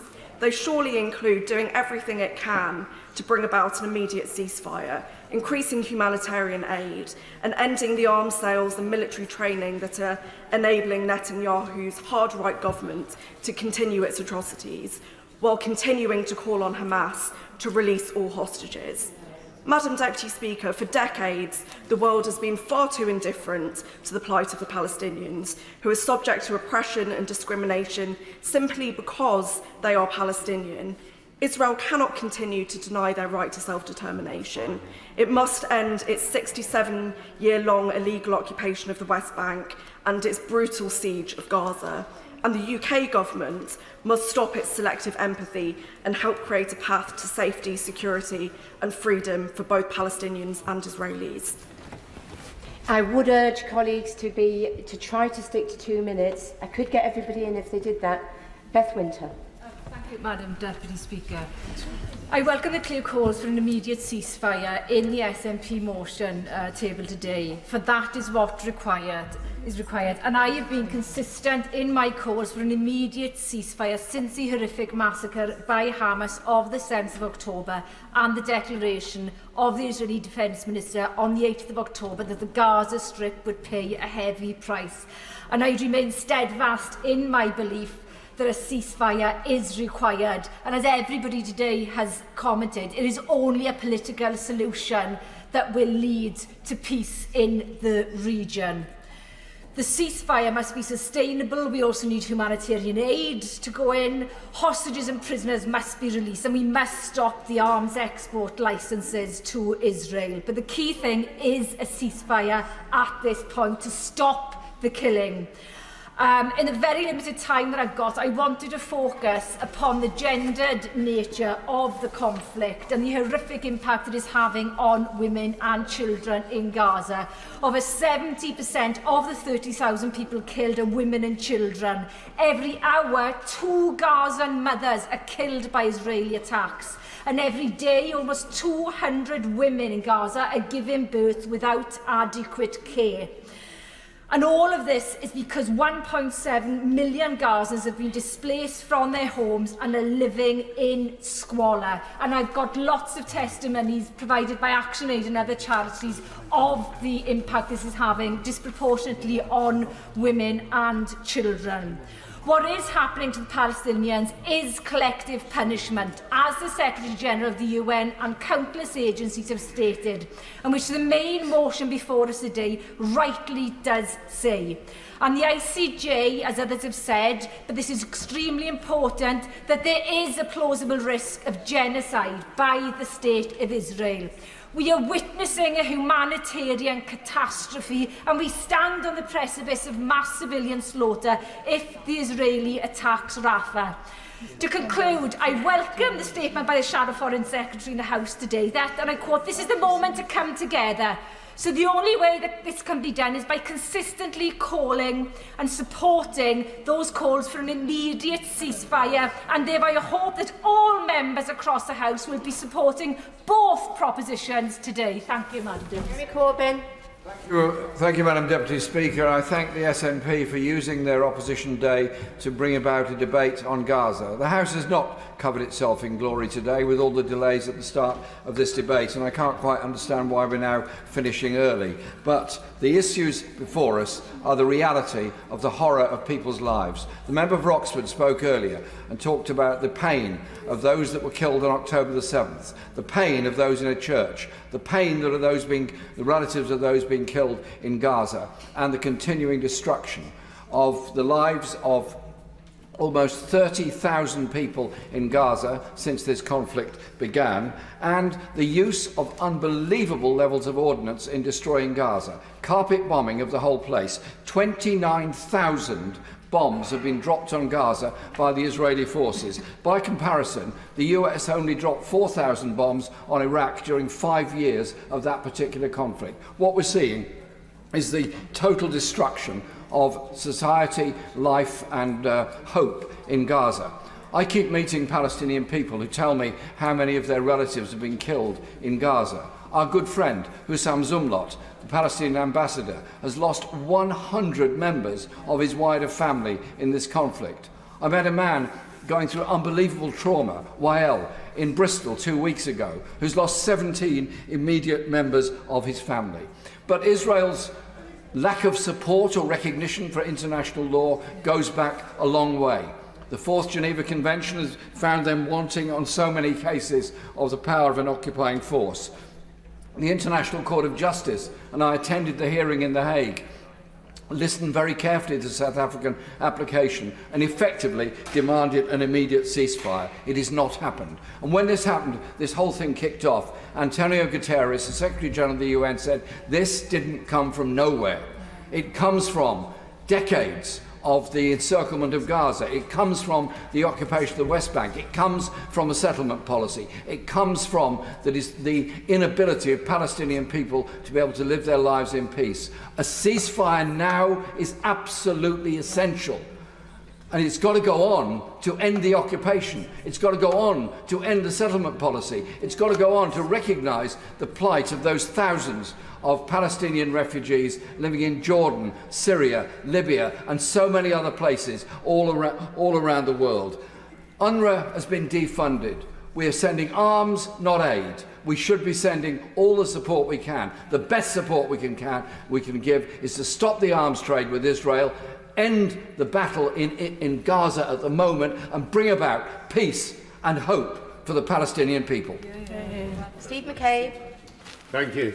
Well, look, I want a ceasefire. We need a ceasefire. And how I wish that the simple act of calling for it was enough to deliver it, as some people seem to believe. The reality is, it's going to take a bit more than that. We have to accept that if the hostages are not released, there's a major block on a ceasefire. We should throw our weight behind the talks in Egypt and Qatar and at the UN and with the people who are making practical negotiations possible to try and bring this thing to a conclusion. It's not enough to wish for it. It's not enough to march down the streets and block the traffic and invade the railway stations and chant ceasefire now. It might make you feel momentarily good, but it doesn't change anything at all. So we need a much more practical approach to what we're going to do, and that's been absent from this debate today. It sounded at times like a prosecution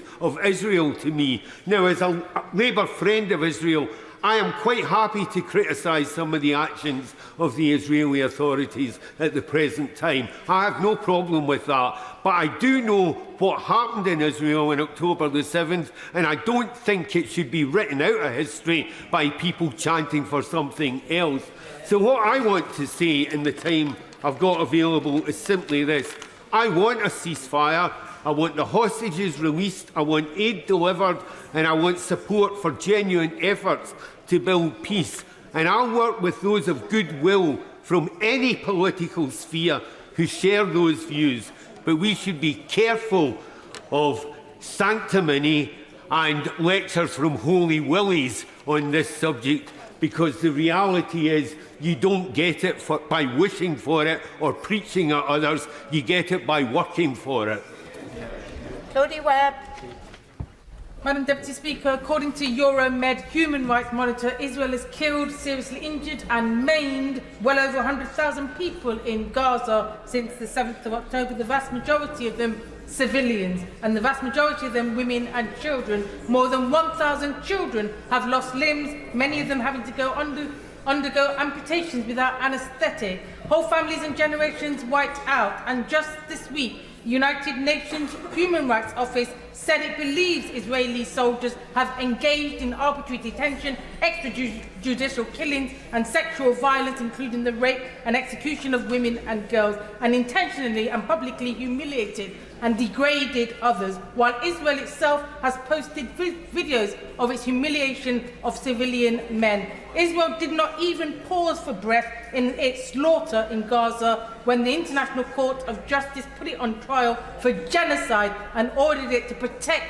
Palestinian lives. Yet our government continues to enable and assist the Israeli military. The government must explain why the UK government has issued at least 27 arms licenses to Israel in the last 137 days. British-made bombs and weapons killing civilians in Gaza. The UN World Health Organization and others have now been warning for weeks that famine and disease in Gaza are starting to kill more civilians than bombs and bullets. The health system in Gaza has been bombed into collapse. Famine is now in Gaza. 80% of the world's hungriest people are in that tiny enclave. Israel is using starvation as a weapon of war. Palestinians are forced to eat grass just to survive. Palestinians in Gaza are forced to grind animal feed into flour just to survive. Cutting off funding for UNRWA, the United Nations aid organisation for Palestine, is a death sentence. Only a fraction of the bare minimum for survival is being allowed through in aid. Israel is bombing Rafah, where it drove almost the whole population for supposed safety, and says it plans a full invasion, one that will trigger a catastrophe that will dwarf the horrors we have seen so far. The UK government is under an obligation under international law to do everything in its power to stop genocide, yet it has not taken a meaningful step to do so, and will not even call for an immediate ceasefire to end the devastation. We must call for immediate ceasefire, and it's ludicrous that we are engaged in collective punishment. Collective punishment is a war crime. Forcible transfer and slaughter are war crimes. Therefore, we need a motion that the SNP has put today that ends these war crimes and calls for an immediate ceasefire. I support. Imran Hussain. Thank you, Madam Deputy Speaker. Since this House first held a vote calling for the government to press for a ceasefire, tens of thousands of Palestinians have been killed, more than 1 million have been displaced, not just once, but multiple times over and over again, and nearly half of Gaza's population are starving as food and water is restricted. The brutal bombardment has killed almost 30,000 men, women and children, whilst more lie beneath the rubble of homes, schools, churches, mosques and hospitals in a tragedy that should be unthinkable. But in Gaza, where more than 11,000 of those killed have been children, this unthinkable tragedy has become a reality.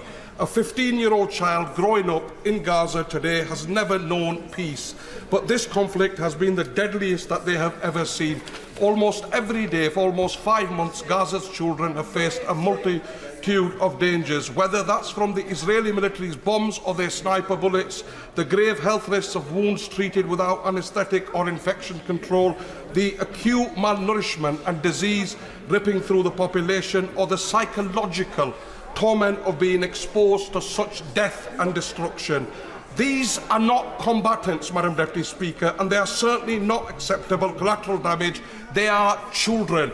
And it is shameful that children are wasting away, that most babies under the age of 2 are starving, and that nearly all children under 5 languish with disease. Within weeks of the attack on Gaza, we saw haunting images of children begging the international community to protect them, but in the months that followed, the international community made it clear they were not listening. So the question that we must ask ourselves in this House, what is the point of having declarations, charters and institutions if they will not even protect children? What benefit do international courts, which the UK touts as the bedrock of a rules-based order, offer if they won't halt the killing of children? What purpose does this international order serve if it ignores the Palestinian children as deserving of protection as any other? The answer is simply that it has failed, and today we can either continue this legacy of failure or reject it and vote for an immediate ceasefire to end the bloodshed. Zara Sultan. Thank you, Madam Deputy Speaker. What I witnessed in Gaza wasn't a war, it was annihilation. Those are the words of an American doctor, Irfan Galaria, who recently returned from Gaza, having volunteered at one of its remaining working hospitals. On his return, he described the carnage inflicted by Israel's bombardment. He spoke of the sea of tents around Rafah, where 1.5 million Palestinians have been displaced. He spoke about how every few minutes his hospital would shake as airstrikes rained down nearby. The doctor described the medical equipment he had to use for amputations, a Geely saw, essentially a piece of barbed wire, he said. He spoke about one occasion where parents carried a group of children into the emergency room.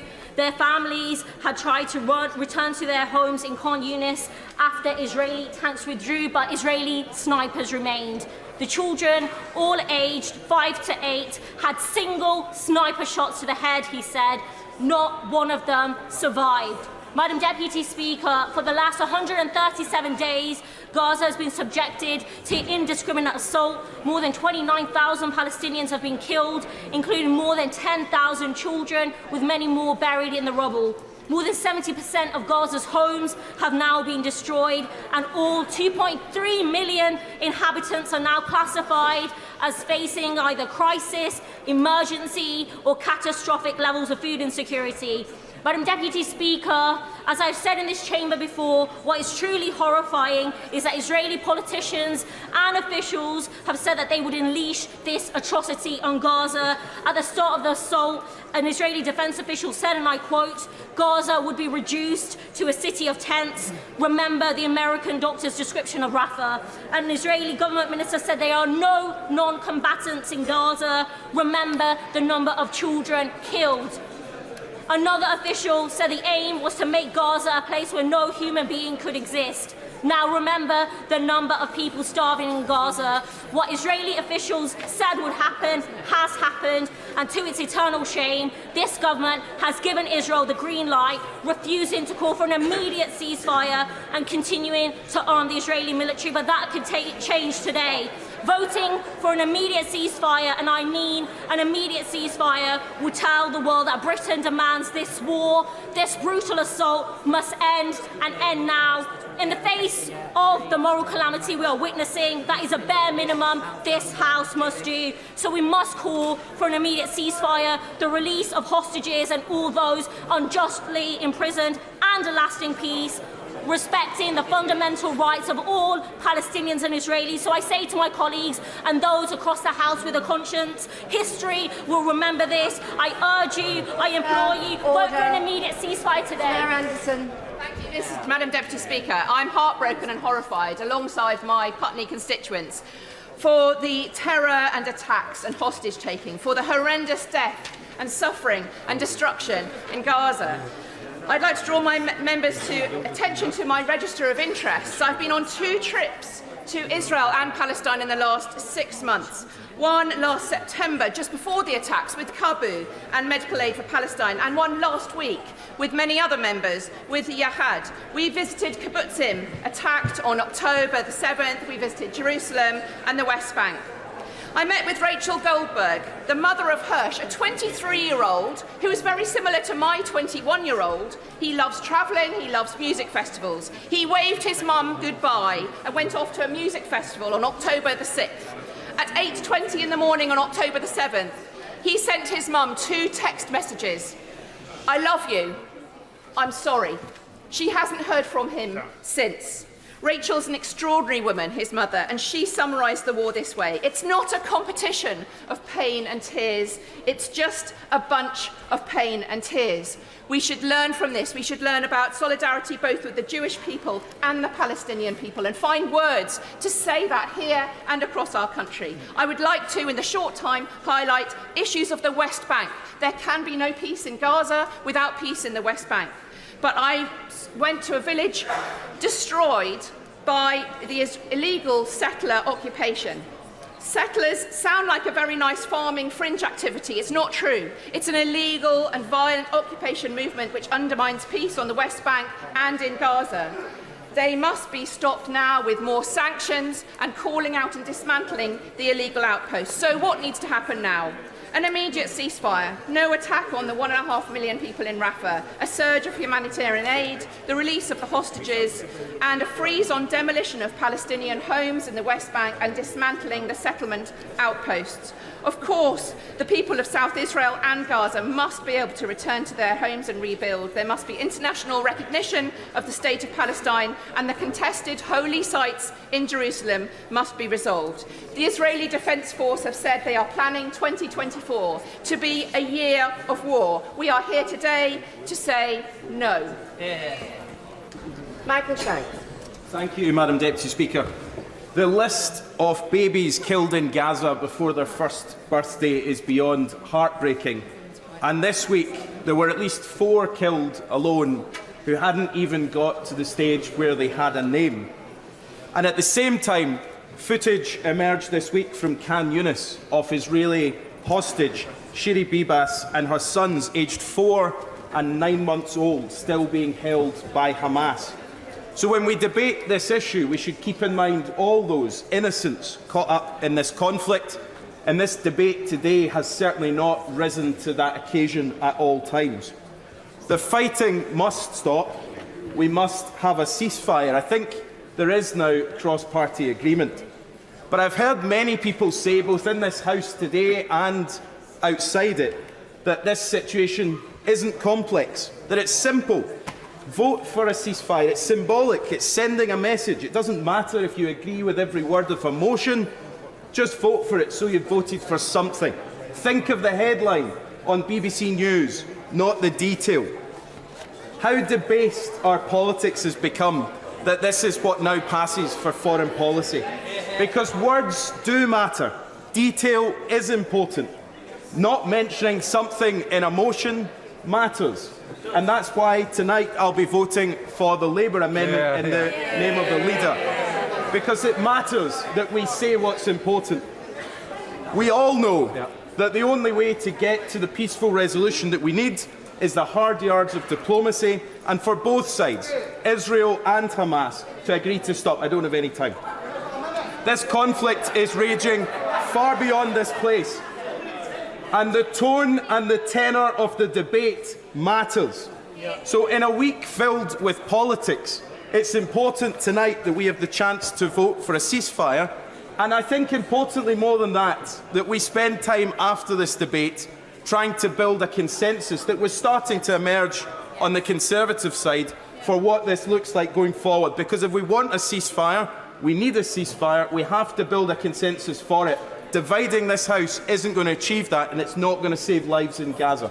Thank you, Madam Deputy Speaker. On Sunday, I returned from 4 days in Israel and Palestine on a cross-party delegation with Yahad. We met with hostage families, displaced Palestinians, NGOs working in Gaza, peace activists on both sides of the conflict, Israeli and Palestinian official spokespeople. It was a distressing, moving and humbling experience. The conflict in Israel and Gaza has brought unimaginable horror on Israelis and Palestinians, and it has intensified the violent displacement of Palestinians by settlers in the West Bank.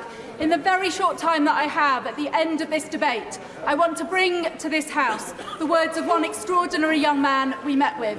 He is called Yotam Kipnis. We met Yotam in the Be'eri kibbutz, which he returned to with us for the first time since the 7th of October to visit the home from which his parents were abducted and subsequently murdered by Hamas. For the first time, as we stood outside the rubble of Yotam's home, he said this to us. He said, "Vengeance is a valid feeling. It is not a valid policy." In Israel and Palestine, they talk about the day after this conflict. To get to the day after, we must first have a ceasefire. We have to have a ceasefire now before more atrocities are committed in Rafah. We need to have a ceasefire so that humanitarian aid can get in to Gaza. We need a ceasefire for people like Yotam, who are working for peace. And if they can set aside their differences and focus on what really matters, the future that Israelis and Palestinians can build of peace and security, we can put aside our differences in this House tonight and vote for a ceasefire. SNP spokesperson Alison Toulis. Thank you, Madam Deputy Speaker, and I want to thank the speakers that have come and raised their voices on behalf of the people of Gaza today. Madam Deputy Speaker, we are here today in condemnation of the atrocities committed against innocent people in Israel by Hamas on the 7th of October. We are here today in condemnation of the atrocities committed by Israel against innocent people in Gaza on every day since. We are here today in condemnation of the taking of hostages, of indiscriminate violence, of maiming, of the use of snipers, of the use of rape and sexual assault, of starvation, of attacks in places of worship, schools and hospital. It must stop. It must stop now. A pause is not enough. Filling the bellies of starving Wains one day just to bomb them the next is not acceptable. Pregnant women, those who have not miscarried or suffered stillbirth due to the unimaginable strain of living in a war zone, cannot time their labour from whenever that pause might fall. ActionAid have reported that Al Adwa, the only functioning maternity hospital in northern Gaza, was hit 3 times in the past week. It is intolerable. Colleagues across this House have outlined the horrors in Gaza.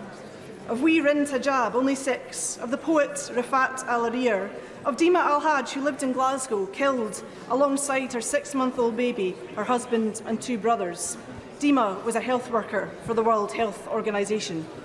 Dr Abdul Latif, a colleague of my honourable friend from Central Asia, lost 50 members of his family, including children and grandchildren, when their home was bombed. The journalist Wael Al-Dudi lost his wife, daughter, 2 sons and other family members.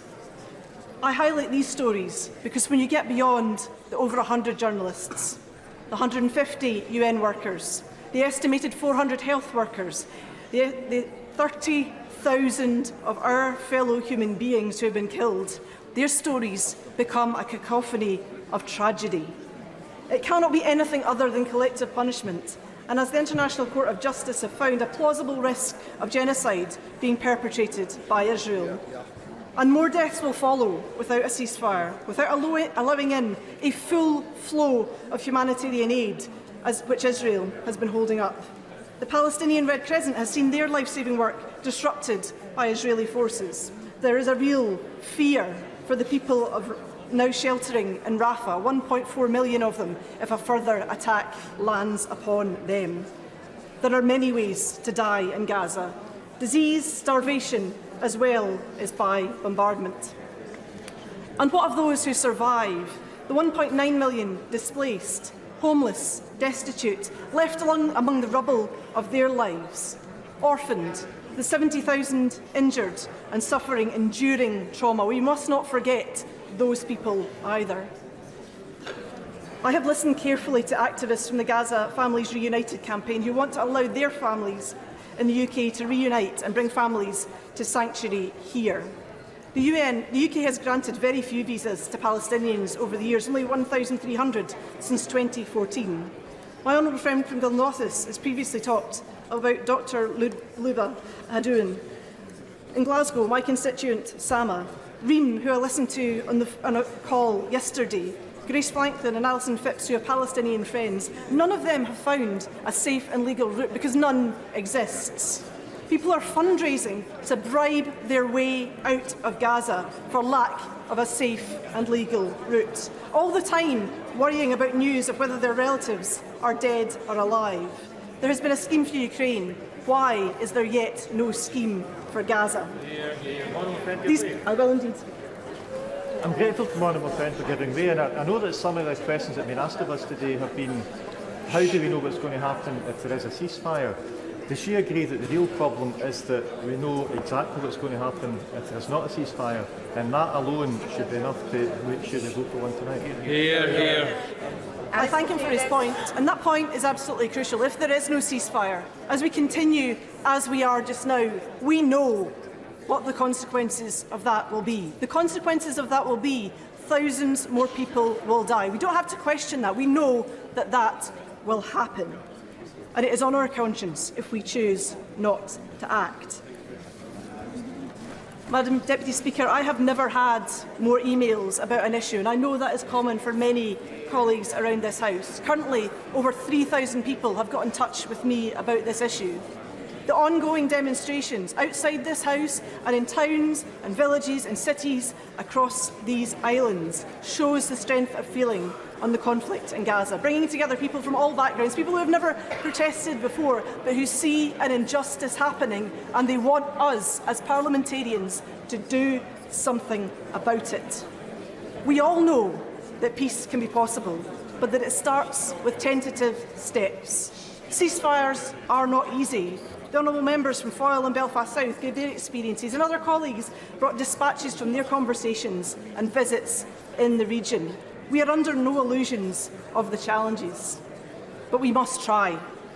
In this place, we have a duty, we have an obligation, a very special obligation when it comes to the Middle East. And every moment we delay and equivocate, more people die. It could not be more crucial than that. This is not a debate about semantics or procedure, it is about principle. It is about the people of Gaza. It is about saving lives. The hostages must be released. Aid must be allowed in. Negotiations must begin. And it is on our consciences, on all of our consciences here in this place. If we do not stand with our international partners, with countries around the world, with international aid organisations, with the United Nations, we must have a ceasefire, and we must have a ceasefire now. Point of order, Leader of the House. Thank you, Madam Deputy Speaker. I know that the Speaker is a servant of this House and that he takes his responsibilities to us extremely seriously. It is that duty towards us and our rights as members in this place that commands our respect of him. We all have obligations in this place to ensure that all views can be expressed and that individual members and parties of all colours and sizes can have their say. As a member of the government benches, sometimes that is difficult on Opposition Day debates. Motions are always deliberately confected to try and engineer the greatest possible backlash against members. But we, on this side of the House, have never asked that the procedures of this House be upturned in order to mitigate against such pressures. Even when we have faced extreme abuse. Mr. Speaker has stated in the decision that he has taken today, and that he is entitled to take, that he wished for all propositions on the order paper to be put to the House. However, this decision has raised temperatures in this House on an issue where feelings are already running high, and this has put honourable and right honourable members in a more difficult position.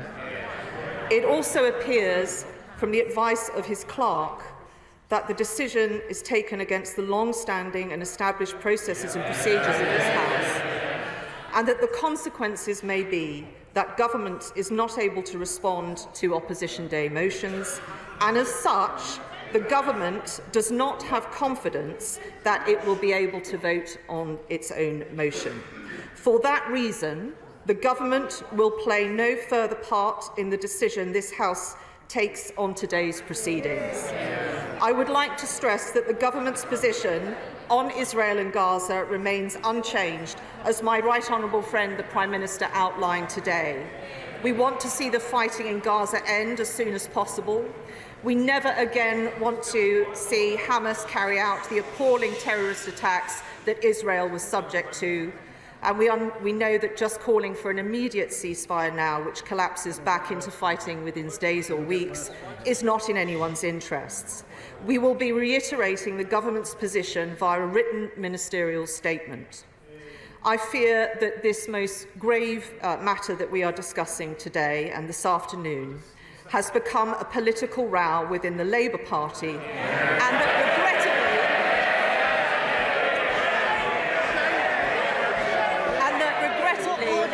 I want to hear the point of order. Thank you. Thank you, Madam Deputy Speaker. And that, regrettably, Mr. Speaker has inserted himself into that row with today's decision and undermined the confidence of this House in being able to rely on its long-established standing orders to govern its debates. Long-established conventions that should not be impaired by the current view of a weak leader of the opposition and a divided party. I would ask, Madam Deputy Speaker, I would ask that the Speaker take the opportunity to reassure all honourable and right honourable members that their Speaker, our Speaker, will not seek to undermine those rights in order to protect the interests of particular members, and that future Opposition Day debates will not be hijacked in this way. And I say this, Madam Deputy Speaker, for the benefit of all members.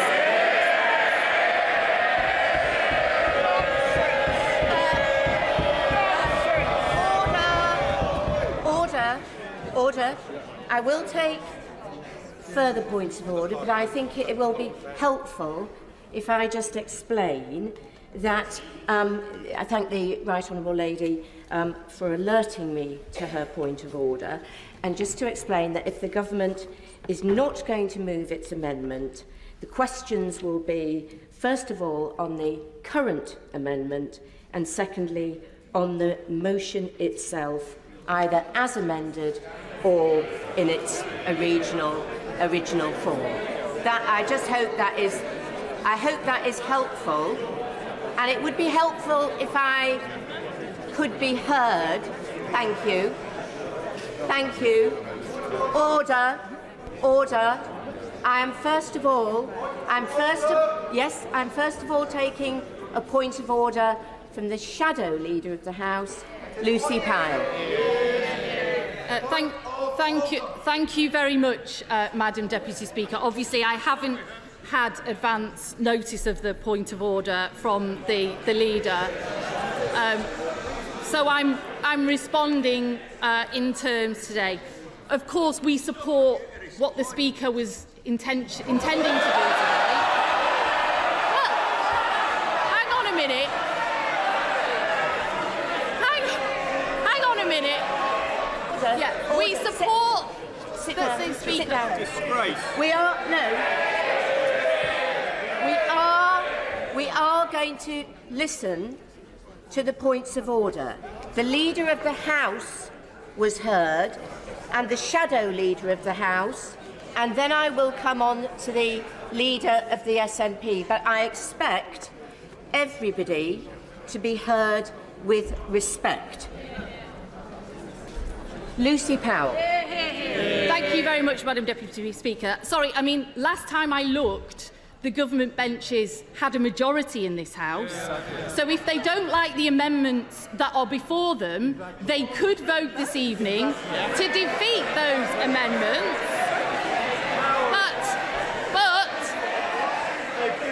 But they have decided decided now not to, I understand, vote in those debates. So perhaps we have to ask the question whether or not they do still command a majority in this House this evening, or whether they're trying to hide behind some other reason. Because keep shouting, you're just embarrassing yourselves, quite honestly. You've given up governing. Absolutely giving up governing. The Speaker is trying, I think, Madam Deputy Speaker. Order. It's so bad just to be shouting the shadow leader of the House down. Members and right honourable members should think what they are doing in behaving like this. The shadow leader of the House will be heard, and I am sure she will be coming to the point of order that she wants me to rule on. There are a large number of members on this side of the House who wanted to express their view this evening in being able to vote for a motion in their name, for an amendment in their name. Okay? They're still shouting me down, Madam Deputy Speaker. They have an amendment in their name, which they obviously clearly don't have the numbers to now get through this House. Because and it's astonishing, really, Madam Deputy Speaker, that the party opposite are now suddenly finding themselves standing in defence of the Scottish Nationalist Party, something I didn't think I'd see very often. But if they've got the numbers to command a majority in this House, then they should vote for their amendment. The Speaker had every right to let us have a say on ours this evening, to have the maximum number of options. And the Leader of the House might want to consult the former Leader of the House, the member for North East Somerset, who said that the Speaker had in fact taken the right decision to make sure that the maximum number of options were available to this House this evening. So thank you very much, Rhoda. Well, let me just confirm again that if the government doesn't move its amendment, the other amendments and the main question will be taken. I just think Stephen Flynn, point of order.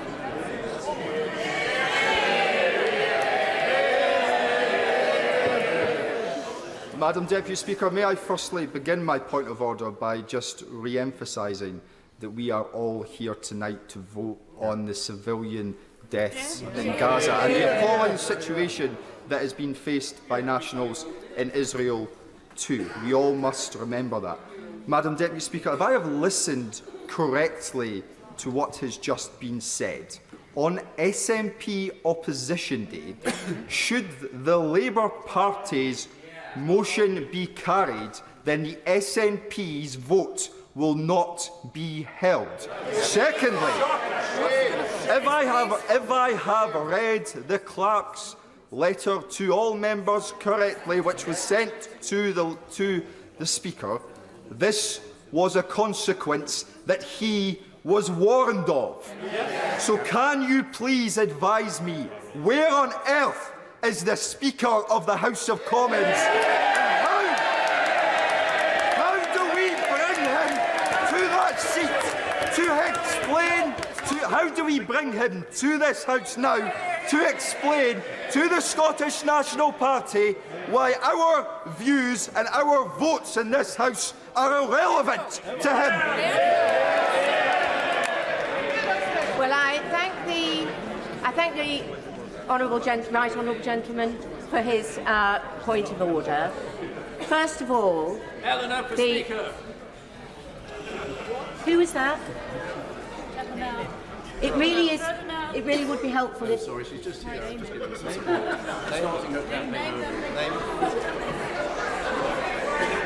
Order. As long as it takes, I will answer the point of order, and then I will take other points of order. But I would suggest that we allow me to speak first. Further to the right honourable gentleman's point of order, I have explained that there were going to be, as I understood it, 3 votes tonight. The government has withdrawn from that. The consequence is, as the right honourable gentleman says, that if the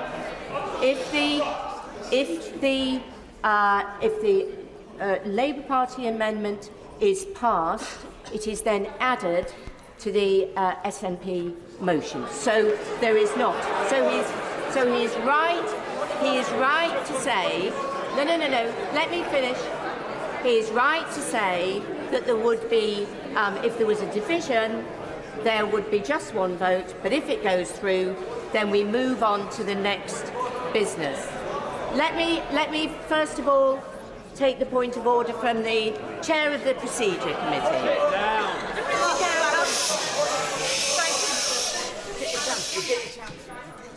Thank you very much, Madam Deputy Speaker. I seek your guidance. My understanding from the advice that I've seen is that the reason that Standing Order 31, where the motion would be put first, was not applying was because there were 2 amendments. If there is now only 1 amendment, surely we would revert to Standing Order 31.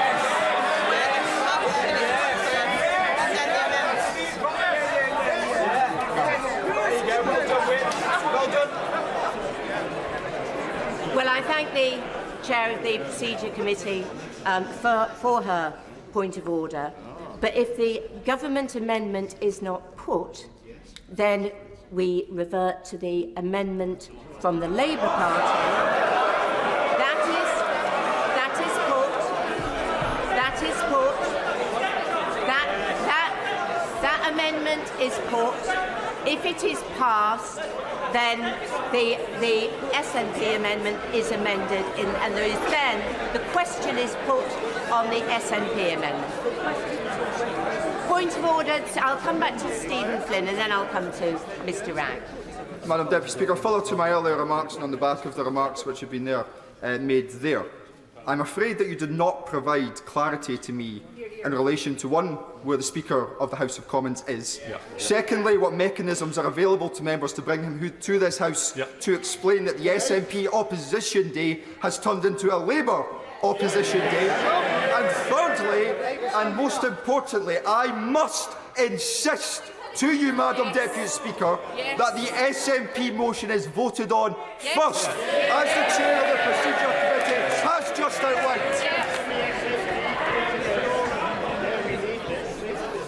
First, I am going to take the other member of the Procedure Committee, then I will come back to the honourable gentleman's point. Thank you very much indeed, Madam Deputy Speaker. And upon such a serious debate and topic, and on a personal note for me, having given Mr. Speaker a great deal of support in his election to this House, on the basis that we were going to have a fresh start and that conventions that govern our proceedings wouldn't be meddled with to seek one particular political view at any one time, I am hugely disappointed by what has transpired. And we are not showing ourselves as a House anywhere near our best or what we're capable of to the country. I wonder, Madam Deputy Speaker, if you could advise on the nature of the early day motion tabled in my name and a number of my other colleagues, which will appear live at the close of proceedings today. If you are aware as to whether those in receipt of payroll, government payroll, are by convention eligible to sign such an early day motion. Well, I thank the honourable gentleman for his point of order. I imagine that the SNP Chief Whip wants to add to what has already been said on this. I thank you, Madam Deputy Speaker. I have to say I'm slightly confused because I don't want to break any confidences, but I was assured that I would have a vote on the SNP motion today. And as I understand it, and as I understand the advice from the clerks, if the Labour Party motion being put first were to be passed, that amends the text of our motion. And the vote then, given that that amendment removes all of the text of our motion, we would not have a vote on the text of our motion on our opposition day. How can this possibly be allowed to happen? Let me first of all address the point from the Right Honourable Gentleman, the leader of the SNP. First of all, the Speaker set out very clearly this morning the reasons for his decision to give the widest possible scope for different views to be heard and voted upon. The Honourable Gentleman, the SNP Chief Whip, knows that we would have been able to vote on all three of the propositions.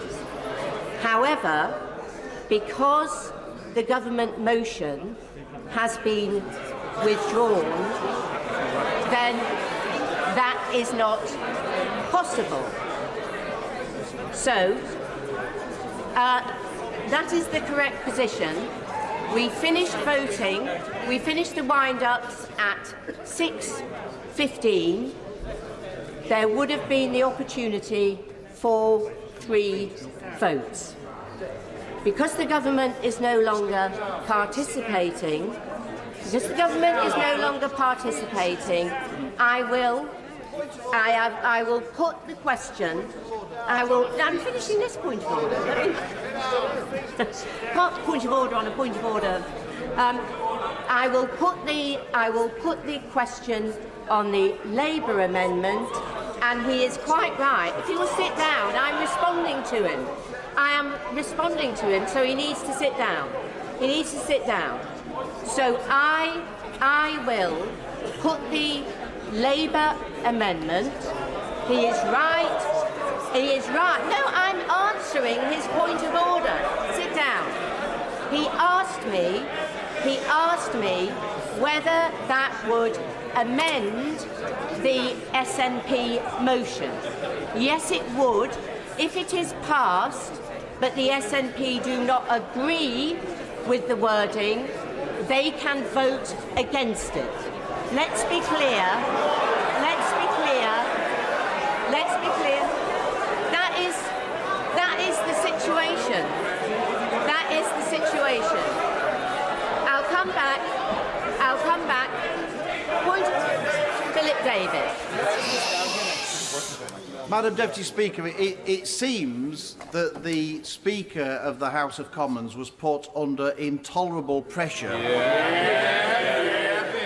The BBC Newsnight political editor, Nicholas Watt, tweeted that senior Labour figures tell me that the Commons Speaker was left in no doubt that Labour would bring him down after the general election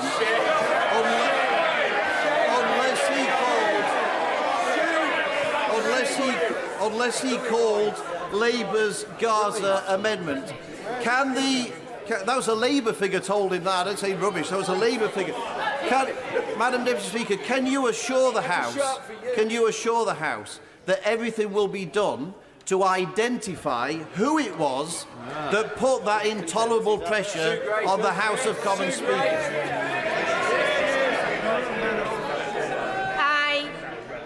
Sit down. I thank the honourable gentleman for his point of order. That tweet is wrong and the statement is incorrect. Just to reassure him. I know he would want that reassurance.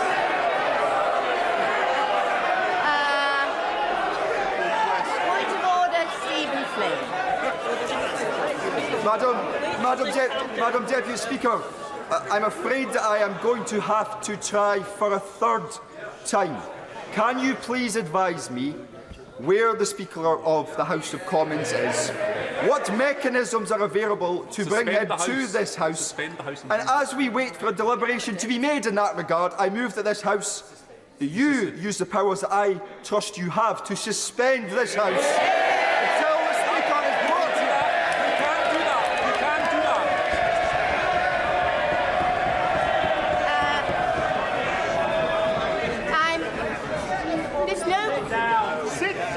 The honourable gentleman asked makes a point of order, then interrupts his own point of order. If he would just... I will not be suspending the House. We need to put these questions. We need to put these questions. Mr. Speaker will be in his place tomorrow. Point of order, Dr. Matthew Ufford. Madam Deputy Speaker, where is the Speaker? The honourable gentleman is... I'm afraid he'll have to make do with me. I know it's a great disappointment. Mr. Speaker will be here tomorrow in his place. Point of order, Dame Angela Eagle. Thank you very much, Madam Deputy Speaker. Will she confirm that traditionally, many years ago, opposition day debates used to be taken seriously by governments,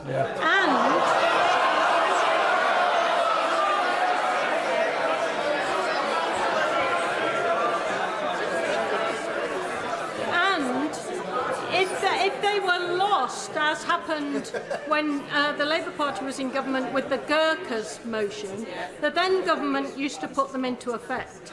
But since we've had successive Conservative administrations, they have largely ignored opposition day debates. They have refused to take part in many of the votes, and they have widely ignored the result of those votes that they haven't taken part on. So will she agree with me that it comes a bit rich from that lot opposite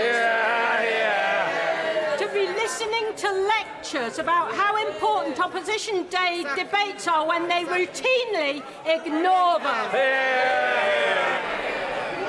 Well, I thank the Right Honourable Lady for her point of order. First of all, let me say, unless there are very exceptional circumstances, opposition day votes are not binding. I think she knows that. She knows parliamentary procedure.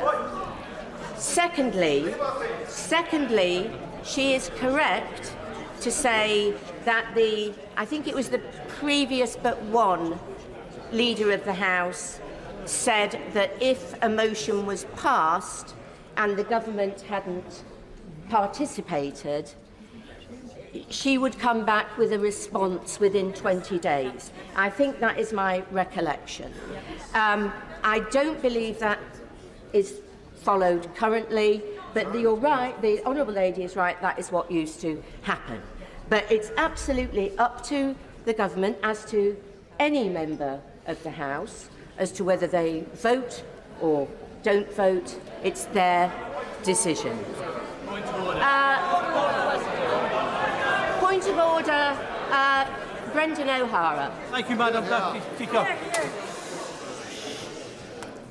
The House and its procedures have descended into absolute chaos. And they've descended into chaos simply because of a decision taken by the Speaker earlier today. Is it too much to ask, Madam Deputy Speaker, that the Speaker is asked to come to this House and explain exactly why he took those decisions, the consequences of those decisions, and how he intends to get this House out of the mess that it currently finds itself in? And what reason, Madam Deputy Speaker, would you not suspend the House in order for the Speaker to come here and sort this mess out? No, I've said twice already that the Speaker set out this morning in detail why he'd made his decision, and he will be in his place tomorrow. Point of order, Sir Chris Bryant. Madam Deputy Speaker.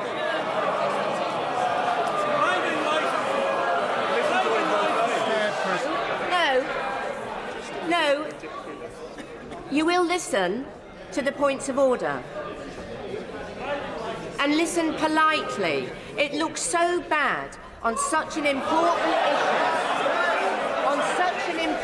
issue. And no point in shouting me down now.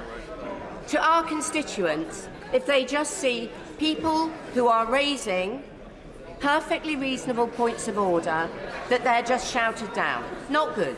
Not good. Sir Chris Bryant. There are perfectly legitimate views on different sides as to the propriety of today's proceedings. However, I would just say gently to some honourable members opposite who have said that you cannot possibly have an opposition day motion being amended by another opposition party, that some of the members who are shouting the loudest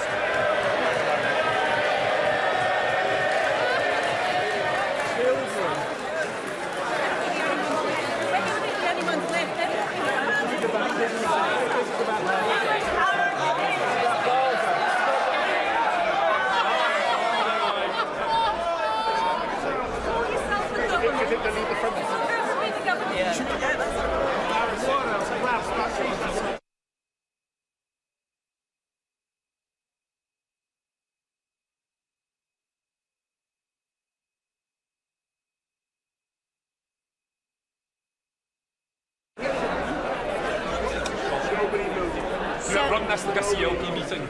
That is unacceptable. Sir Chris Bryant. No, it's a CLP. Thank you, Madam Deputy Speaker.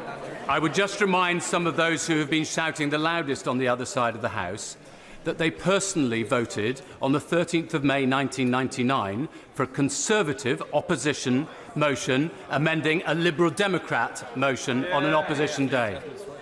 But far, far more importantly, surely, Madam Deputy Speaker, is the fact that the behaviour of many honourable members in the chamber today will have made a lot of people in this country very nervous about the way we conduct our business when we're dealing with some of the most important matters of state.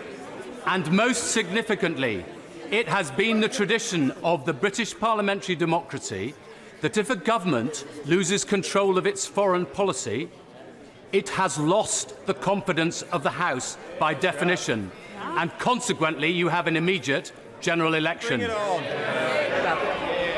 Well, I thank the right honourable gentleman for his point of order.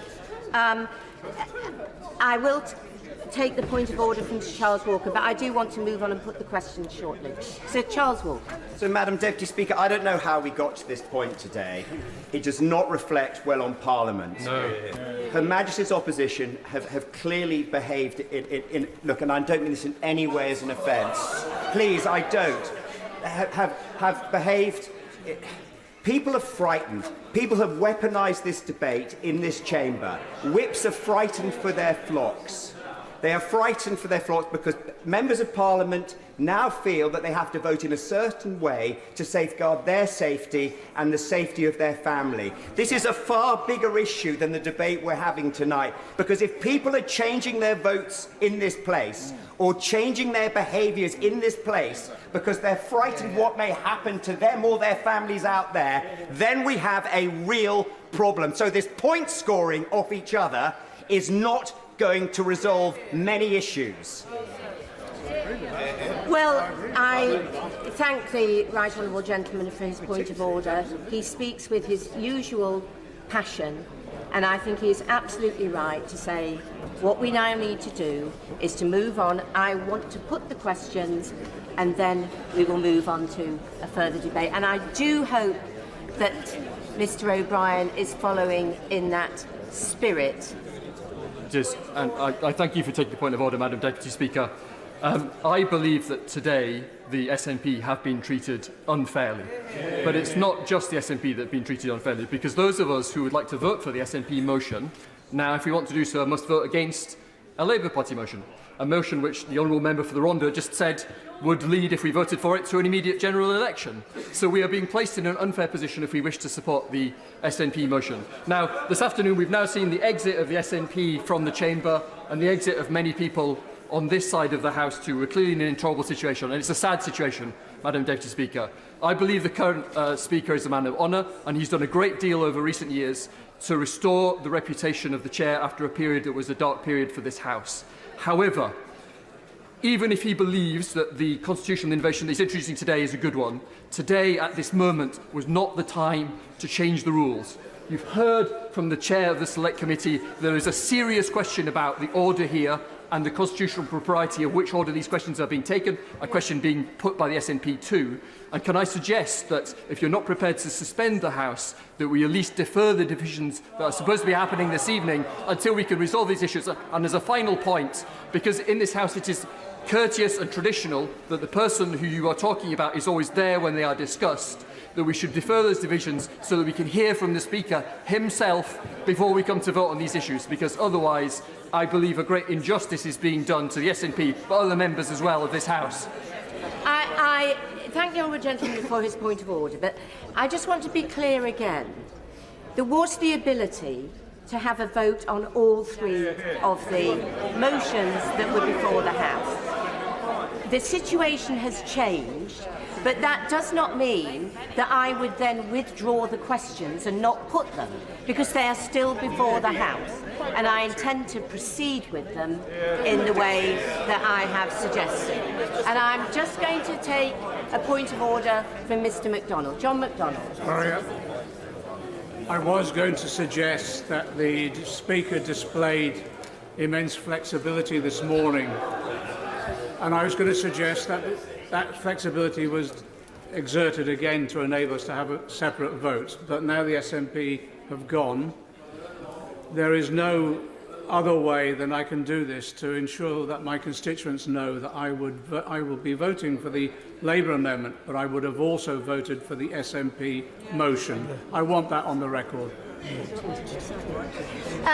I am going to take the chair of the Procedure Committee, because I would gently suggest that we do perhaps, if honourable and right honourable members could restrain themselves. I think the chair of the Procedure Committee may have something to share with us about what she is looking at in terms of which was at the Speaker's request, I believe. Thank you, Madam Deputy Speaker. On a point of order, I just wanted to make the point that the honourable gentleman from the Rhondda is correct that in the precedent we've seen, there was a Conservative Party amendment to a Liberal Democrat Opposition Day motion, but there was no government amendment, and that is the difference. As there is now no longer a government amendment, I'm still confused as to why we're not returning to the rule, the order of precedence set down in Standing Order 31. Because of I think it is Standing Order 31, I am bound to take the Labour Party amendment first and then move on to the SNP. That is all the advice I have received, and I'm sure that when she Just don't take it. Don't take it. I'm not taking that. I will. No. Just don't take it. She's throw him out. No. The question is that the House do sit in private. As many as are of that opinion say aye. No.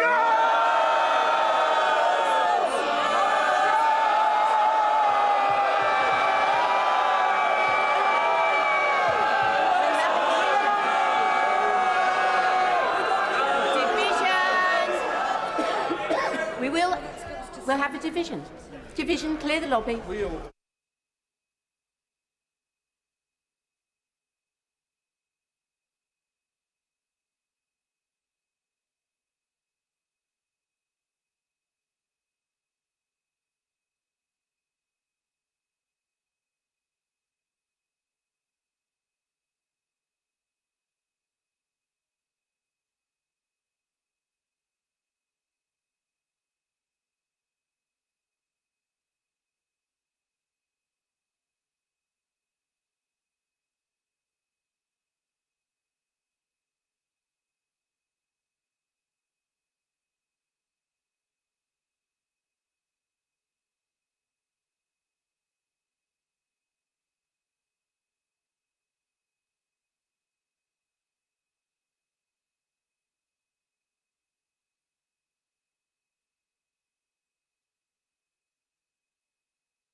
The question is that the House do now sit in private. As many as are of that opinion say aye. Aye. Contrary, no. Tell us for the ayes, William Wragg and Sir Geoffrey Clifton Brown. Tell us for the noes, Mark Tarney and Christine Wakefield.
investigate if there is a delay, what the delay is in the loggers. Thank you.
Sorry. Yeah, fine.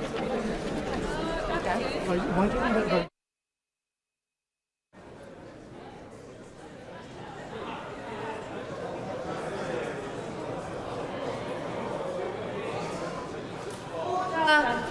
Order. The ayes to the right, 20. The noes to the left, 212.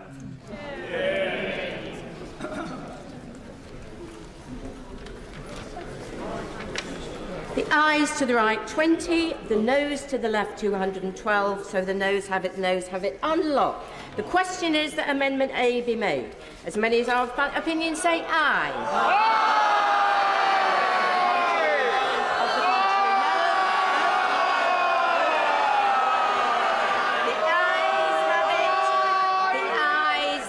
It.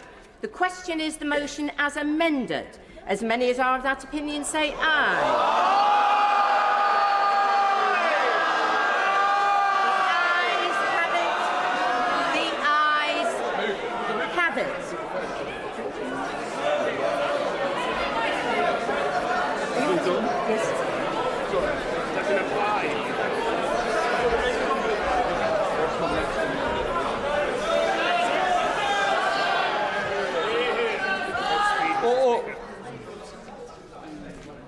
I wish to respond to the point of order raised by the leader. I wish to respond to the point raised by the Leader of the House. Today's debate was exceptional in its intensity with which all parties wished to secure a vote on their own propositions. It took the decisions which were intended to allow the House the widest range of propositions widest range of propositions on which to express a view. I wanted to do the best, and it was my wish. It was my wish to do the best by every member of this House. I take very seriously. No. The danger is that that's why I wanted everybody to be able to express, because I am very, very concerned about the security of all members. Let me just take this through. I was very concerned, I am still concerned, and that's why the meetings I've had today is about the security of members, their families, and the people that are involved. And I've got to say, I regret how it's ended up. It was not my intention. I wanted all to ensure they could express their views and all sides of the House could vote. As it was, in particular, the SNP were ultimately unable to vote on their proposition. I am, and I regret, with my sadness, that it's ended up on like that, in this position. That was never my intention for it to end up like this. I was absolutely convinced that the decision was done with the right intentions. I recognise the strength of feeling of members on this issue. Clear today has not shown the House at its best. I will reflect on my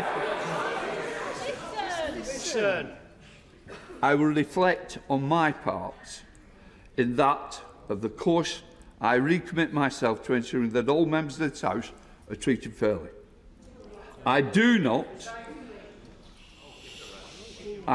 want it to have ended like this.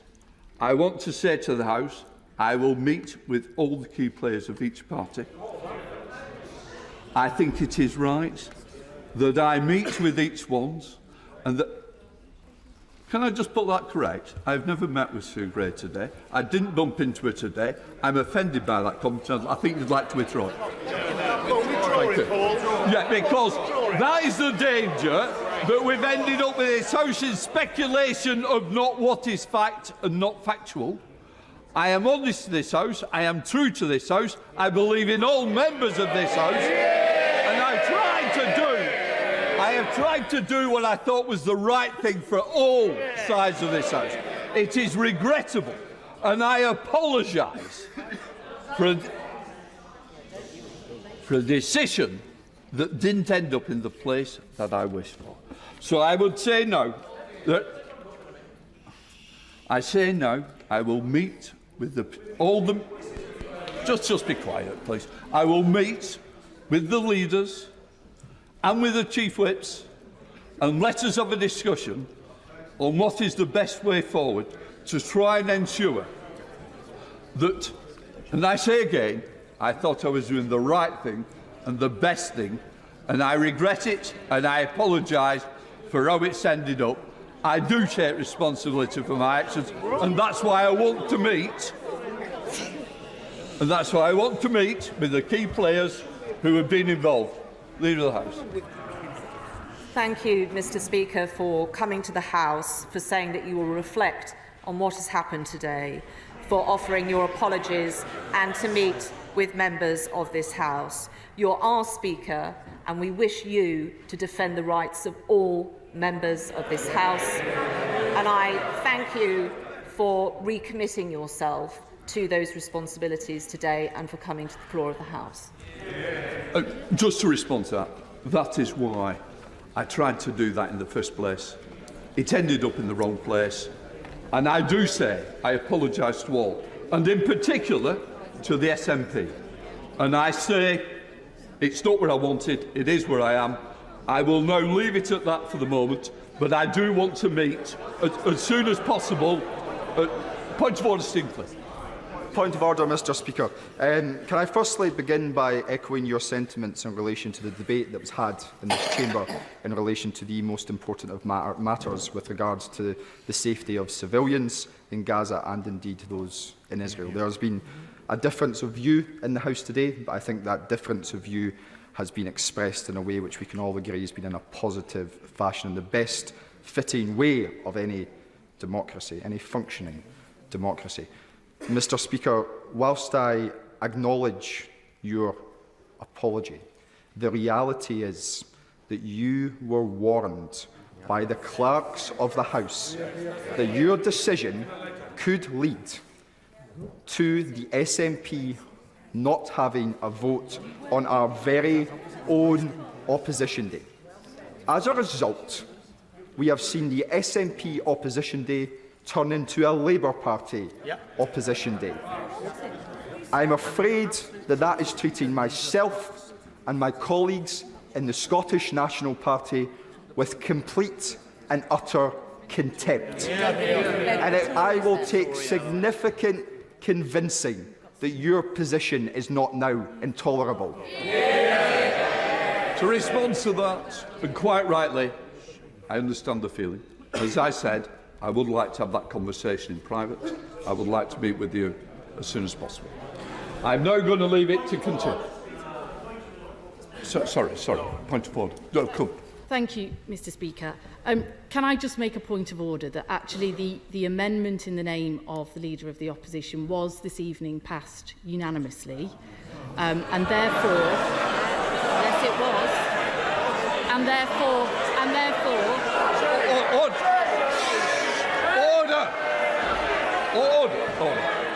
I don't think now is the time, and what I want to do, I want to move on and I want to meet with the important players.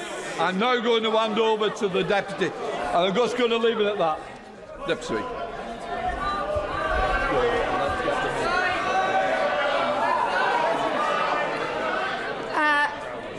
I will take one more point of order, and then I really think we need to move on. Kit Malthouse. I'm grateful, Madam Deputy Speaker. There are 2 points on which I seek your clarification from what Mr. Speaker has just said. The first is that he implied the proceedings of this House were manipulated with regard to outside intimidation. That regard was given to things that were said outside on social media that were then reacted to within the House. And I think that's quite an important Rubicon that's been crossed, and something that may have been crossed without the consent of members. I would like to know where the processes of this House are likely to go, given the outside influences that may be brought to bear. and I'd be grateful for some clarification on that. The second issue is that I'm afraid, and as you know, Madam Deputy Speaker, I have the greatest respect for you, but bluntly, you seem to have rammed through two divisions that were quite important to quite a lot of members, in which no individual vote will have been recorded. And a number of us had thought quite carefully about how we were going to vote in those divisions.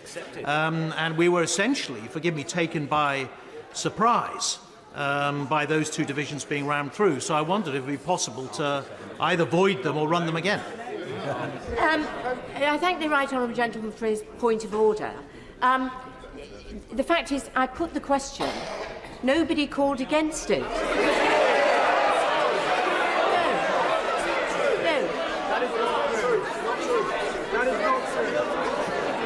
Point of order, Sir Jacob Rees-Mogg. Thank you, Madam Deputy Speaker.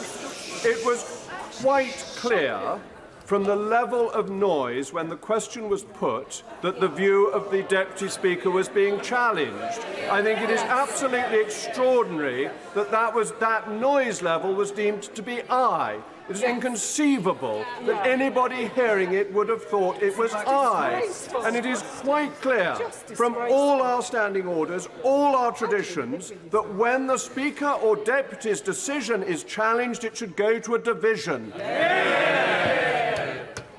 Well, I'm extremely sorry. I took on the voices. I was quite clear where we were, and the whole thing would have been considerably clearer if the government had not withdrawn at that position. Point of order.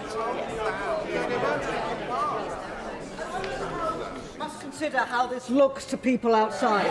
Completely in order, it looks like chicanery. But I rise to ask a question on behalf of the small parties.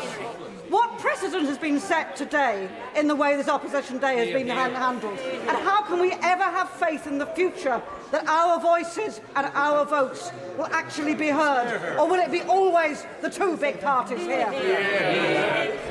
Well, I think the Honourable Lady has heard what Mr. Speaker said, that he does intend to talk with people. I also understand that the excuse me, I'm answering this of order. The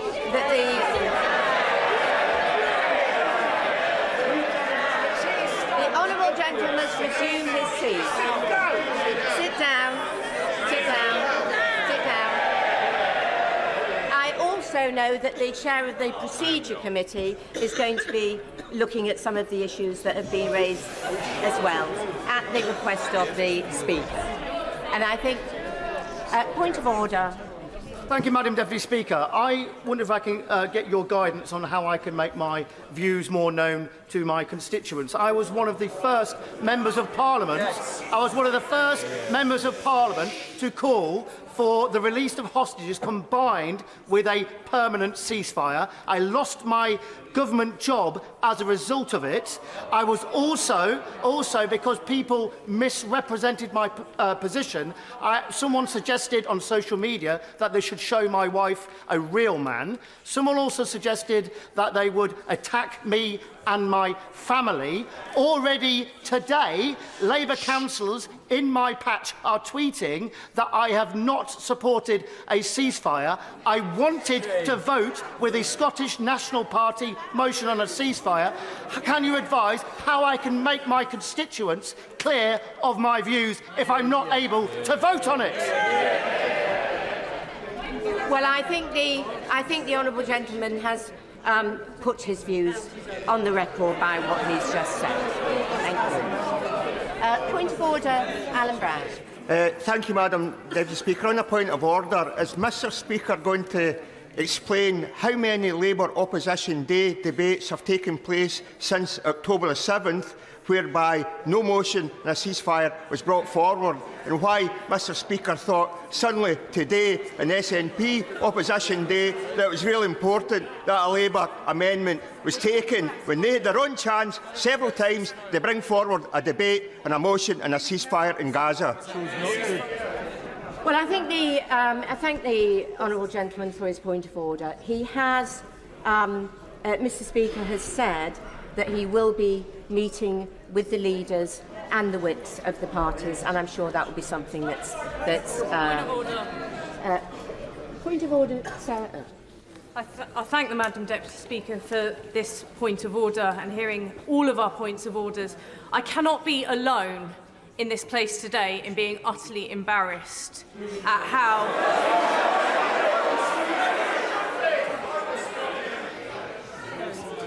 how members have conducted themselves, particularly on the government benches, and I'm going to continue to be shouted down by this.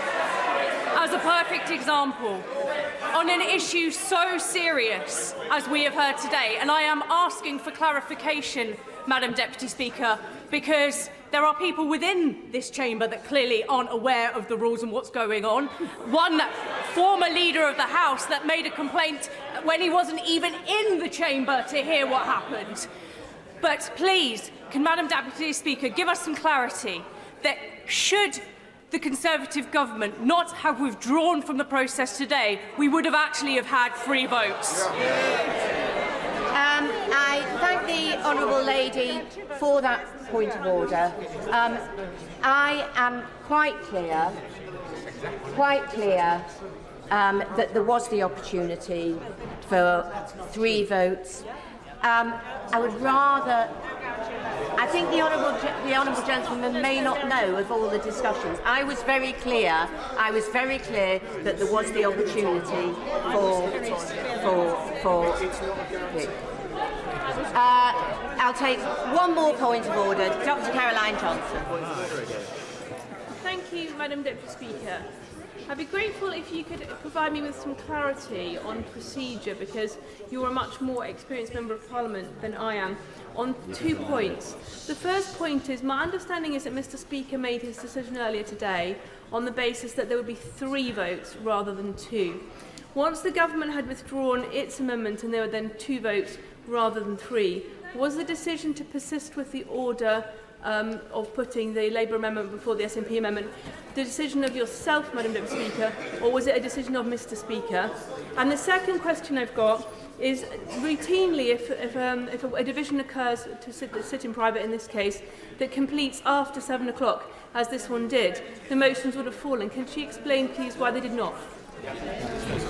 First of all, it's Standing Order 31, which ruled the order in which the votes were to be taken, and I said that very clearly in response to the Leader of the House, who also knew what the order of votes would be. So that was very clear. And also, once an amendment, with reference to it coming after 7, once an amendment is before the House, it does have to be decided. I can assure her, and I know she would expect me to do this, that I did seek proper advice, thorough advice, on both points. I hope that gives her some reassurance and she accepts that that was the case and that was the advice, because I certainly wouldn't do anything which went against the order that I've said. You don't need to take. I'm going to move on now, I'm afraid. We're going to move on. Okay, I will take one more point of order from Marion Fellows. My point of order. Madam Deputy Speaker, back in October, when the heinous actions of Hamas took place, as soon as I could afterwards, I called for a ceasefire. I have held firm to that belief since. My constituents have written to me in huge numbers telling me to vote for a ceasefire. I carry 5 proxy votes, and today I have not been allowed to vote either for myself or the 5 proxy votes I hold. How do I record, as the honourable gentleman opposite answered, how do I get how I would vote, which was for a ceasefire recorded in the House? Well, I think, as I've said, the honourable lady has made very clear what she would have done, and I'm sure that I'm sure that she and all colleagues here will find ways to express that view. Right, I'm now moving on to motion number 3 on banks and banking. Motion number 3, Minister to move. I beg to move. The question is, as on the order paper, as many as are of that opinion say aye. Contrary, no. I think the ayes have it, the ayes have it. We now move to motion number 4 on pensions. Minister to move. I beg to move. The question is, as on the order paper, as many as are of that opinion say aye. The contrary, no. I think the ayes have it, the ayes have it. Petition Martin Day.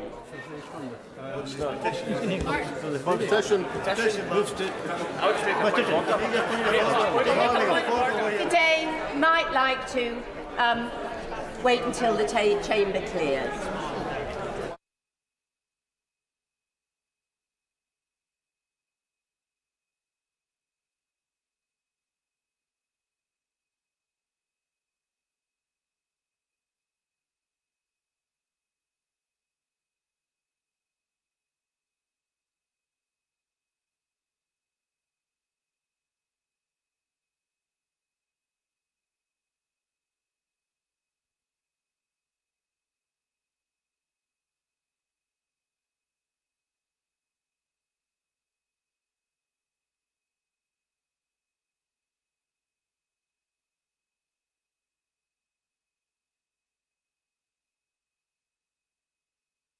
Could honourable members please leave the chamber quickly, because we want to hear the petition from Mr. Day.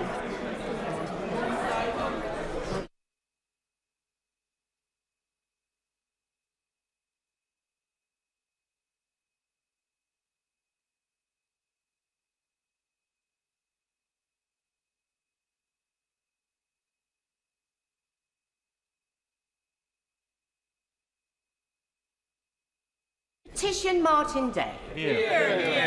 Thank you, Madam Deputy Speaker. I rise to present a petition on behalf of the constituents of Linlithgow and East Falkirk in relation to the ceasefire in Gaza in Palestine. Now, I have never had as much correspondence as I have on a single issue. I've said that before when I presented one calling for a cease to the arms trade to Israel. That is doubly the case now, and I hope my constituents have been watching today. If they have, they will have learned a number of things.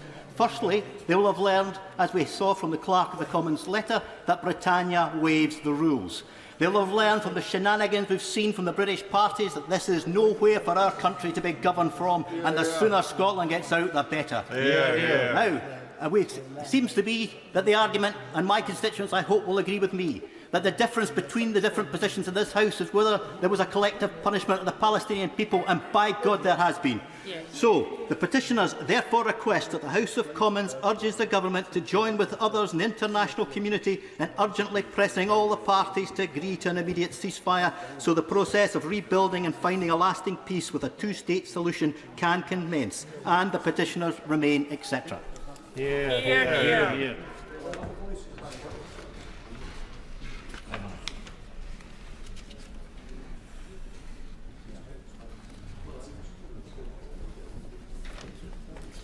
Petition, ceasefire in Palestine. I beg to move that this House do now adjourn. The question is that this House do now adjourn. Graham Morris. Thank you very much, Madam Deputy Speaker. And it's quite interesting. The subject of my adjournment debate is dirty water. It might be appropriate, but I would like to thank Mr. Speaker for having the opportunity to have this debate. And if I may, Madam Deputy Speaker, I want to start by correcting the parliamentary record. In a previous Opposition Day debate on Tuesday the 5th of December, Hansard column 288 to 289 was a debate on water quality. I said that athletes fell ill from swimming in waters contaminated with E. coli, and we know the source of the problem. Subsequently, in a letter dated the 11th of January 2024, Heidi Mottram CBE, who is the Chief Executive of Northumbrian Water, said my statement was factually incorrect. I'm advised by Heidi Mottram, CBE, and I'm quoting from a letter, the UK Health Security Agency, the UKHSA, investigated the cause of illness in participants of the World Triathlon Championship Series in Sunderland, reporting in August 2023 with their preliminary findings. They found that 19 of the 31 of those affected had evidence of norovirus, the norovirus infection, while the remaining samples either tested negative or were found to be positive for other infections, and they included sapovirus, astrovirus and rotavirus. No evidence of E. coli, that's 0157/STEC, was found, which can cause severe gastrointestinal illness. 4 other samples of other E. coli strain were found, but it was not possible to link its presence with the participation in the triathlon, and these strains can be carried naturally in the gut. The UK HSE report concludes that the predominance of norovirus makes it the most likely explanation of illness in the participants. I'm happy, in the interest of fairness, to share these comments by the Northumbrian Water Chief Executive. However, the Environment Agency, sampling at Roker Beach on Wednesday the 26th of July, 3 days prior to the event, showed 3,900 E. coli colonies per 100 mils of water, which is almost 40 times higher than a typical reading. I'll give way to my honourable friend. Can I commend the Honourable Gentleman for Easington for bringing this forward? And he's right about the water pollution in East Derry. He's also right to underline the issues of the medical circumstances as well. I also represent an enormous coastline with a fishing and tourism sector that is highly reliant on this sector. The issue of water pollution is vital in terms of an impact on our environment, as well as a direct impact on livelihoods. Does the Honourable Gentleman agree that government support is imperative to deal with small pockets of pollution before they turn into large-scale environmental crises and medical problems that he referred to? And for that to happen, it really takes funding and a government initiative to make it happen. I thank my honourable friend for that intervention.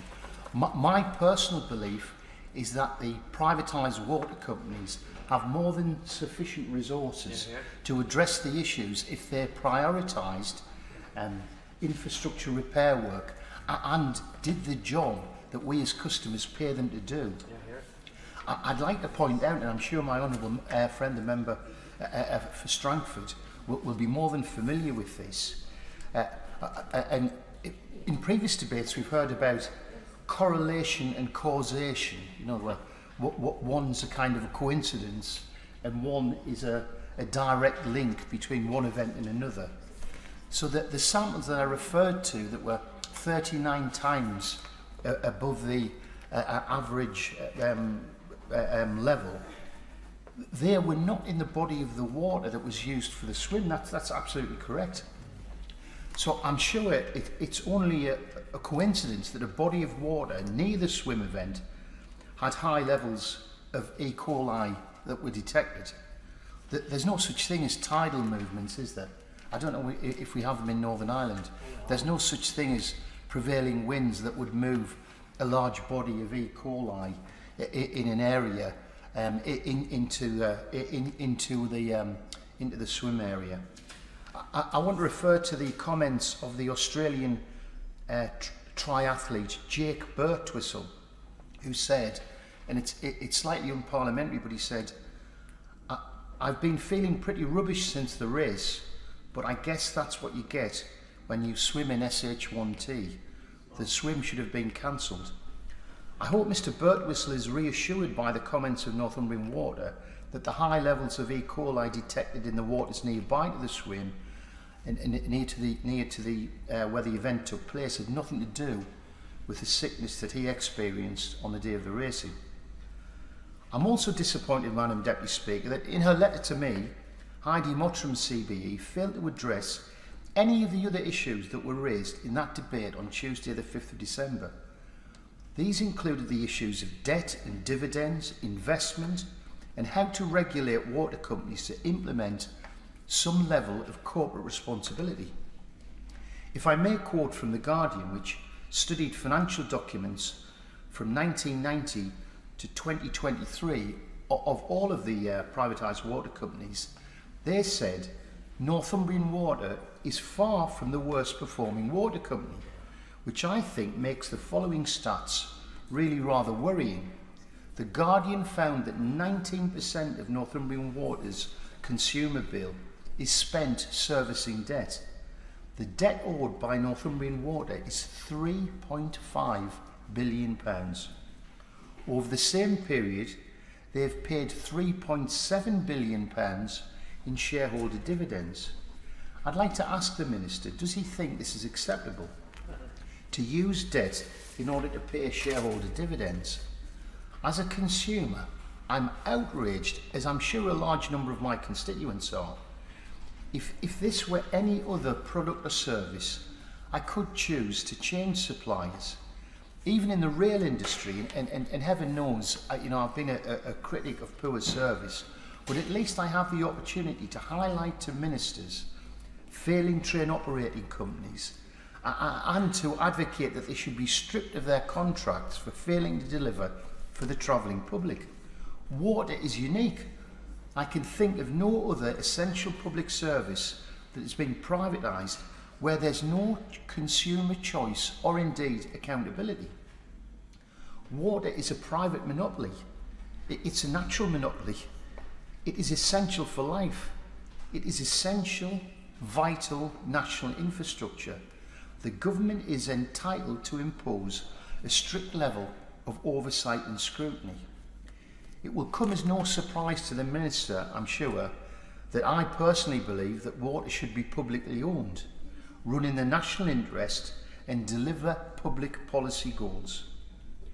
I do accept that neither the Conservatives nor my own front bench, for that matter, has an appetite for a publicly owned water industry. So I want to propose an alternative. Number one, end the use of debt to pay for dividends. Number two, prohibit the payment of dividends until debt goals are met. Any profit in this system must go towards water sewerage infrastructure and lowering debt. Water companies are major polluters. While Northumbrian Water is adamant about the Sunderland Triathlon, there is no doubt they are routinely polluting rivers and seas. In my constituency, the Safe River and Seas app shows that there are three sewage overflows in my constituency, from which there were 184 sewage discharge alerts in 2023. 184. That's almost one every third day. Northumbrian Water is not limiting these sewage overflows to rare and extreme weather conditions, but it's a matter of routine disposal of waste. So number three, no dividend payments until clean water targets are met. We need all the resources available going towards improvement, upgrades and new infrastructure.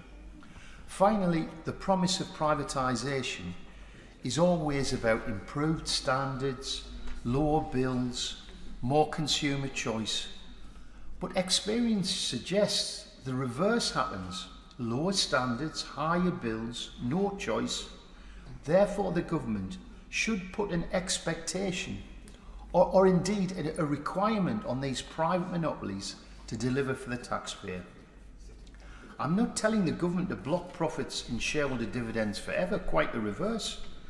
Private water companies that deliver public policy goals, that's lower consumer bills, and make real profits, not artificial profits, funded through debt, could reasonably argue they deserve to be rewarded. But I have no trust or confidence in the private sector to deliver essential public services in the public interest. The list of disasters is there for all to see, and it's far longer than water. It's probation, it's prisons, it's NHS dentistry, it's bus services, it's rail, it's social care, it's Royal Mail, it's Post Office Horizon, it's energy. Everything seems to be broken.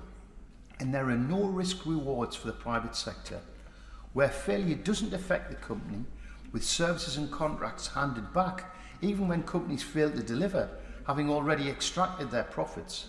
The government takes a hard line against the poorest in society. There is stringent rules, benefit sanction regimes and limits on social security. However, when it comes to billions of pounds of public contracts, they allow the taxpayer to be exploited, systematically milked, and quite frankly, it's not acceptable. If the law doesn't allow the government to hold failing companies accountable, we must legislate and change the law. I believe we need a corporate responsibility bill, a bill with teeth to ensure the Treasury is the guardian of public money and not a cash cow for corporate greed and irresponsibility. Our water companies are the epitome of corporate greed and irresponsibility. As an industry, they've extracted immense profits while ramping up debt and failing to invest to end the dumping of raw sewage into our rivers and seas. Where is the risk? It doesn't lie with these irresponsible companies. The risk remains with the taxpayer. When a company collapses under the weight of its debt after decades of underinvestment, what happens? Who has to step in? The taxpayer, who is forced to clean up the mess of corporate irresponsibility and get these services up and running to an acceptable standard, only for a Conservative government to sell them off again. So I'm deeply sceptical. In water, we have a privatisation with companies collecting their rewards and paying out dividends. However, there's no free market. There's a private monopoly. As a consumer, I'm appalled that at the first sight of rain, our local network hits peak capacity and sewage is dumped into our rivers and seas. I want to penalise a company that fails to protect our environment. If your business is clean water, the product of our privatised water companies is defective. The government can continue to back corporate greed over public interest and maintain an indefensible system of privatisation that denies public consumer choice, the ultimate tool of accountability. But I hope the Minister will explain to my constituents how we will deliver a zero waste, zero pollution policy and end the routine dumping of raw sewage into the East Durham Heritage coastline. Minister. Thank you, Madam Deputy Speaker, and I would like to thank the Honourable Member for Easington for securing this important debate. And I welcome the opportunity to respond to some of the points that he's made throughout his speech, because as we all know in this House, our waterways are a precious resource and their management is something that this government has been leading the way on in taking incredibly serious action against those who do pollute. And as you all know, in April 2023, this government introduced our Plan for Water, which marks a step change in how we manage our waters. This will deliver more investment, stronger regulation and tougher enforcement to tackle pollution and clean up water. The government has also set stringent targets to tackle sewage spills, prioritising bathing waters and sites of special scientific interests, just like the Durham Coast SSSI. To improve our waterways, the government is clear that we need to robustly hold those who pollute to account, including our water companies, as customers quite rightly expect us to do so. And yesterday we announced that we are significantly increasing our oversight of the water industry. Every water company should expect their wastewater treatment sites to be regularly inspected, which includes unannounced inspections. The number of inspections will rise to 4,000 by the end of March 2025, which is a 370% increase. Also, recently, on the 12th of February, the Environment Secretary announced that Ofwat will be consulting on banning water bosses from receiving bonuses if a water company has committed a serious criminal breach. Ofwat will be taking forward a consultation to define the criteria for a ban, which could include the prosecution of a Category 1 or a Category 2 pollution incident, such as causing significant pollution at a bathing water site location or a conservation area, or where a water company has been found to be guilty of a serious management failing. The ban would also apply to all executive board members and the chief executive who sits on that board, and we would expect it to come in effect later this year.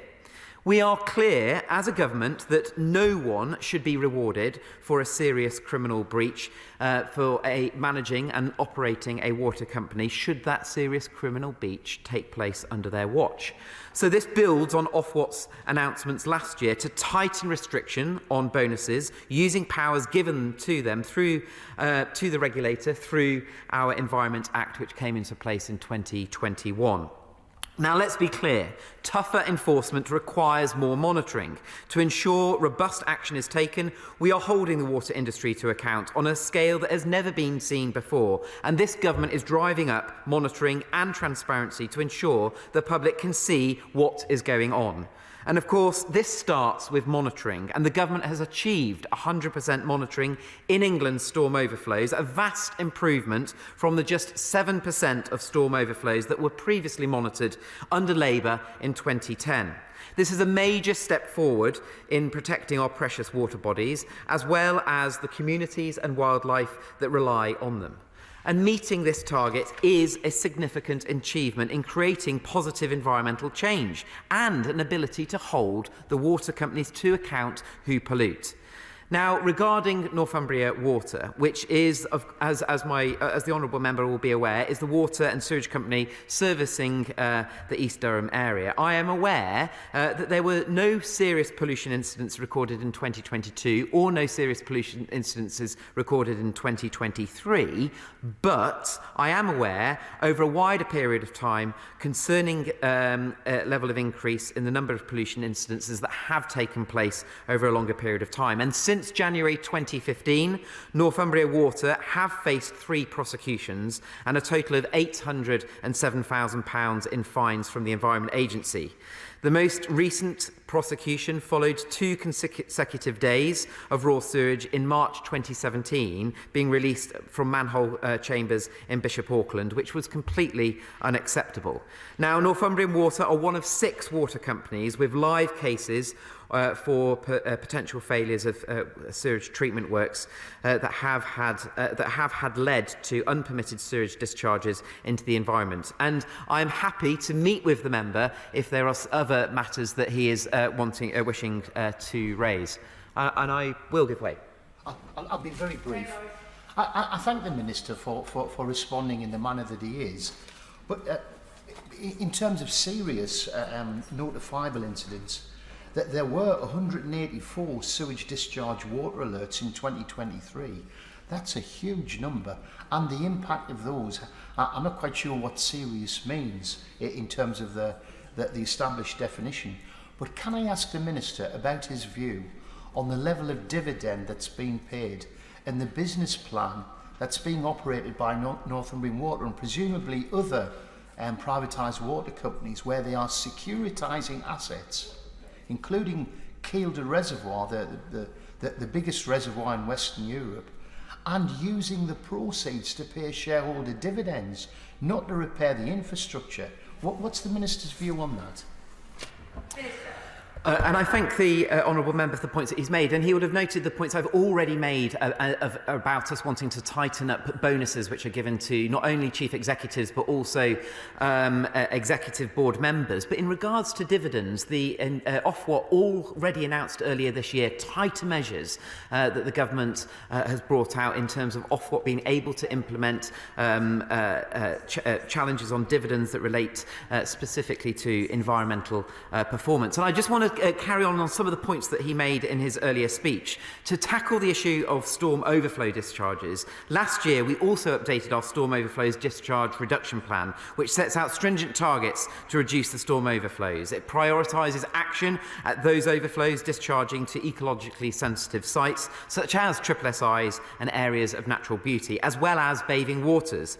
It will also drive water companies to deliver their largest infrastructure programme ever, an incredible £60 billion over the next 25 years. And we are already seeing many water companies accelerating the amount of investment that they're putting into increasing their assets that they oversee. And with regard specifically to bathing waters, moreover, I am aware that there are 3 designated bathing waters in his parliamentary constituency on the county Durham coastline, Seaham Hall, Seaham Beach and Crimdon.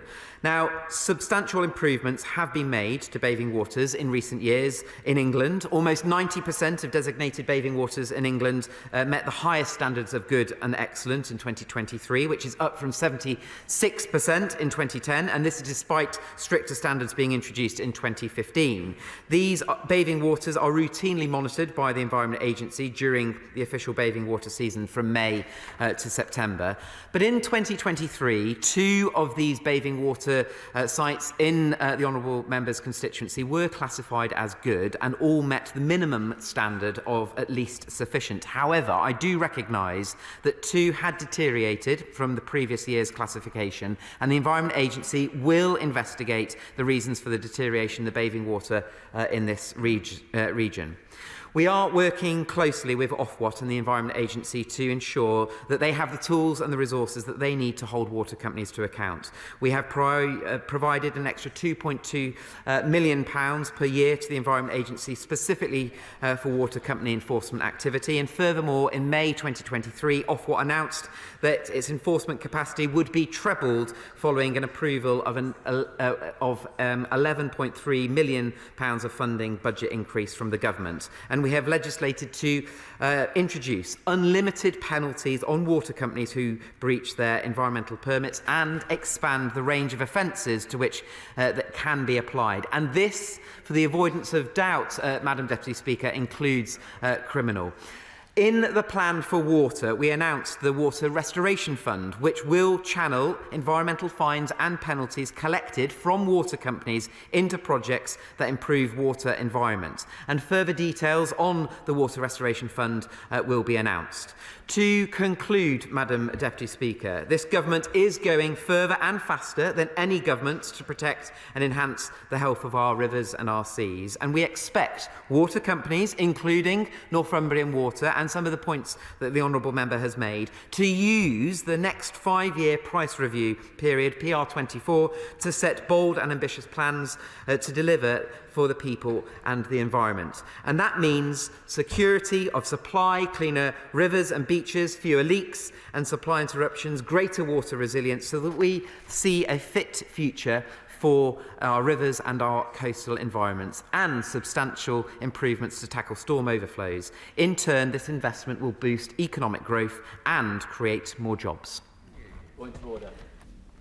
I am exceptionally going to take a point of order because I know that the Honourable Gentleman has given a commitment and has been asked by the Right Honourable Lady to correct the record as soon as possible. I would not normally do it, but I will because it is about a speech that was made earlier today. So, Chris Bryant. I'm very grateful, and I'm also grateful to the Right Honourable Member for Suffolk Coastal, who pointed out to me that I got something completely wrong in the speech that I made earlier today. I said that she had presented a 10-minute rule bill, namely the Schools Gender and Parental Rights Bill. That was not introduced by her at all. It was introduced by the member for North West Leicestershire, who is quite a different matter. And so I heartily apologise to her. I'm terribly sorry, and I'm glad that you've given me the opportunity to do this as swiftly as I possibly could. And I heard the Right Honourable Lady say that she was grateful that he'd done this as quickly as possible. The question is that this House do now adjourn. As many as are of that opinion say aye. The ayes have it. Order. Order.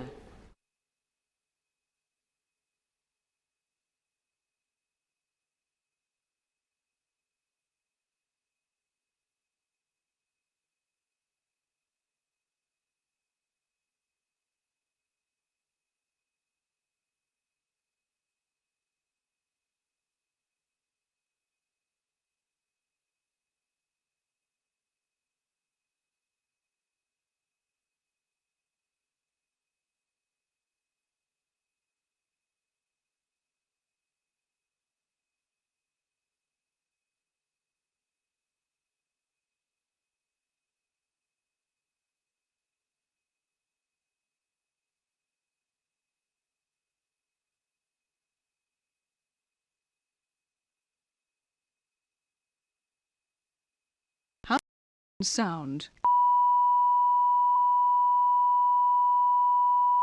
House of Commons sound.